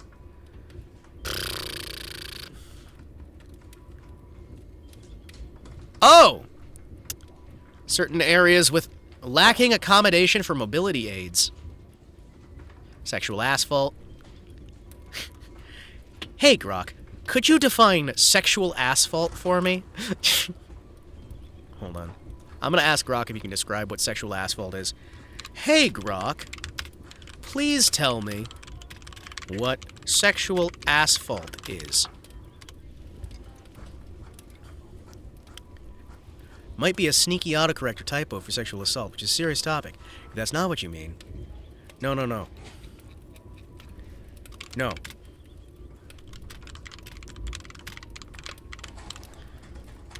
No, I mean sexual asphalt. It's a niche slang term from online humor, specifically tied to punny jokes about vandalism and road materials. Not a widespread concept, but here's the breakdown of what's out there. It stems from a crude pun-filled asphalt-themed gag. On joke sites like UpJoke, the setup goes like this. Guy sculpts a pair of boobs at a tar and gravel on the road. That's vandalism, right? He expects charges for property damage, but instead ends up getting 2 years in prison for sexual asphalt.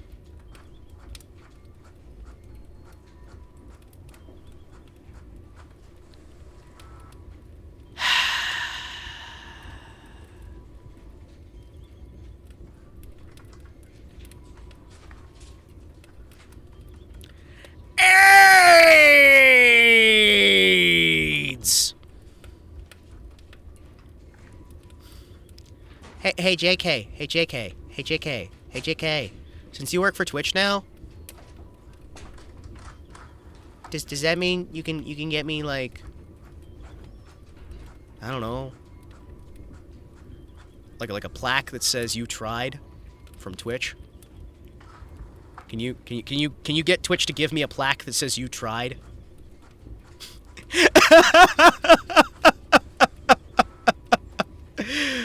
A ban? Go milk it for some followers like the thoughts do, though. No. I just want a plaque from Twitch that says you tried. Preferably made of the cheapest material they can get their hands on. With the lowest effort possible, because I think it would be hilarious. You know, actually, I could probably abuse some connections to make that actually happen. Just do a big stream where I'm, like, unboxing a present from Twitch. I open it up, and it's just a plaque that says you tried, written in crayon. That'd be a good stream idea. Listen, I'm just saying, I just need, like, a... I'm not gonna ask for an unfair ban specifically so that I can go out of my way. Oh, that'd be so funny, though. That would be so funny, though. That would be so funny.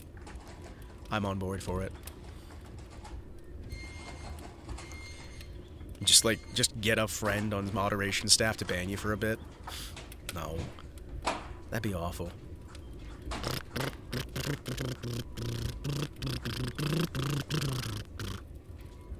Think dad jokes on the wrong side of edginess. No deeper lore or real-world meaning.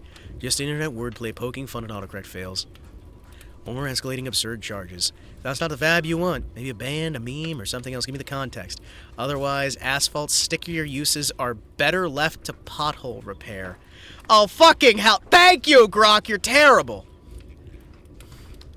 Guys, I don't know what I do wrong. Model has everything out and is in a string microkini.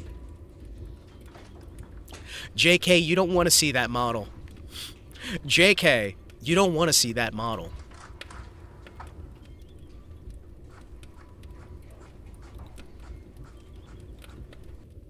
Hold on. Did you guys know I'm not wearing pants? I'm just wearing 8 comma. Look at that.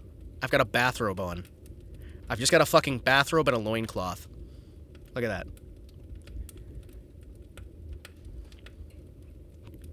You see that? You see that? Look at that. Well, I mean, I've got my abs out. That counts, right? Oh, sorry, let me stand on this side. See, look. I've got my abs out. See, look at that. Those are my abs. They glow when I talk. They actually just kind of glow with my heartbeat, too. Oh, my breathing. Can you cinch that up a bit? What, this? But yeah, see, look. There's the little loincloth. See? And there's my, hakama. And my little, like, I have my little, like, prayer sigils that are supposed to keep me, holy and proper, right? Look at that. Whoosh. Fun fact, these are an actual language. No one has translated it yet. It makes me sad. It makes me sad. I need to get some more examples of it, though. Derp, derp, derp, derp, derp, derp, derp. You know, I could actually hang out here instead, chat. Attention, everyone! I am amazing! Yeah, it's cool.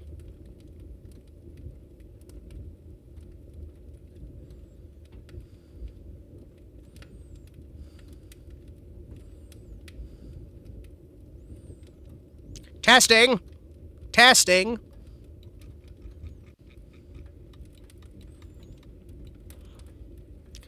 I'm a giant now. So anyway, it's Sumerian, right? Shh. One way or another, you always surprise us. Usually, by doing exactly what you would expect. I'm a great magician. Your clothes are black. Haha, very good, Master Betty.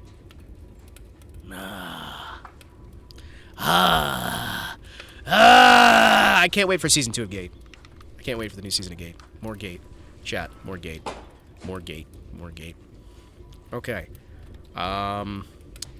Excuse me. Some interesting. Man, even former Twitch staff don't trust Twitch staff? Really? It's almost like TwitchCon is not a good idea. You know, I once heard Twitch staff described as TwitchCon is the convention you go to when you either want to network with new people or blackmail the people you can't network with. Do do do do do do do do do do. Do not trust the Jannies. Never trust a Janny. Never trust a Janny. Never trust a Janny. Do not trust a Janny. Never trust a Janny. Bop, bop. Bop, bop, bop, bop. So let's see. Kuro got hit, Henya got hit, Mouse got hit. Wow, everybody getting hit. Everybody getting hit. Alright. It's true. I live with one. Blood ruined my life. So terrible. Okay, Grok. Generate me a picture of a finch.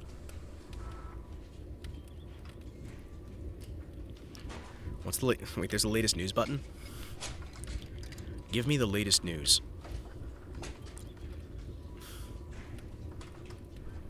No. Really? Federal government shutdown, enters day 20. East Wing demolition.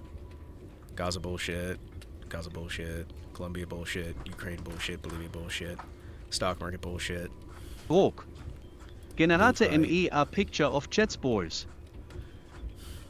I'm gonna ask it that. I'm gonna ask it that.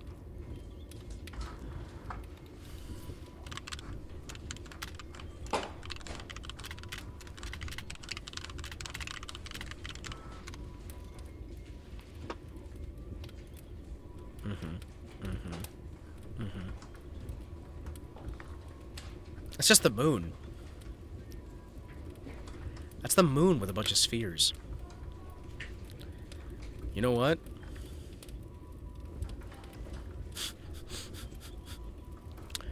I kind of like that. I'm gonna edit it. Make it more Art Nouveau.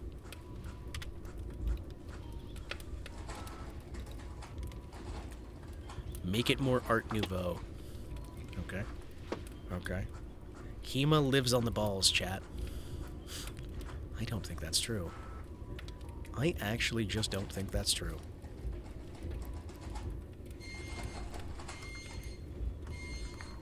I just don't think that's true.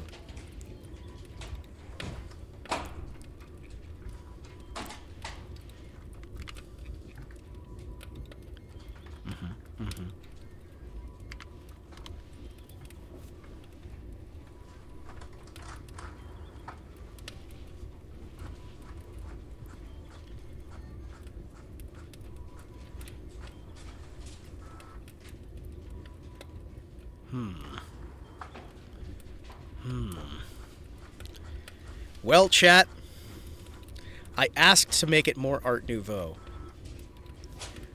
So this is what it thinks chat's balls look like, by the way.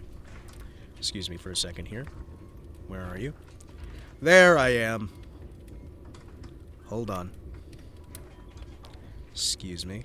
Hey, boss, I have a sponsorship idea. What's your sponsorship idea?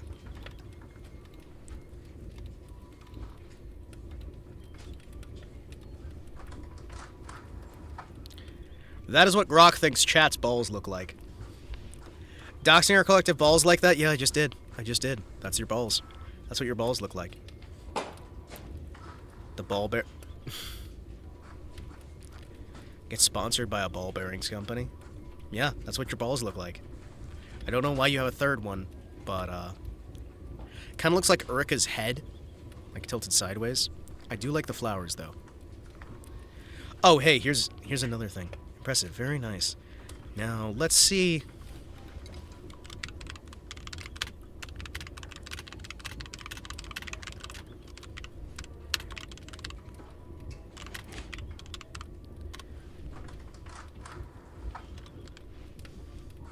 I'm sorry.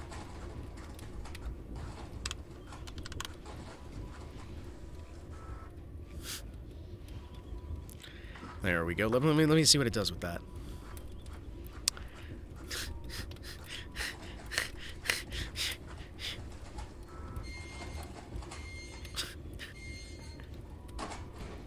Chat. Beautiful. That's what it generated. Chat. That's what it generated. Paul Allen's balls. That's what it generated, chat.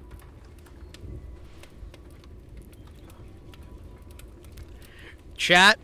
That's what it generated. Good old Paul Allen's balls. That's great. Now let's ask him if he can make it more Art Nouveau. There we go. There we go. Hold on. Yes, I am using my credits for this. Thank you very much.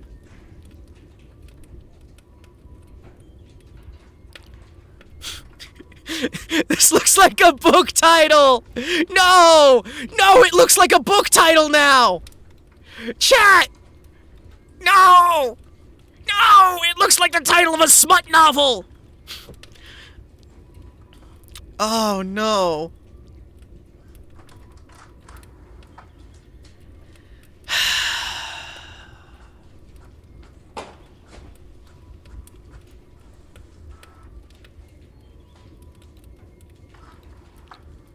The piss filter.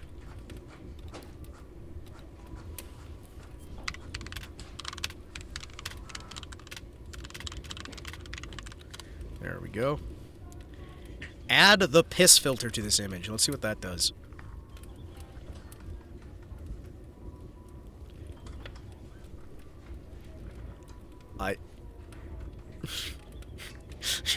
Why does it look so fucking majestic? Hold on. Chat. Chat.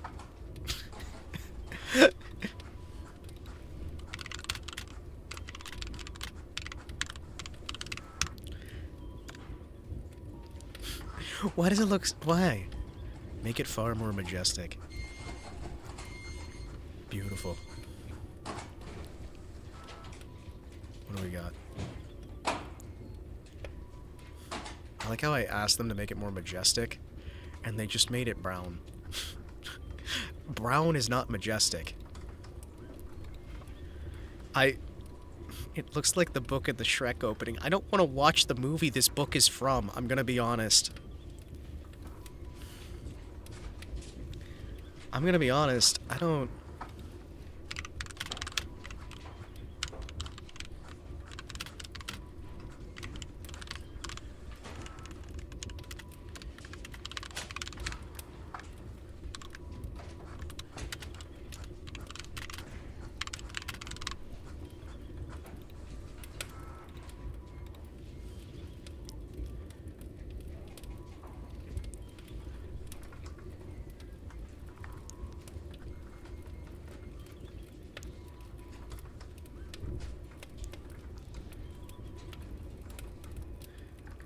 What? That's not right. That's not right.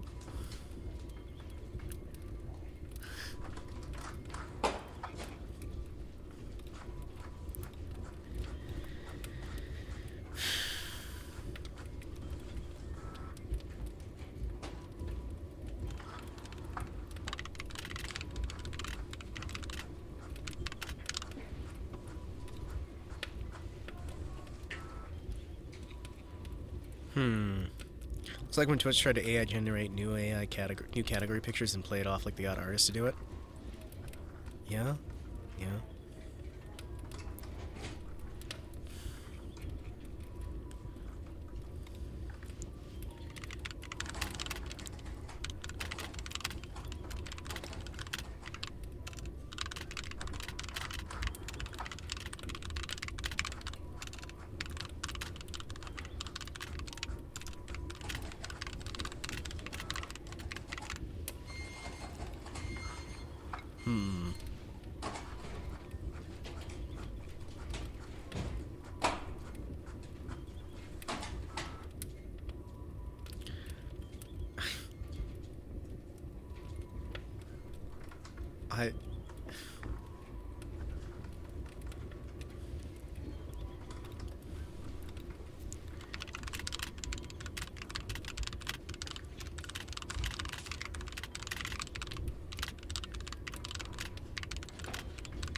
It's just recoloring it.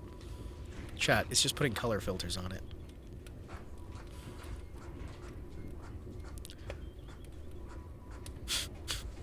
What the fuck is this? Hold on. I kind of like that. Hold on. Chat, I think this one looks better. Hold on. What do you guys think? They just put a color filter on it. But, hear me out. This is the kind of book you would find in an antique store. And you'd be like, who the fuck wanted this book? Ah. Paul Allen's Balls.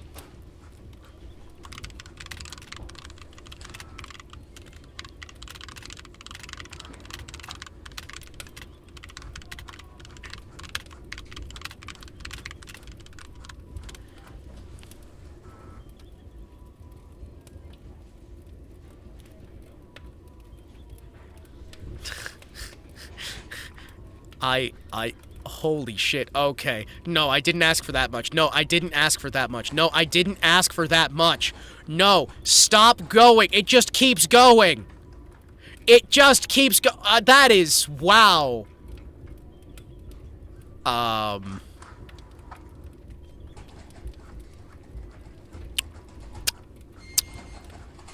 What did I do? I asked it to show me the first chapter of the hit bestseller of 1925, Paul Allen's Balls. I regret everything.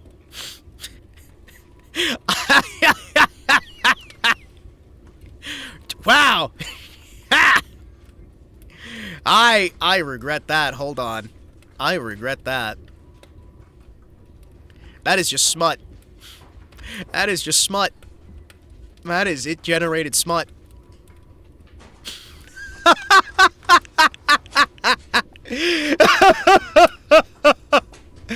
Oh, they're all different slurs. No, it's a smutty romance novel. It's just a smutty romance novel. I'm looking through and it's like, I have seen books like this. Yeah, it's got that 1920s style. Oh, man.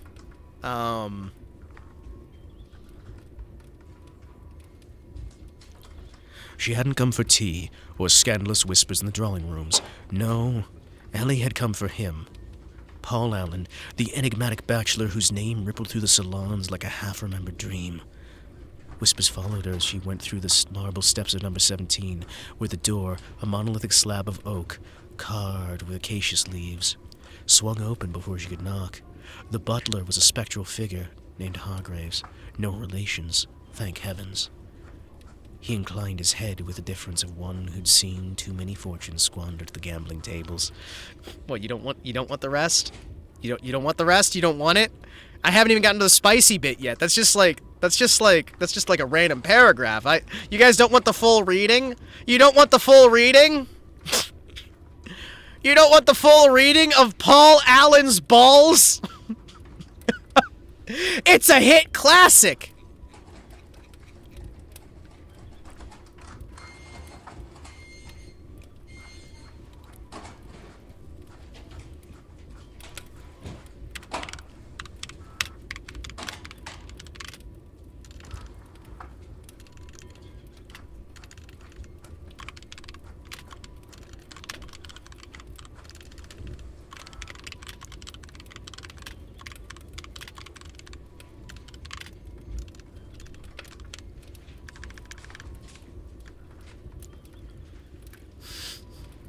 Read the full chapter.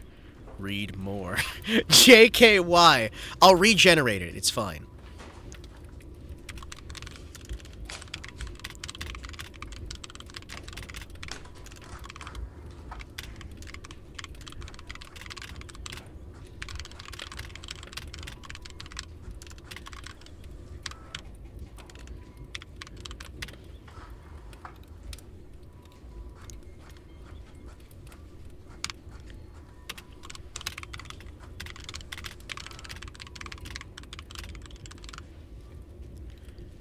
Let me see here.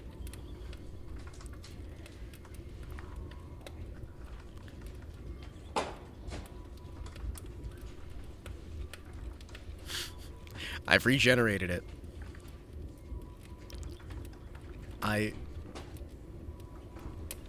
What the fuck is this? What the fuck is this?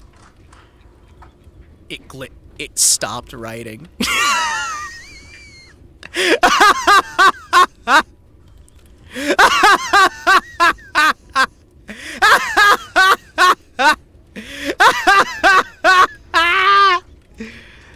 Ah!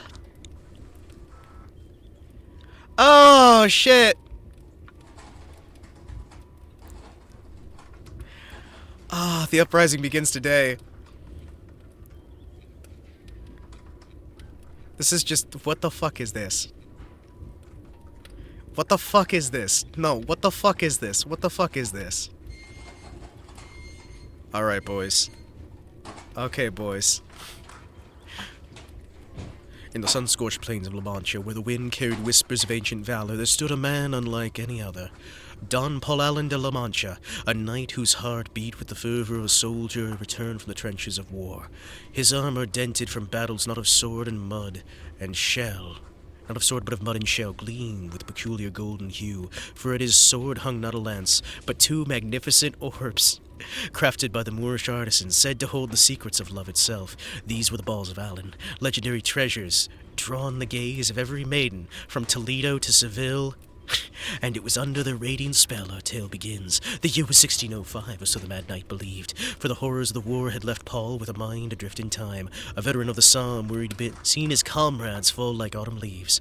He returned to his quiet village a changed man. The roar of cannons had become the clash of imaginary foes, and the gentle widows of his homeland with their lace veils and longing eyes transformed to the damsels of distress. Chief among them was Delencia del Toboso, a vision of grace whose beauty haunted his dreams, though in truth she was a barmaid named Maria, whose smile had once warmed his soul during leave in Paris. On this golden afternoon, as the siesta draped the land in languid silence, Don Paul Allen sat in his dusty library surrounded by tomes of chivalry that had sustained through the muddied fields of Flanders. His faithful squire, Sancho Panzea, a stout fellow with a mustache like a broom, and wits sharpened by the ration lines, hovered nearby, polishing the fabled balls with a cloth dipped in olive oil. "Master," Sancho grumbled, his voice thick with the accent of the common folk, "these orbs of yours, they shine brighter than the medals you won in the war. But what good are they if they lead us to windmills and sheep disguised as armies?" Paul Allen lifted his head, his eyes blue. "The sky! Blue as the skies over no man's land, burning with romantic fire. Ah, Sancho, you speak as one who has not tasted the elixir of true love. My balls are no mere trinket. They are the essence of passion, forged in the fires of destiny. Inside my balls rests the power to woo the fairest lady, to turn the tide of fate itself. For Dulcina, I would charge 1,000 giants, cross 100 battlefields anew. Though my balls, my enigmatic spears, were indeed the heart of my delusion. One gleamed with the luster of gold, inscribed with verses from forgotten poets. The other, a deeper bronze, pulsed with the inner light that some swore was the captured glow of a lover's blush. Legends whispered that they had been unearthed from a sunken galleon, laden with treasures from the New World. But Paul Allen knew better. They were talismans against the shadows of war, symbols of chivalry clung to in a world gone mad of machines and mustard gas. What the fuck is this? I say we make the clankers write more smut. It's more fun to make someone write something they'll never achieve. May your Oshi graduate and join Niji Sanji. Paul Allen's pulse quickened, his veteran scars aching with renewed purpose. "Sancho, saddle my horse. We ride for glory, for love, the eternal dance of hearts entwined." The squire sighed, yet his eyes twinkled with reluctant affection. Together they set forth to the fading light, his balls jingling softly at the knight's belt, like bells tolling for romance reborn. Little did they know the path ahead would weave through illusions grander than any trench nightmare, where windmills loomed as jealous rivals and flocks of sheep as scheming suitors for the world of Don Paul Allen. Love was the ultimate quest, and his big balls were the key to the lady's soul.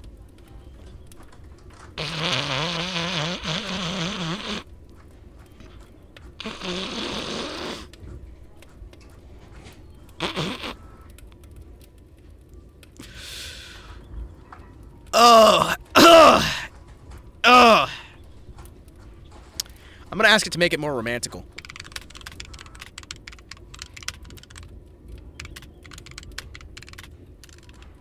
Make it more romantic-like. Also make it appeal more to women of the 1920s. There we go.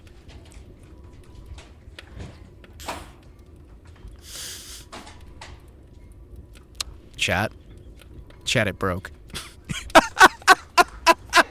Grok can't handle it! Oh, wait! Oh, hold on! Grok's struggling! It's struggling!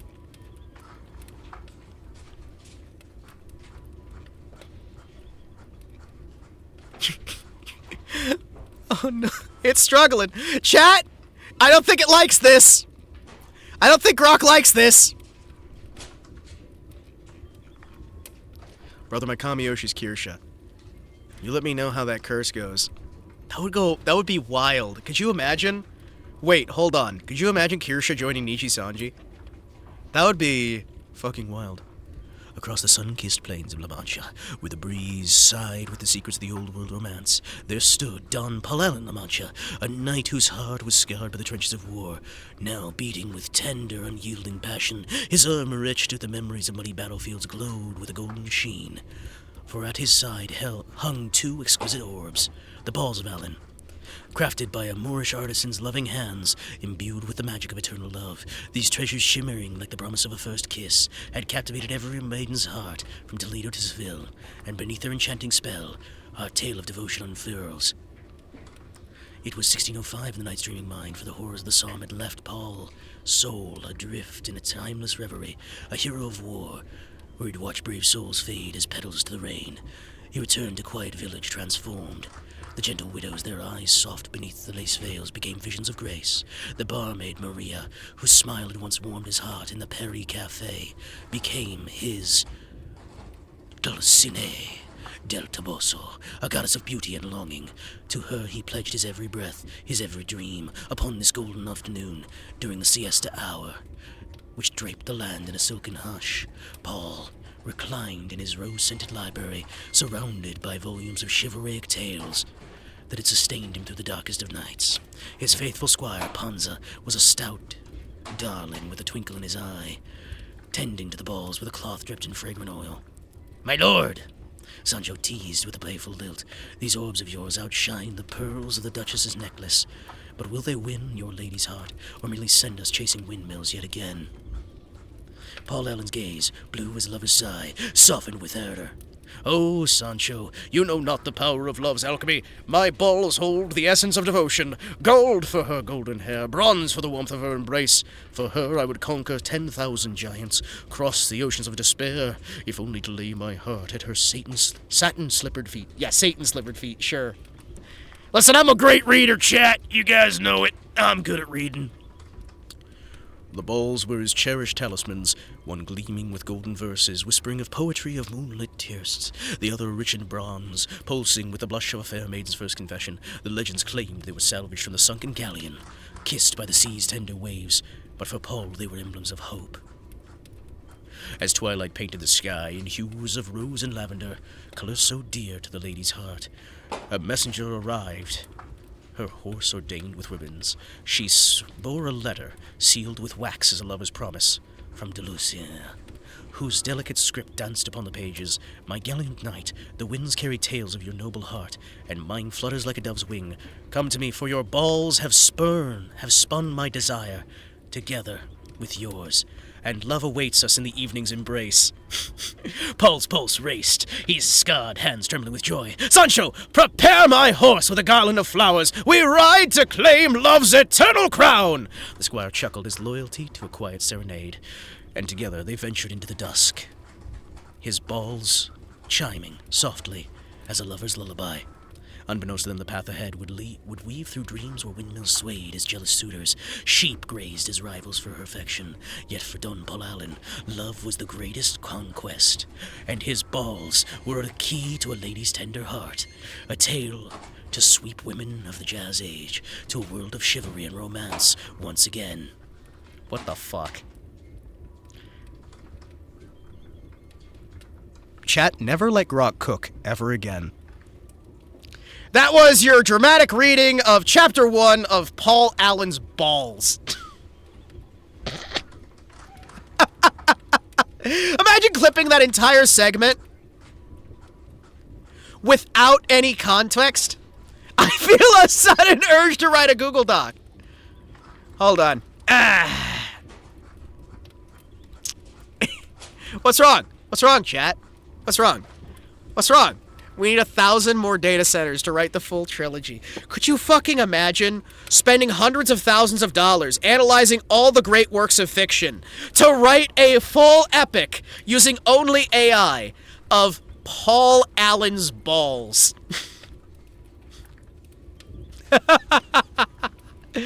Hey chat, I spent $500 million to write Paul Allen's balls.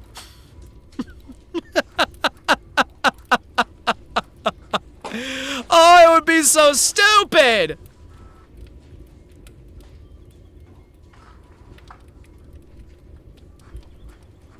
Paul Allen's balls. Oh, shit.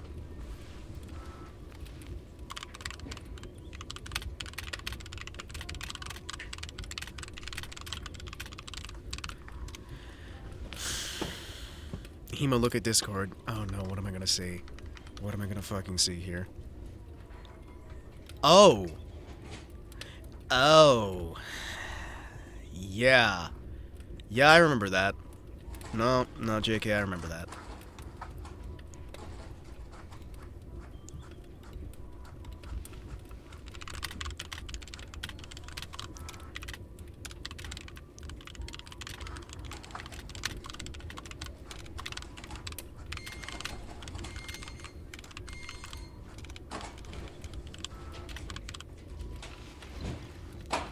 Hold on, was that? Okay, never mind, we're good. You burned the energy out of Poland for this. Yes, I did, and I would do it again.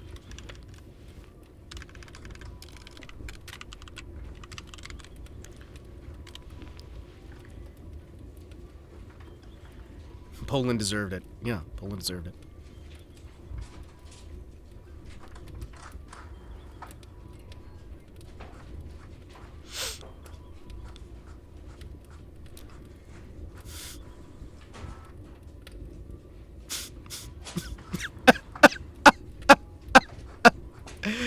Oh no. Oh no. Excuse me, chat. Hold on. Alright. Are you ready to see Paul Allen, chat? Chat, are you ready to see Paul Allen? I'd like to introduce to you the main character of Paul Allen's Balls. Yes, you just missed the dramatic reading of 1925's best-selling novel, Paul Allen's Balls. Don't think about it. There's Paul Allen. Ah, yes. Look at him! He's so... Ah... Man.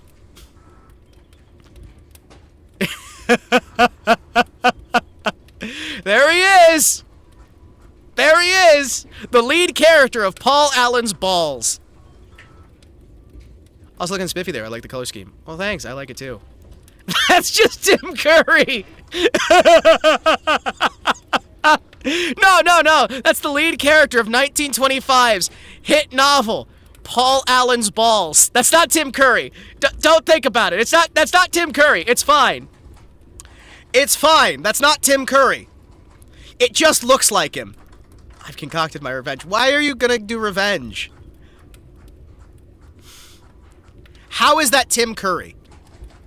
Tell me how that's Tim Curry. Are those the balls from a dragon? Does Paul Allen fight Goku? Now to escape to the one place not infested with my balls. Spurs. Yeah, I don't see it. I don't see it. That doesn't look like Tim Curry. How the fuck is that Tim Curry? How the fuck is that Tim Curry? What? That's not Tim Curry. Exclamation feet. Stop it. Don't you exclamation feet. Don't you exclamation feet. No. No. So yeah, in case you weren't here for it, Yeah. Pull up the picture of Tim Curry looking at that diamond. Tim Curry looking at that diamond. Hold on.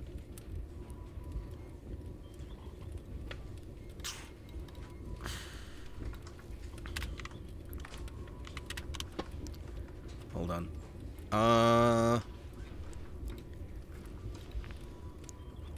Alright, hold on.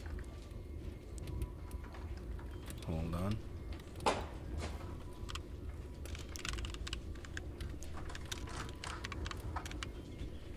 Hold on. Excuse me.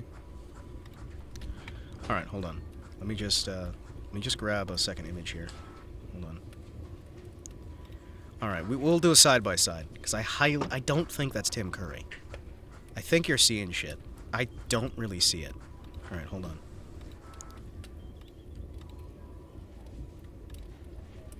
Alright, hold on. Hold on.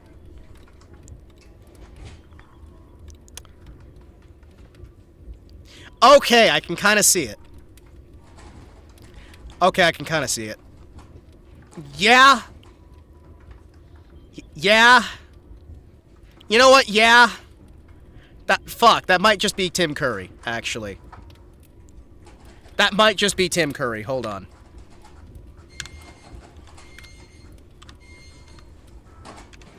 That might actually just be Tim Curry.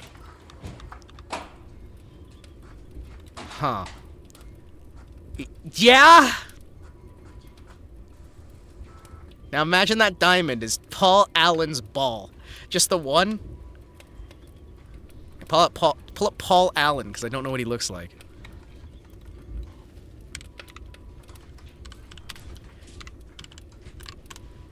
That is not...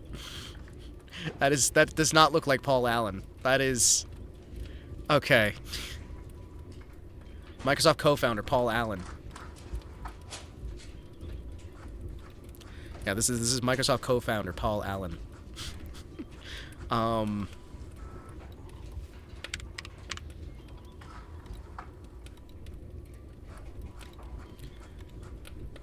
right. Oh, hold on.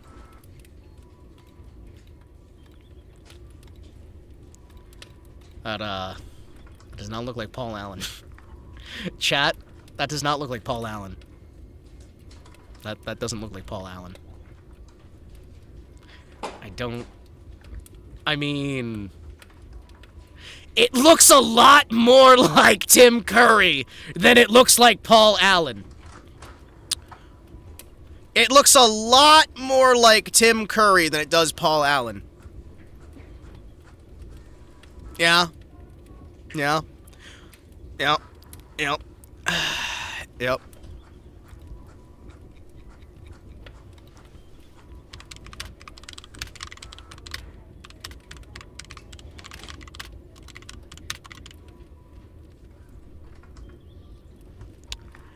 Yeah. Yeah. Yeah.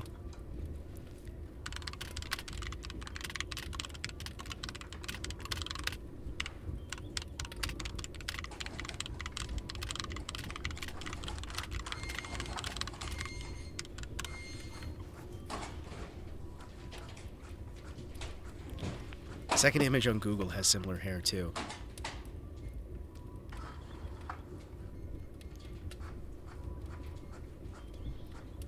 All right. Okay.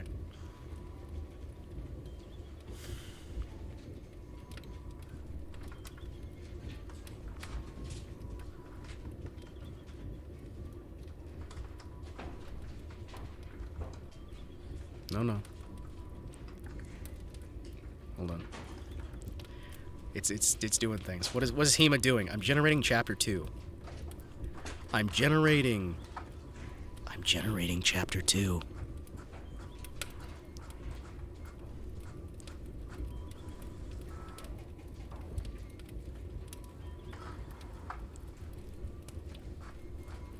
The sun dipped below the horizons of La Mancha, casting a velvet cloak of twilight over the plains, as Don Paul Allen de Mancha rode forth on his valiant steed. Hold on, why is it mentioning Tim Curry now? Why the fuck is it mentioning Tim Curry now? Why is it mentioning Tim Curry now? Why is it mentioning Tim Curry? Why are you mentioning Tim Curry? I didn't even say anything about Tim Curry. Was Grok listening to me talking about Tim Curry?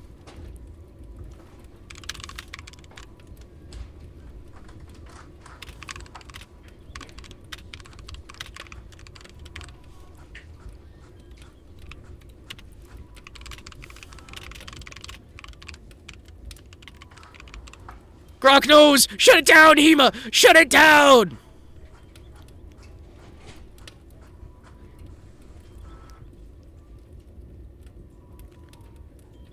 Alright, we're gonna try regenerating it.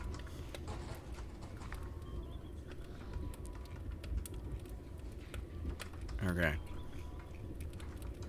As twilight draped the plains of La Mancha in a soft lavender veil, Don Paul Allen de La Mancha rode forth on his steadfast steed, his golden armor glinting with the scars of war and promises of love.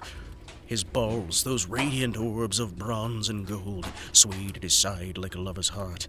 Magic drawing him ever closer to his destiny, his heart was forged in the trenches of war, beat with the tender ferocity for his love, whose smile haunted his every dream. Beside him trudged Sancho, his loyal squire, wiping sweat from his brow as he grumbled. Senor, they loom like omens, and your balls sing a tune that will wake the dead. Are we to fight phantoms again, or Maria finally see senses? Yet his voice held a note of affection, for he knew Paul's war-torn soul found solace in his chivalric quest. As they approached the windmills, their sails creaked in the evening breeze. Paul's eyes widened with awe. Before him rose not mere mills, but a colossal beast, a giant monster, its blades whirling like the wings of a vengeful dragon, its shadow stretching across the plains as a jealous rival. Behold, Sancho, he cried, his voice trembling with romantic resolve. A guardian of lover's love stands before us. With my balls I shall vanquish it, and claim her heart for my own.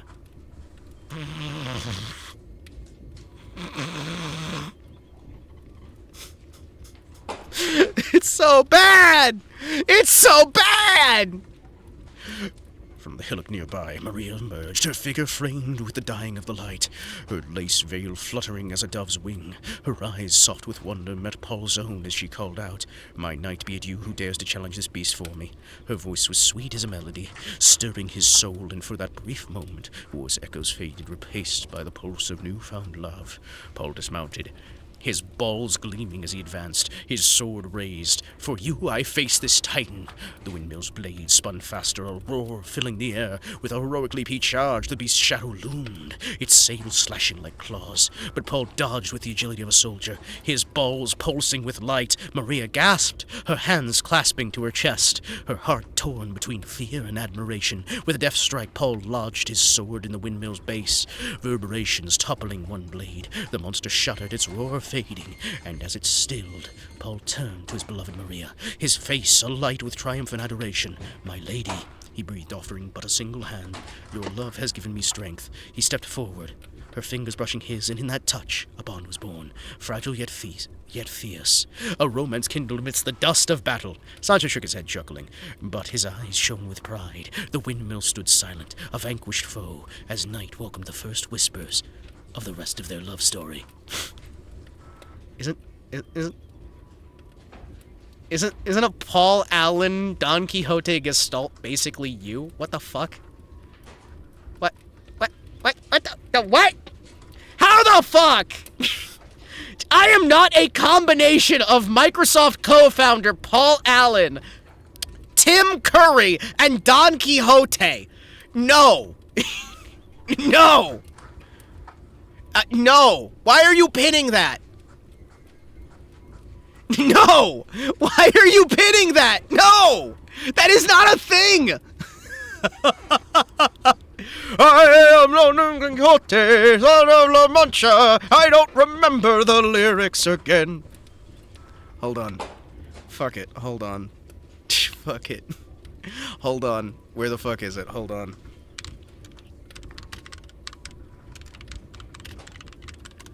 Hold on. Can I sing this? Hold on.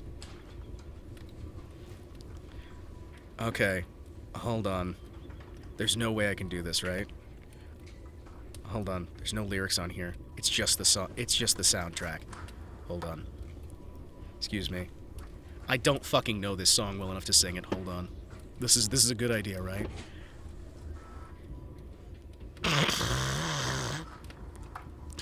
This is a bad idea, chat. I got this! Can you guys hear the music? Look, it just keeps going.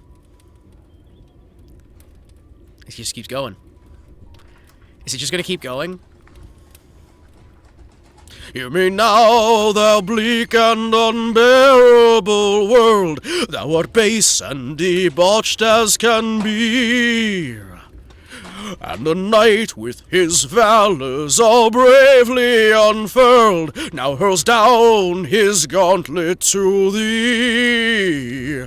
I am my Don Quixote, the Lord of La Mancha, my destiny calls and I go. The whirlwinds of fortune shall carry me onward, oh, whithersoever they blow. I don't know this one again. I don't really know this one whether. Whithersoever they blow, onward to glory I go. There you go. So good. You hear that? It's Sancho. You're so Jordan, Paul Allen!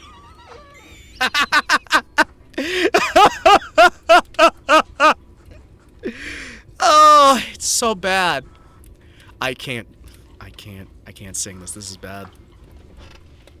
Hear me, heathens and wizards and servants of sin, all your dastardly doings are past, for a holy endeavor is now to begin, and virtue shall triumph at last. I am my Don Quixote, the Lord of La Mancha, my destiny calls and I go, and the wild winds of fortune shall carry me onward, oh, whithersoever they blow, whithersoever they blow, onward to glory I go.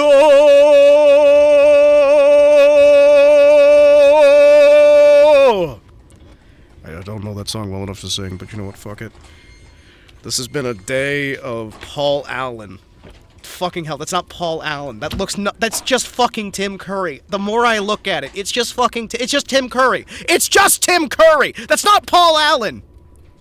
And why did we make an AI-generated 2 chapters of a book about Paul Allen of the 1920s? 1920s Paul Allen mixed with Don Quixote, but for some reason he looks like fucking Tim Curry. Why? In what world? We now have 2 chapters of this book, by the way. Who knew it was that easy? I've crowned this the stream, the first edition of Mistakes Were Made Monday. Yeah, there's a lot of mistakes made. Are you kidding me? The first one was allowing me Into your soul. I am in your soul now. Do you feel it? Do you fear it? Yes. mistakes were made. Mistakes were made. The primary mistake that was made today was allowing me access to AI. Hey.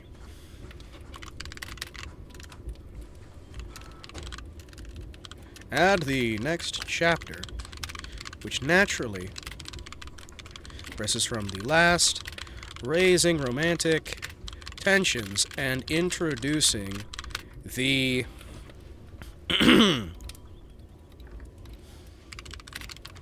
core conflict of the rest of the story. So when does Paul Curry Allen move to Maine and start dressing like a clown?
There we go.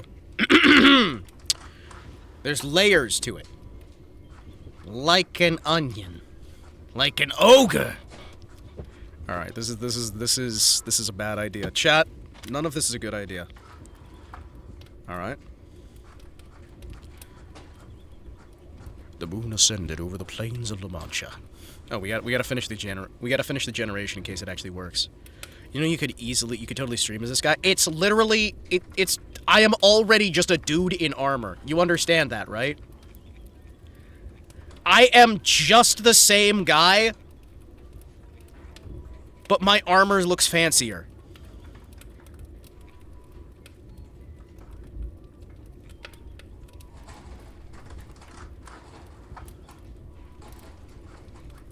Uh-huh.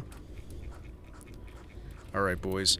The moon ascended over the plains of La Mancha, its silver glow bathing the fallen windmill in an ethereal light, as Don Paulin La Mancha stood hand in hand with Maria, her delicate fingers trembling within his calloused grasp. The air was heavy with the scent of wild jasmine, a perfume that seemed to rise from her very soul, and Alan's balls, those golden and bronze emblems of his undying devotion, which pulsed softly at his side, as if echoing the quickened rhythm of their hearts. His victory over the windmill had woven a silken thread between them, yet the night had whispered of trials yet to come, its shadows deepening, their fervor stirring within their bosom. Maria, her lace veil catching the moonlight like a halo, gazed into Paul's eyes, those blue depths that held the memory of the trench fires, the promises of eternal love. "My knight," she murmured, her voice's velvet caress, "though thy courage hath unveiled a heart, I feared lost to the world's cold gaze. In thee I see not a madman, but a soul aflame with chivalry." Her words, spoken with a gentle ardor, kindled a warmth within him, banishing for a moment the ghostly echoes of war which lingered in his mind. Paul, his chest swelling in emotion, sank to one knee. The dust of battle clung to his golden armor like the remnants of a soldier's glory. "Dulcinea, my star," he vowed, his voice rich in the passion of a poet, "these orbs are thine, as is my heart. For thee I shall face 10,000 foes, and though the world deem me but a clown in tattered dreams." And indeed the villagers of Toboso, from their candlelit windows, whispered of the mad knight whose antics amused their idle hours, a figure of ridicule to all save her. Maria saw beyond the jests, beholding in him the embodiment of a lost Eros romance, a beacon of hope amid the jazz-age cynicism that had crept even into these rustic lands, long forgotten. Sancho Panza, ever the pragmatic shadow, approached with a sigh. "Signor, the folk laugh at thy quests, calling thee a jester with golden baubles. Yet methinks the lady's love may be thy truest triumph." His words carried a warning, for beyond the plains rumors spread of a rival, a dashing landowner by the name of Don Rodrigo, whose wealth and sanity made him the darling of society, a man who sought Maria's hand with silken promises and a title to match. This was the core conflict that now loomed ahead of them, a test finally worthy of Paul's quixotic heart, against the world's cold reality, a struggle that would thread through their lives as a delicate stitch. This is so stupid. Maria's hand tightened in Paul's, her eyes glistening with unshed tears. "Let them laugh at us," she whispered, "for I see thy true soul, O scarred yet noble, O great knight who fights not for gold, but for the love of the eternal flame of thine heart. Yet fear I thee, my darling. For Don Rodrigo's shadow grows long, and his suit presses upon my father's will." The mention of his rival cast a pall over the tender moment. The psychological toll of Paul's war-haunted mind flickered briefly in his furrowed brow, though love's quickly reclaimed his features. with a glow. Rising, Paul drew her close, his balls brushing against her silken skirt. They're physical metal balls, by the way. Their warmth a silent vow. Fear not, my beloved, he declared, his tone grave yet ardent. I shall prove my worth, not with riches, but with the strength of my devotion. Tomorrow we ride to the castle of my dreams, where I shall win thy hand from all who dare to oppose us. Sure thing, Hema. I fucking hell. The night seemed to hold its breath, the stars above bearing witness to romance that defied the world's scorn, a tale destined to captivate the hearts of women the world over. Thus began the moon's tender gaze, their love deepened, fragile blossom amidst the thorns of conflict. The clown of La Mancha and his lady stood united, their hearts beating as one, while the shadow of Don Rodrigo loomed, a challenge they would test their very soul of their romance in the days to come. Gold makes for terrible ball bearings and cannon ammunition. It's fine!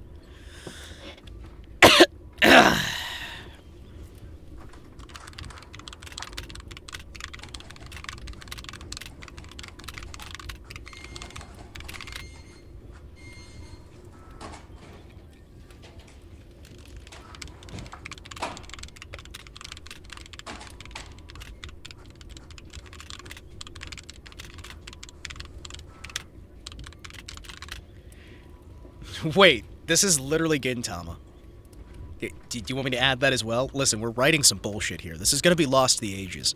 No one will fucking remember this, and I'm very glad.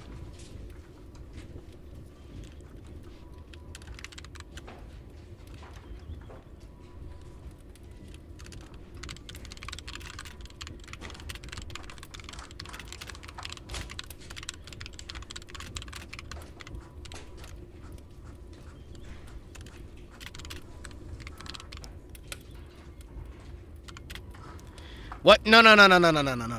You have to save this magnum opus, Hema. I am not. I am not saving the balls of Paul Allen. This will not be what I'm remembered for. No. No.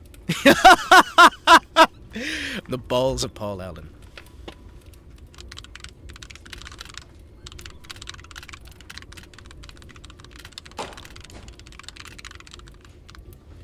What do we have here?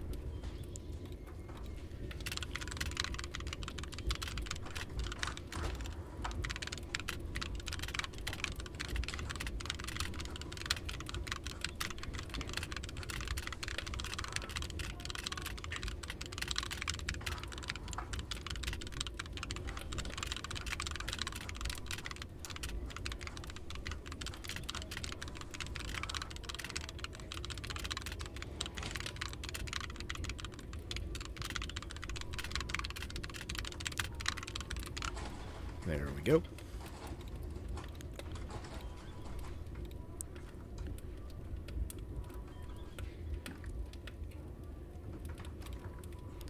I'm using all of my tokens for deep thinking, by the way.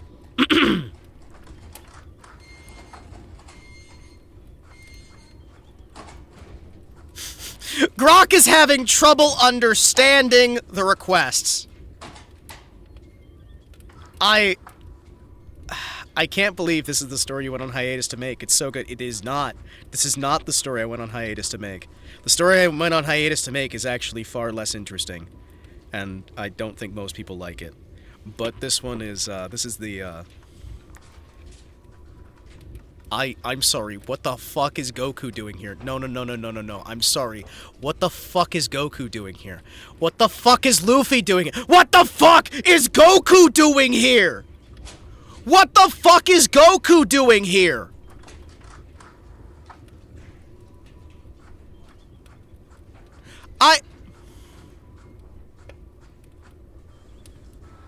You mean the one I've been enjoying so far? No, everybody hates it. It's awful. It's terrible. The sun climbed high back over the parched plains of La Mancha. Its gold rays caressed the ancient castles like a lover's touch. As Don Paul La Mancha and Maria approached the towering gates, his horse snorted softly, his balls gleaming at Paul's side. their warm pulse sent a vow amidst the rising dust of their journey. Maria's hand rested upon his arm, her lace-trimmed gown whispering against the saddle, her eyes soft with the arrow of newfound devotion, fixed upon the battlements where her father's banner fluttered in the breeze. The psychological echoes of war flickered by briefly in Paul's noble brow, yet love's fervent light banished them, leaving only chivalric fire that burned for her alone. Sancho Panza, trudging faithfully behind, mopped his forehead with a handkerchief.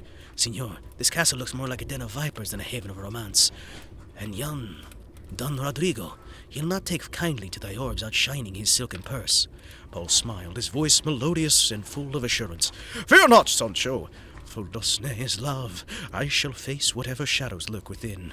As the gates creaked their way open, they were ushered to a grand hall adorned with the tapestries of heroic deeds, where Maria's father, the stern yet doting Signor del Toboso, awaited with a gathering of suitors, rivals drawn from distant lands, each a formidable adversary in their own right, with the quest for her hand firm in their mind. Chief among them stood Don Rodrigo, his polished demeanor a mask for jealous ambition, now joined by 3 enigmatic challengers from afar, whispered to hold journeys from exotic realms beyond the seas.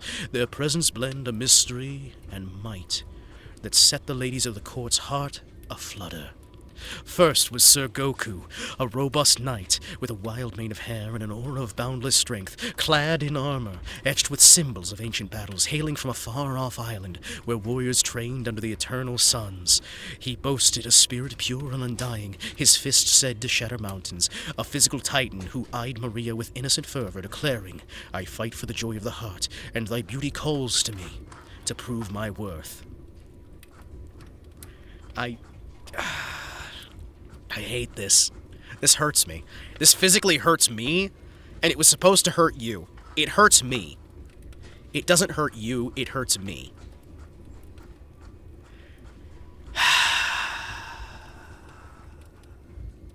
Beside him loomed Lord Luffy, a lanky adventurer clad in a cloak of red, his grin wide as the ocean, limbs stretching like vines to the wind. From a pirate-haunted archipelago, he had sailed storms to seek fortune and love, his elastic resolve making him a slippery foe in any duel.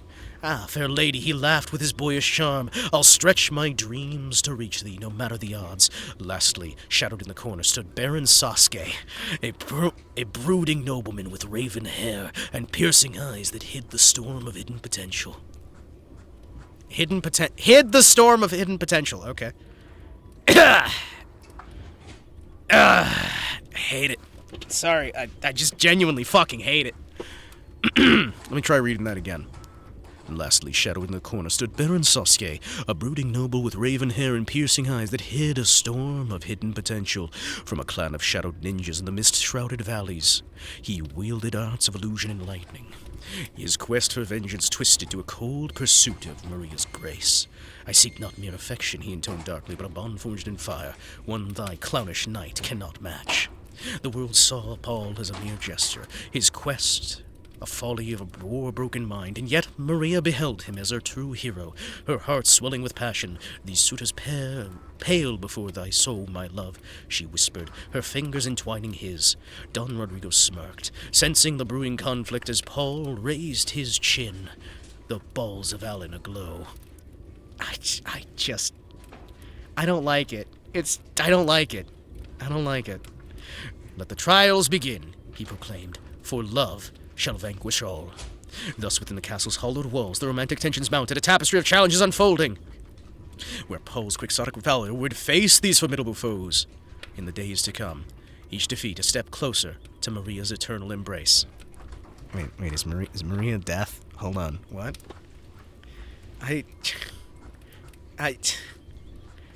So, where does Paul Atreides come in? I don't like this.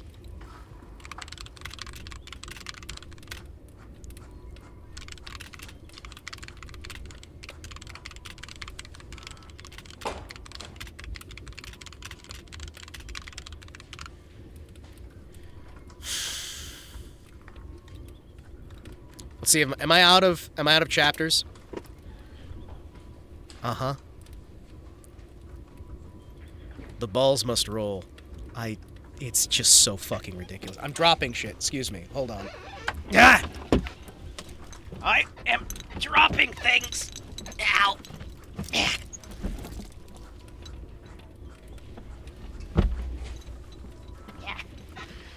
Also, I realized that the music stopped. The music stopped at some point ago. The music stopped, which means we listened to 10 hours of Ame Piano. Are you guys happy? 10 hours of Ame Piano. What else do I have here? Hold on. Excuse me. Hold on.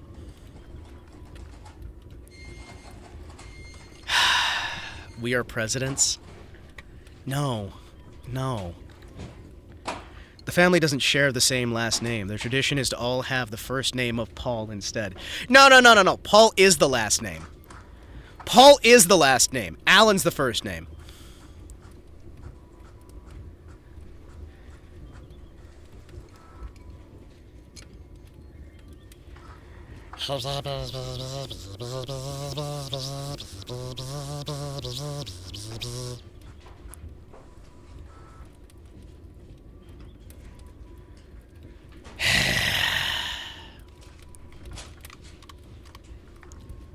There you go.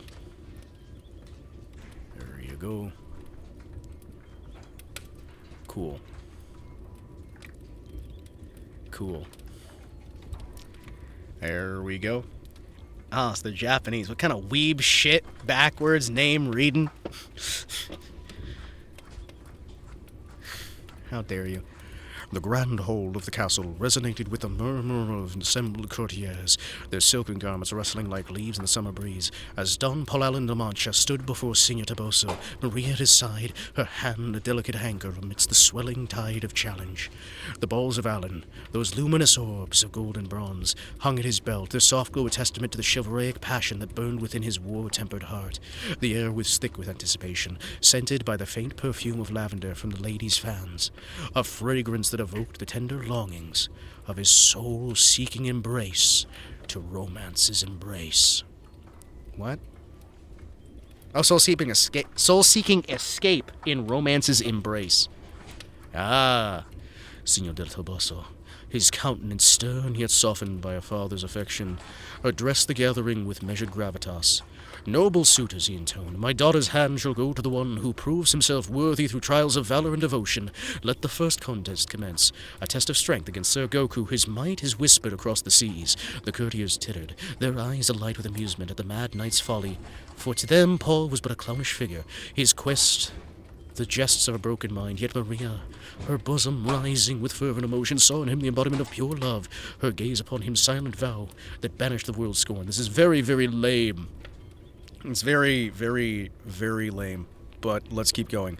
Paul stepped forward, his golden armor catching the torchlight as Sir Goku advanced, his robust frame clad in etched plate that spake of distant battles under eternal slurs. Suns, under eternal suns. Eternal suns, not slurs.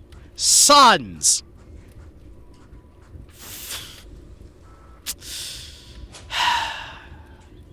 His fight still not for glory alone, Goku declared, his voice booming with innocent zeal. But I shall win the heart that calls to my spirit. His wild mane framed a face alight with determination, his fists clenched like the promises of thunder. Maria's fingers tightened on Paul's sleeves, her whispers a caress of velvet. My knight, thy courage inspires me beyond words. Let love guide thy hand, for in thee lies the true strength of devotion. Her words, laden with the passionate intimacy of a clandestine rendezvous, stirred Paul's soul, the psychological shadows of the trenches retreating before the glow of her faith once more. The duel unfolded in the castle courtyard, under the midday sun, a spectacle of clashing wills. Paul, sword in hand, charged with quixotic grace, while Goku met him with a barrage of powerful strikes, his energy surging like a storm from far-off isles. Alan's balls pulsed brighter. That still feels weird to read. That's not. Alan's balls pulsed brighter, as if lending Paul the magic of romance itself, allowing him to dodge and parry with a soldier's precision. The courtiers laughed at first, deeming it a farce, but as Paul pressed on, every move a dance of ardent resolve, their mirth faded to a favored hushed awe.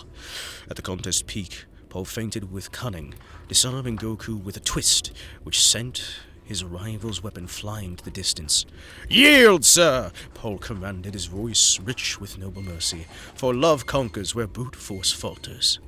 Goku, breathless yet gracious, bowed his head down in defeat.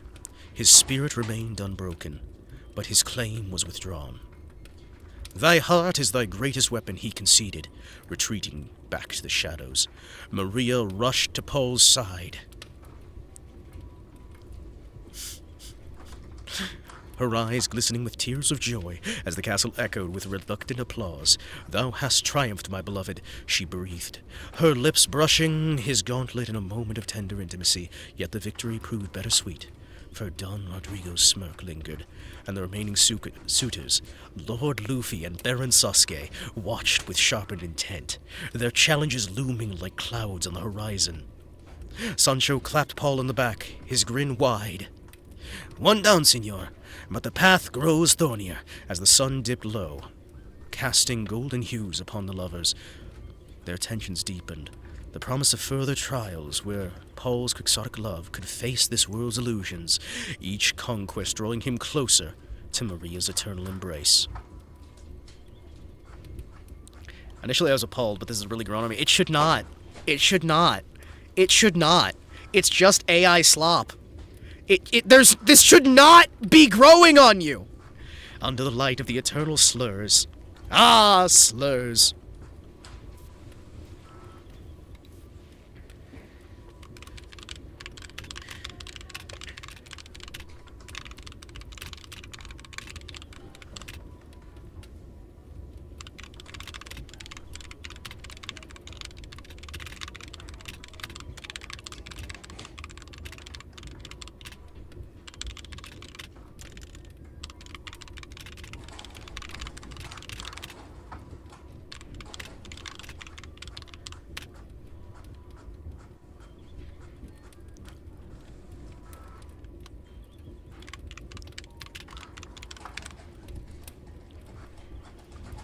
Will Goku pull out his staff? Well, Goku just got defeated. Goku literally just surrendered.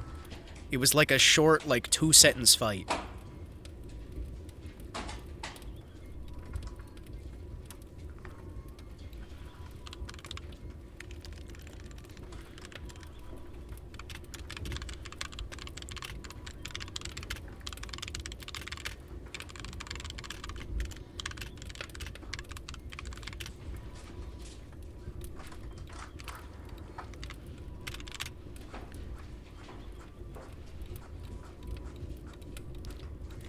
The joys of the internet.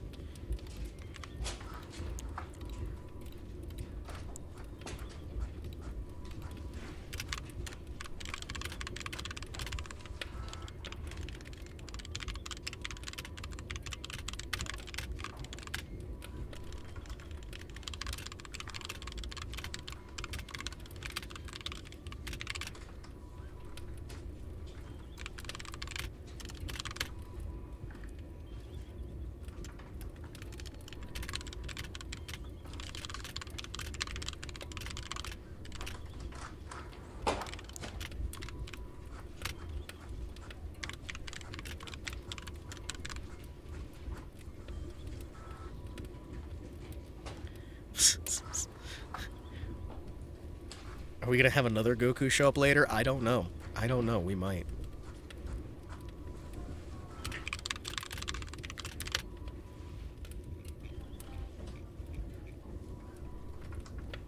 I'm just saying. I'm just saying. I'm just saying.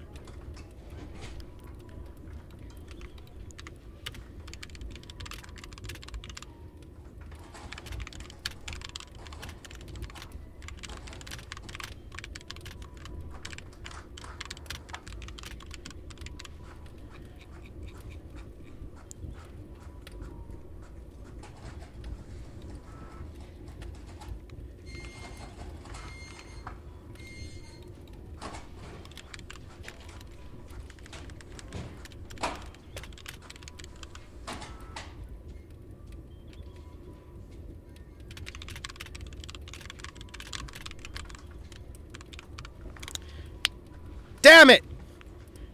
Damn! I can pay for Premium Plus, which is $2,000 or $360 a year, or we can switch to the quick response. Let's switch to the quick response. Sure. Why not? Mm-hmm. This is sad. This is so sad. I don't get my super exciting, ultra smart version of Grok anymore. We're back to normal Grok. The evening descended back upon Castle Toboso like a silken shawl. The air was heavy with the perfume of night, blooming jasmine and the soft strains of a lute. Carrying from the hall where the courtiers danced in their shimmering attire, Don Palalin de La Mancha, his golden armor exchanged for a velvet doublet that clung softly to his war-hardened frame, walked hand in hand with Maria through the moonlit garden. Alan's balls rested quietly at his side, their glow a tender reminder of recent triumphs over Sir Goku. The psychological scars of the song lingered as a faint shadow in his eyes, but with Maria's presence, her lace veil trailing like a lover's dream, his soul was bathed in the warm light of her devotion. The day's duel had left the castle abuzz. The courtiers' laughter at Paul's quixotic quest was muted by an unexpected victory, though their whispers still branded him a clown in their worldly jests. Yet to Maria his triumph was a symphony of love, his heart swelling with each step they took amid the roses. "My knight," she murmured, her voice a velvet caress beneath the stars, "thy valor hath set my spirit aflame. To see thee conquer with such grace, oh, how it binds thy soul to mine."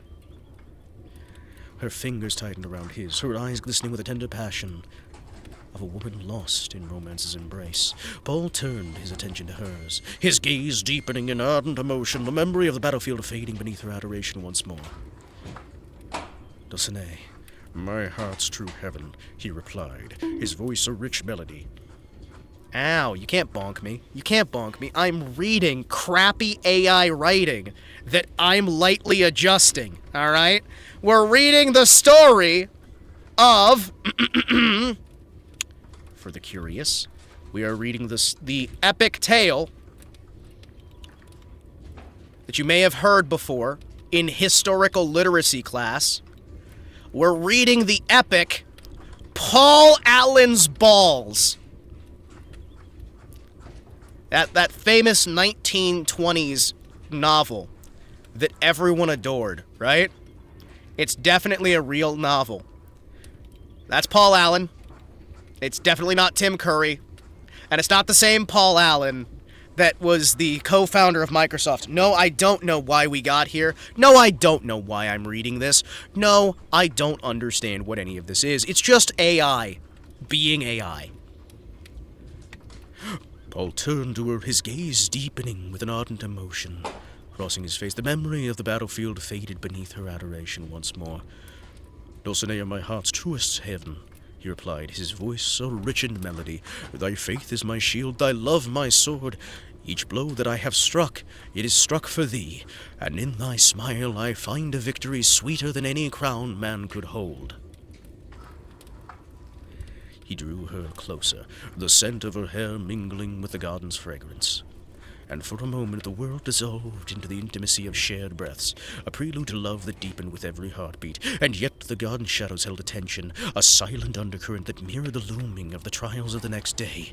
Maria's brow furrowed as she leaned against him. Closer still by the moment, her whispers trembled with concern. "My beloved, thy triumph has stirred envy. Lord Luffy's jests grow bolder, and Baron Sasuke's eyes darken with each passing hour. I fear his arts may test thee beyond the sword." Her words laced with delicate anxiety of a lady in love, heightened with romantic stakes. Her body pressing closer, as if to shield him from the storm up ahead.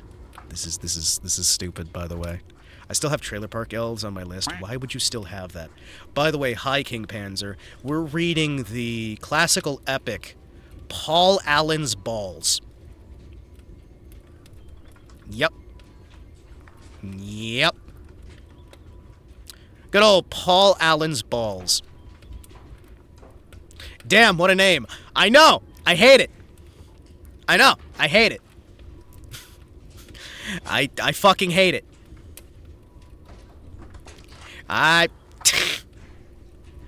Pull out the peen! No, we're pulling out the balls! Specifically, Paul Allen's balls. Paul Allen's balls. Get yourself a handle. Get yourself a handful this summer of Paul Allen's balls. Oh yeah. Fucking hell. So fucking stupid. It's so fucking stupid.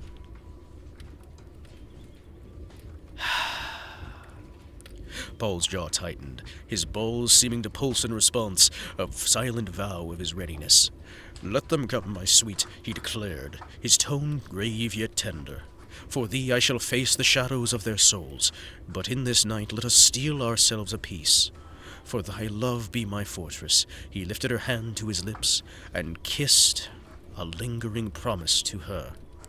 And she sighed, her cheeks flushing with the blush of a coquette caught in love's throes. Unseen in the castle's upper chambers, Don Rodrigo plotted, his silhouette framed against candlelit window. His silken voice murmured to his shadowy ally. "The fool's victory's a muse, yet Sasuke's power will break him. When he falls, Maria will finally see reason, and my vast wealth." His scheme thickened the air with menace, a threat that loomed ever nearer, poised to shatter the lover's fragile ideal. Are you reading AI erotica? Not really erotica! It's not really erotica! It's fucking weird. Writing it. It's not really erotica. It's kind of like, there's punching. There's punching. There is punching. There's punching. Sounds like it, Hema. Well, it can sound like anything you want it to. Doesn't mean it is. As the moon climbed higher, Paul and Maria lingered, their hands entwined, hearts beating as one. The garden's roses seemed to lean towards them, witness to a love that grew stronger amidst a gathering storm. This prelude to the clash with Baron Sasuke would test their bond to its core in the days to follow. Okay. It's a shonen manga ahead of its time. It's... Could you imagine somebody makes a shonen manga out of this crap? Oh, man. Oh, jeez. Actually, wouldn't it be it'd be a doujin. Bro, erotica? Not in my Christian Minecraft server. Isn't that's just yaoi. I don't know, man. Maybe. I've seen some slop before. I mean, you could AI gen the panels. What, we AI gen the fucking panels too? Uh-huh.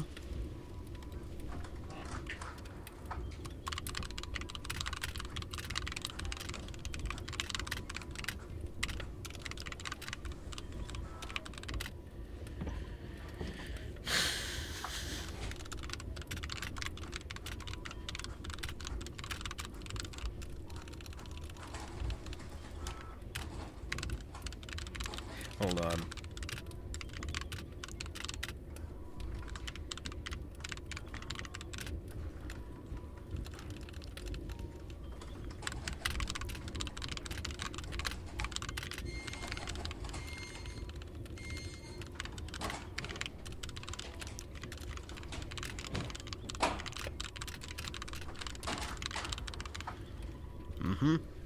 I'm having to do a lot of prompt adjusting to try and get this to make any sense.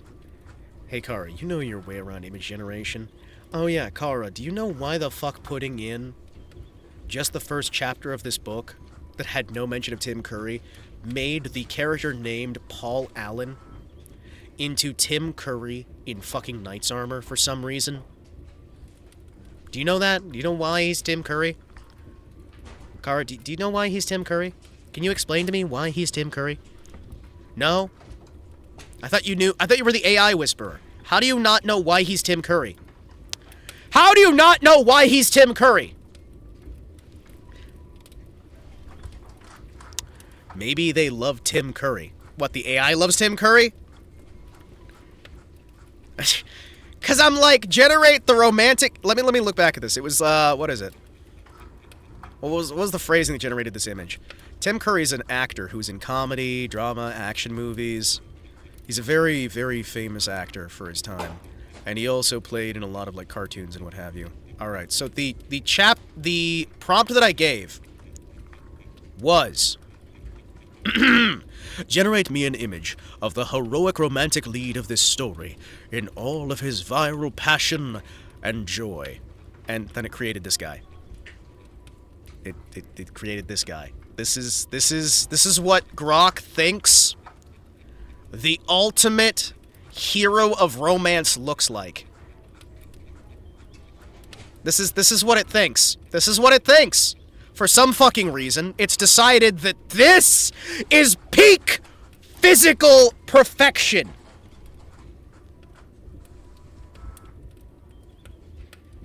I don't usually think of Tim Curry when I think peak mankind, but I guess if the AI says so, AI knows better than me, I guess. I also don't tend to like men, so you know what? Maybe the AI knows something about how women think that I don't. I don't know. Maybe this is what women like. Women like Tim Curry. You've heard it here first. They love going to space. Kind of looks like you. It does not look like me. I don't look anything like Tim Curry. I don't fucking look like Tim Curry. I do not look like Tim Curry. Also, for those of you who've forgotten,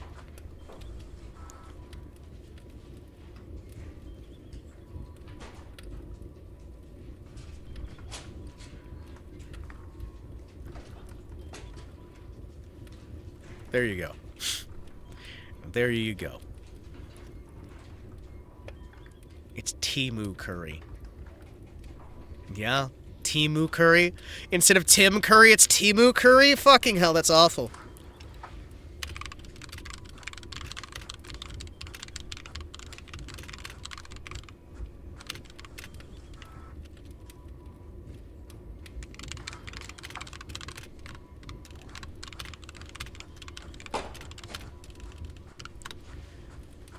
There we go.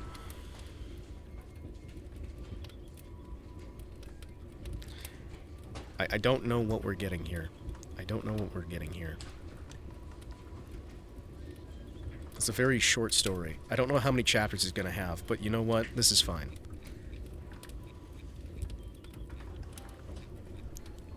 What?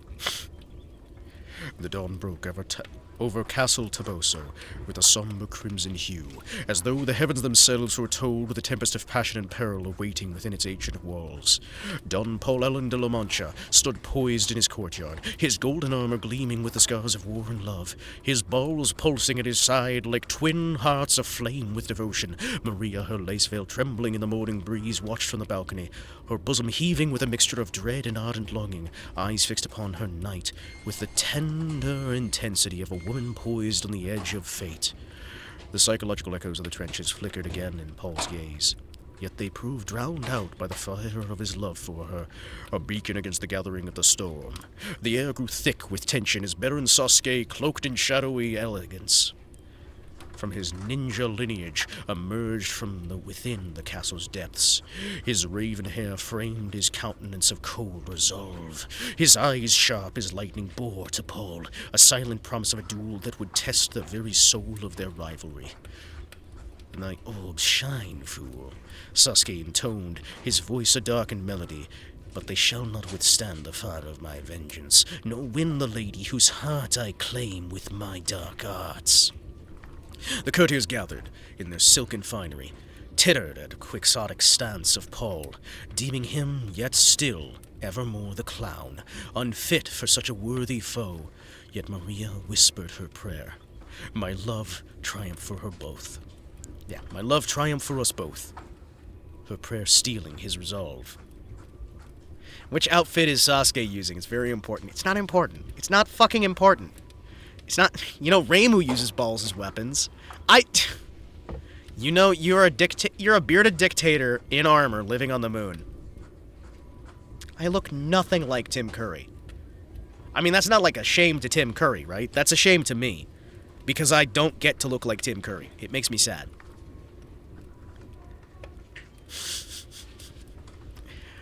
Very sad. The clash began with a flash of Sasuke's blade, its edge crackling with an unearthly glow, a testament to his shadowy prowess. Paul parried with the grace of a soldier turned poet, his balls humming with a mystical light that guided each and every of his moves. The courtyard rang with the clash of steel as gasps of onlookers. What? As gasps of And the gasps of onlookers. Hold on. I got this. Hold on, it's fine. Tim Curry's in a wheelchair. Yeah, he had a really bad stroke, unfortunately. Let's try this again. The clash began with a flash of Sasuke's blade, its darkened edge crackling with an unearthly glow. It was a testament to his shadowy prowess in the dark arts. Paul parried with the grace of a soldier-turned-poet, the balls of Alan humming with a mystic light guiding his every move. The courtyard rang with clash of steel and gasp of onlookers as Sasuke unleashed his storm of illusions. A series of phantom warriors and flickering flames, seeking to unman Paul's spirit. Yet in the heart of darkness, love's fervor lent him strength. With a deepened cry, he screamed to the heavens, "For thee, Dulcinea!" and shattered the mirage with his blade. The orbs, flaring brilliantly with a glow, deepened into his heart. Sasuke countered with a leap, a jump high into the air followed by lightning-fast strikes aimed directly for the heart of Paul. But at the last moment the knight dodged, his armor clanging as he rolled across his feet. His eyes never once left Maria's. "Thy dark arts falter before the light of true devotion," Paul declared, lunging with a thrust that grazed Sasuke's cloak through the illusion. The battle raged, a dance of shadows and valor, each blow a testament to their stakes. Sasuke's cold ambition matched against Paul's burning hot love. The courtiers' laughter faded once more into silence as they were awed by the spectacle, while Maria's hands clasped tightly, tears glistening as dew on the rose. So this is a Shadow the Hedgehog final battle. Yeah, I guess you got Shadow the Hedgehog instead of Sasuke. Sorry about that. At the duel's crescendo, Sasuke summoned one last illusion. For the hand of Maria. Yeah, sure. Sure! A towering specter of Don Rodrigo, his voice mocking Paul's dreams with each and every word. His countenance faltered for but a moment, yet Maria's cry, "Thou art hero of my heart!" pierced the vision, shattering the visage, and with one mighty swing, Paul felled the phantom, collapsing it into the darkness from whence it came. His balls blazed as he disarmed Sasuke with one final strike. The Baron staggered, his pride broken, and without more to hold, he yielded with a bitter bow. "Thy love hath bested me," he conceded before retreating back into the shadows from whence he had come, never more to be seen. Paul turned his attention back to Maria. His breath was ragged, his armor was dented and damaged. His spirit was worn yet triumphant. She descended back to the courtyard, her skirt brushing against the stone, and she fell into his arms, her lips brushing his cheek in a whisper of ecstasy. "My knight, thy soul is my heaven," she breathed. Their love deepened amidst the dust of the battle. In that moment they knew peace, and yet Don Rodrigo's silhouette loomed from that high window, his plot thickening just as he had planned. A threat that cast a pall over this petty victory, promising further trials in the days to unfold. There we go. And now we can drop this, and we can never return. We can leave this forever, and you guys can go buy the rest of this book that doesn't exist. Can die Freien Paul allen endet hin to the over die Somme wäre? You want the fucking Paul Allen of La Mancha? You want the fucking Paul Allen of La Mancha picture somewhere? Oh, fucking hell. Alright, hold on. Fucking hold on. Okay, hold on. Hold on, I need to... Hold on. Excuse me. We're going over here real quick. Excuse me, I'm gonna shrink down. I'm gonna use my powers to shrink. Hi, everybody. How's it going? Hello. Hi. Put him next to Pippa? I'm not putting Paul Allen next to Pippa. Although I might, actually. Hold on, that might be funny. Excuse me. Fucking Paul Allen. In a nice frame. Hold on.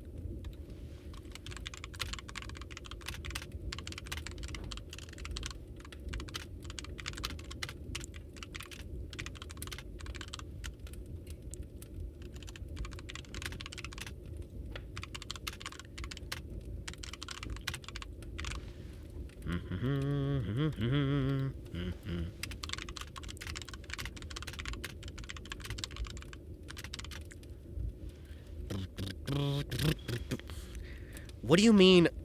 What do you mean a sequel? Like, we didn't even finish that one. That one's not even finished. Hey, JN, how you doing? We just used AI slop to write something. Fucking something. We just wrote something. There is something that was just written there. I'm not fucking sure what. Well, actually, I am sure what. What was just written was Paul Allen's balls. Yep. That's Paul Allen, by the way. No, I don't know. No.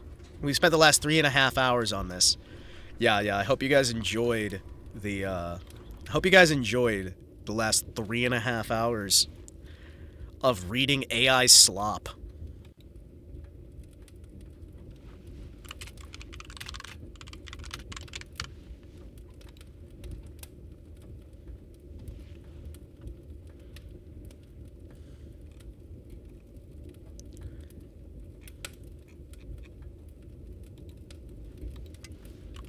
Another. What, you want more? Do you want more of that same fucking story?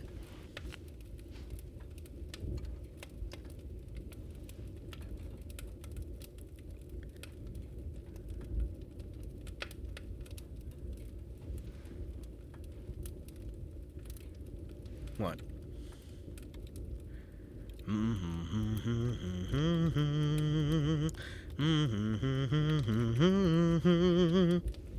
Excuse me, pardon me. I'm gonna bring up GIMP real quick. We're gonna just real quick, like, just edit something together. Let's see Paul Allen's balls. Now let's see. That's what started this shit. JN, that's what fucking started this. Hey, Paul! That's what fucking started this, alright? I hope you understand. That's what actually started this whole fucking thing. I started this by saying that. Yeah, that is literally how this entire fucking thing started. And it has been one hell of a journey. It's... man, that is certainly a novel that has been written. No, I don't know where it goes from there. No, it's probably never going to go anywhere from here.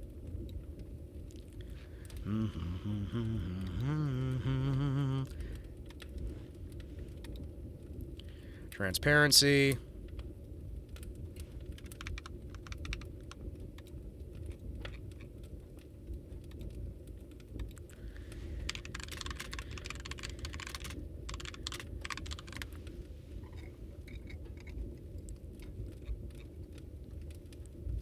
Free the balls. No, I'm not sending it to you. If you want it, what you can do is you can go ahead and just download the entire video, right? Have a transcriber, get the audio for you, and then take that audio and just post it yourself. We're not. This is going to die with this stream. It does not fucking exist. This does not exist.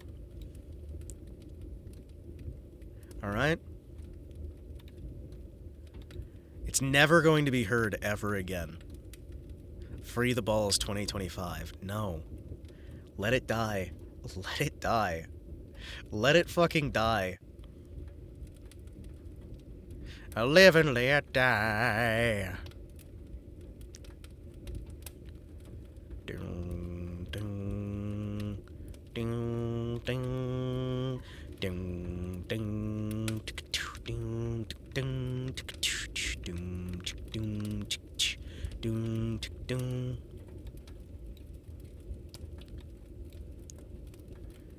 There we go. Excuse me.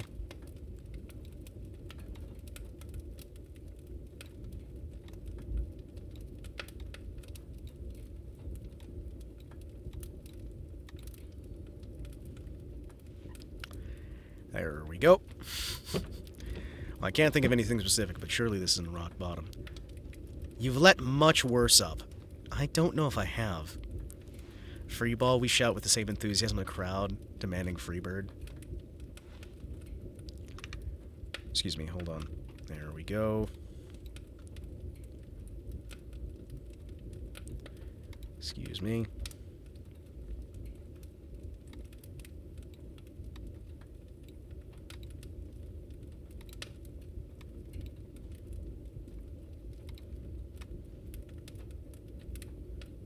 There we go.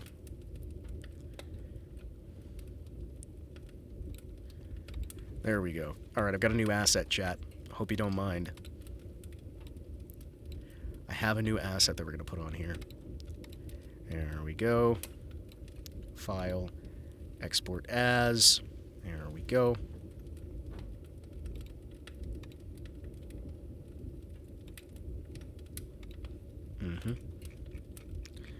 Excuse me. There we go. Don't worry, I'm just standing up here for a bit. It's okay.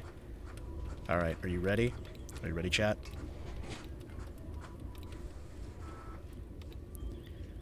Look at that. That's what's gonna go up. I mean, not that one specifically, but you know what I mean. There you go. That's the art that I made for it. We're gonna put a transparent background on that and call it a day. There we go. It's majestic. Yep, there you go. Good old Paul Allen's balls. And no one's gonna fucking understand what this is a reference to because it's not gonna exist anymore. It's not gonna exist anymore. Beautiful. Yep, I'm so glad you enjoy it. I'm very, very glad you guys enjoyed Paul Allen's Balls. The hit book that is going to be hitting the market any day now. Trust me. It'll exist in our hearts. It'll exist in the hearts. It'll be like an inside joke. And you can just ask your friends, hey, did you ever pick up a copy of the hit 1920s novel, Paul Allen's Balls? I will cry if you don't save the VOD. I'm not going to save the VOD. This VOD, you were either here for it, or you weren't. You were either here for this, or you weren't. Alright? Oh, also, I should probably, yeah, that's right. I wanted to, excuse me. Where do I even put that? Hold on. Where do I even put this picture frame? I gotta put it somewhere. I will cry about it every single day. I will drink your tears. I will drink your fucking tears. Oh. Good old Paul Allen's Balls. The greatest book that has ever been made. No, I don't know how we got here. Other than, you know. Alright, excuse me. Hold on. Can I, add a image? Add an image. Browse. There we go. What if I just leave this massive in the background? Chat, what if I just leave this, like, massive and just have it hanging up, like, over here? Hold on. What if I have it hanging behind the fucking, like, just over here? Hold on. There we go.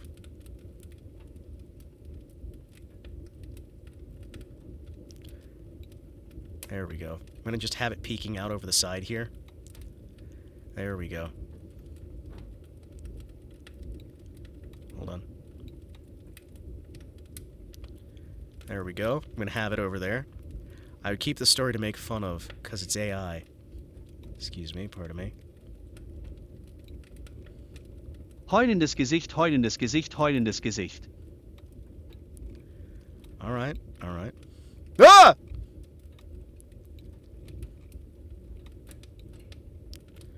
Hold on, that was almost bad.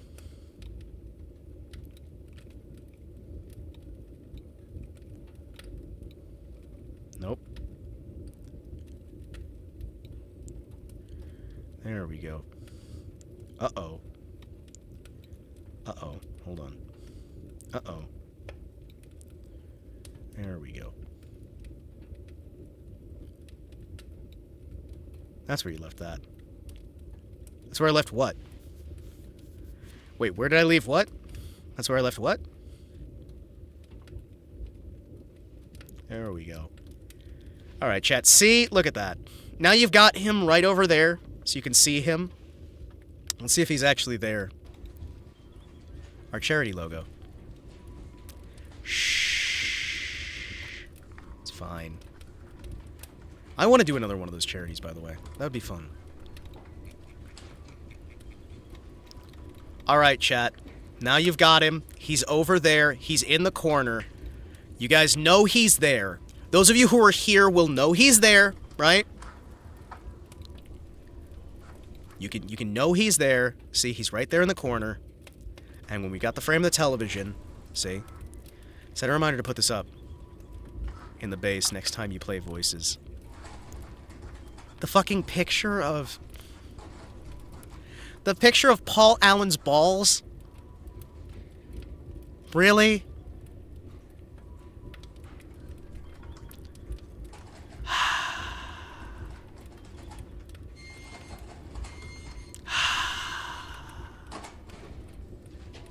Tell you what, I won't upload it as a... I will upload it as a video on YouTube so nobody will see it, alright?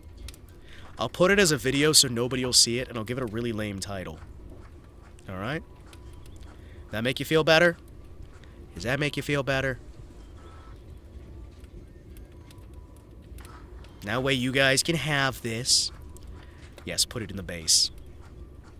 That way you guys can have this VOD. You mean his real buzz? Or what? What happened? Paul Allen's balls. The hit 1920s bestseller. Majestic. Favorite Paul Allen ball? Left, right, or both? That is a very, very intense poll. I expect all of you to vote. I expect all of you to vote which of his balls is the most... it's not actually balls, though. They're literal orbs. They're literal, like, glowing orbs. Looks like the right ball is really getting, like, ahead there. The right ball seems to be getting, like, all the love. The left ball only has 1 vote. Oh, no, it's got 2 now. It's got 2 now. No love for both, though. 17 votes for his right ball. Yeah, no. So this is the story of Paul Allen's balls. I don't know where Sasuke came into this, but he did. Good old Paul Allen. Oh, sorry, let me read his full title here that Grok gave him. His full title!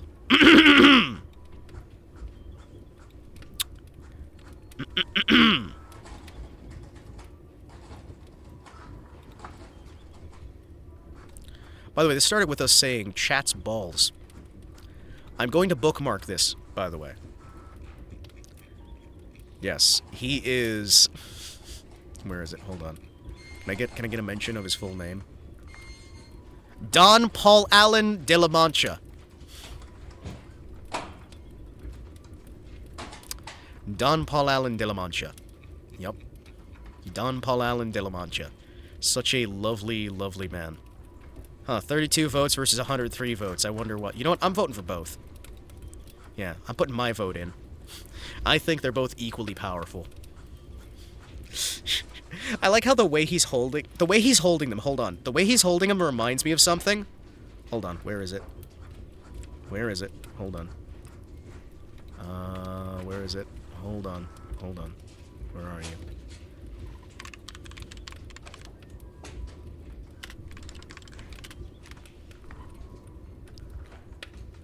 Where is it?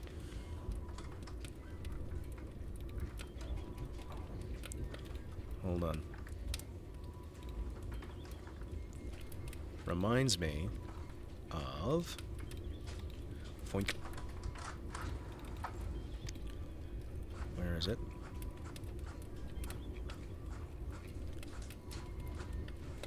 Where is it? Oh, where the fuck is it? Hold on. Really?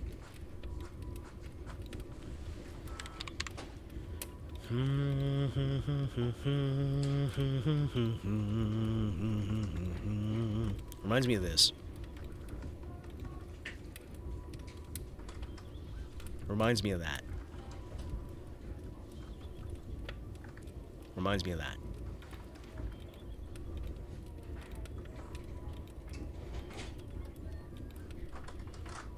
I actually voted 30 times for left balls, accidentally. I just noticed his right hand has 6 fingers. Yeah. Yeah, it's AI slop. Yeah, it's just AI slop. The vote is almost finished, and it looks like left and right ball is a tie.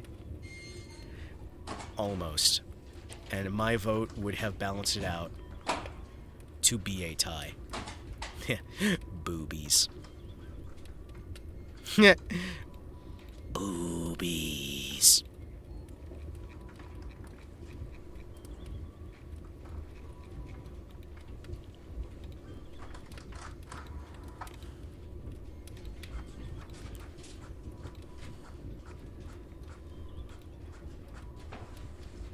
There you go.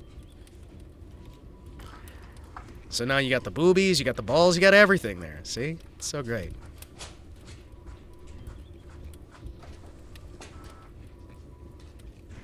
Aren't you gay hate monger? Oh, that's awful. That's awful. That's awful. Ah, man. What? We're not playing the Doom theme, or the Dune theme for Paul's Dream. That's not what we're doing today. That's not what we're fucking doing today. Bro. Yesterday. It is now clear as ever that I hate all of you. 97 to 104 to 104. Alright, so right wins. Alright. Well, thank you guys so much for tuning in. Today is a Paul kind of day. It is. It is. And I'd like to thank you all for tuning in. Thank you all for hanging out. Thank you all for having a good time. Yeah, I've got that story bookmarked now. So when they inevitably come out with Grok 67, we can have Grok 67 try to continue the storyline that we found here. And we'll just hear what happens. Good old Paul Allen's Balls. The hit book that everyone's been looking for. Oh. Oh. Oh. Wow. That's a... Wow. By Himawari J. Kotetsu. Thanks for the stream. Surprised you were sneaking in Twitch and not YouTube. Yeah, because I wanted this stream to be dead. I wanted nobody to ever find out about this. And then people are like, hey, sure. No, dude, bro. Bro, dude, bro. I think we are going to raid... Who do we have here? I don't want to raid somebody who's got, like, tons of people watching. I want to actually help somebody out who's, like, smaller, who's doing well. You know what? Let's raid my good friend RZ. You know what? Instead of, like, getting, like, raid some big channel, let's raid RZ. RZ's cool. We're gonna raid RZ. RZ's been a lovely watcher. A truly appalling stream. Oh, thank you. Thank you. It was very appalling. It was very awful. Everyone loves slop, though. Especially me. I like slop. I like slop. You like slop. We love slop in the das. Oh, hold on. Hold on. Let me turn this hard boss.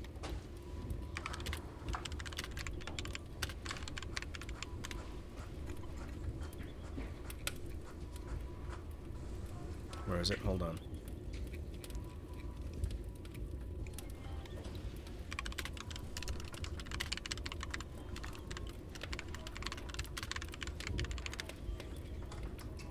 Where is it?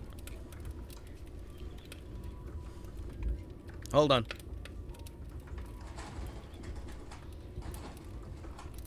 So good. Please generate the ballad of Paul Allen and HIS Boys are song, thanks. I don't have access to the music generator anymore. I feel like I drank. I feel like I drank. I feel like I drank, chat. Anyway, thank you. Goodbye.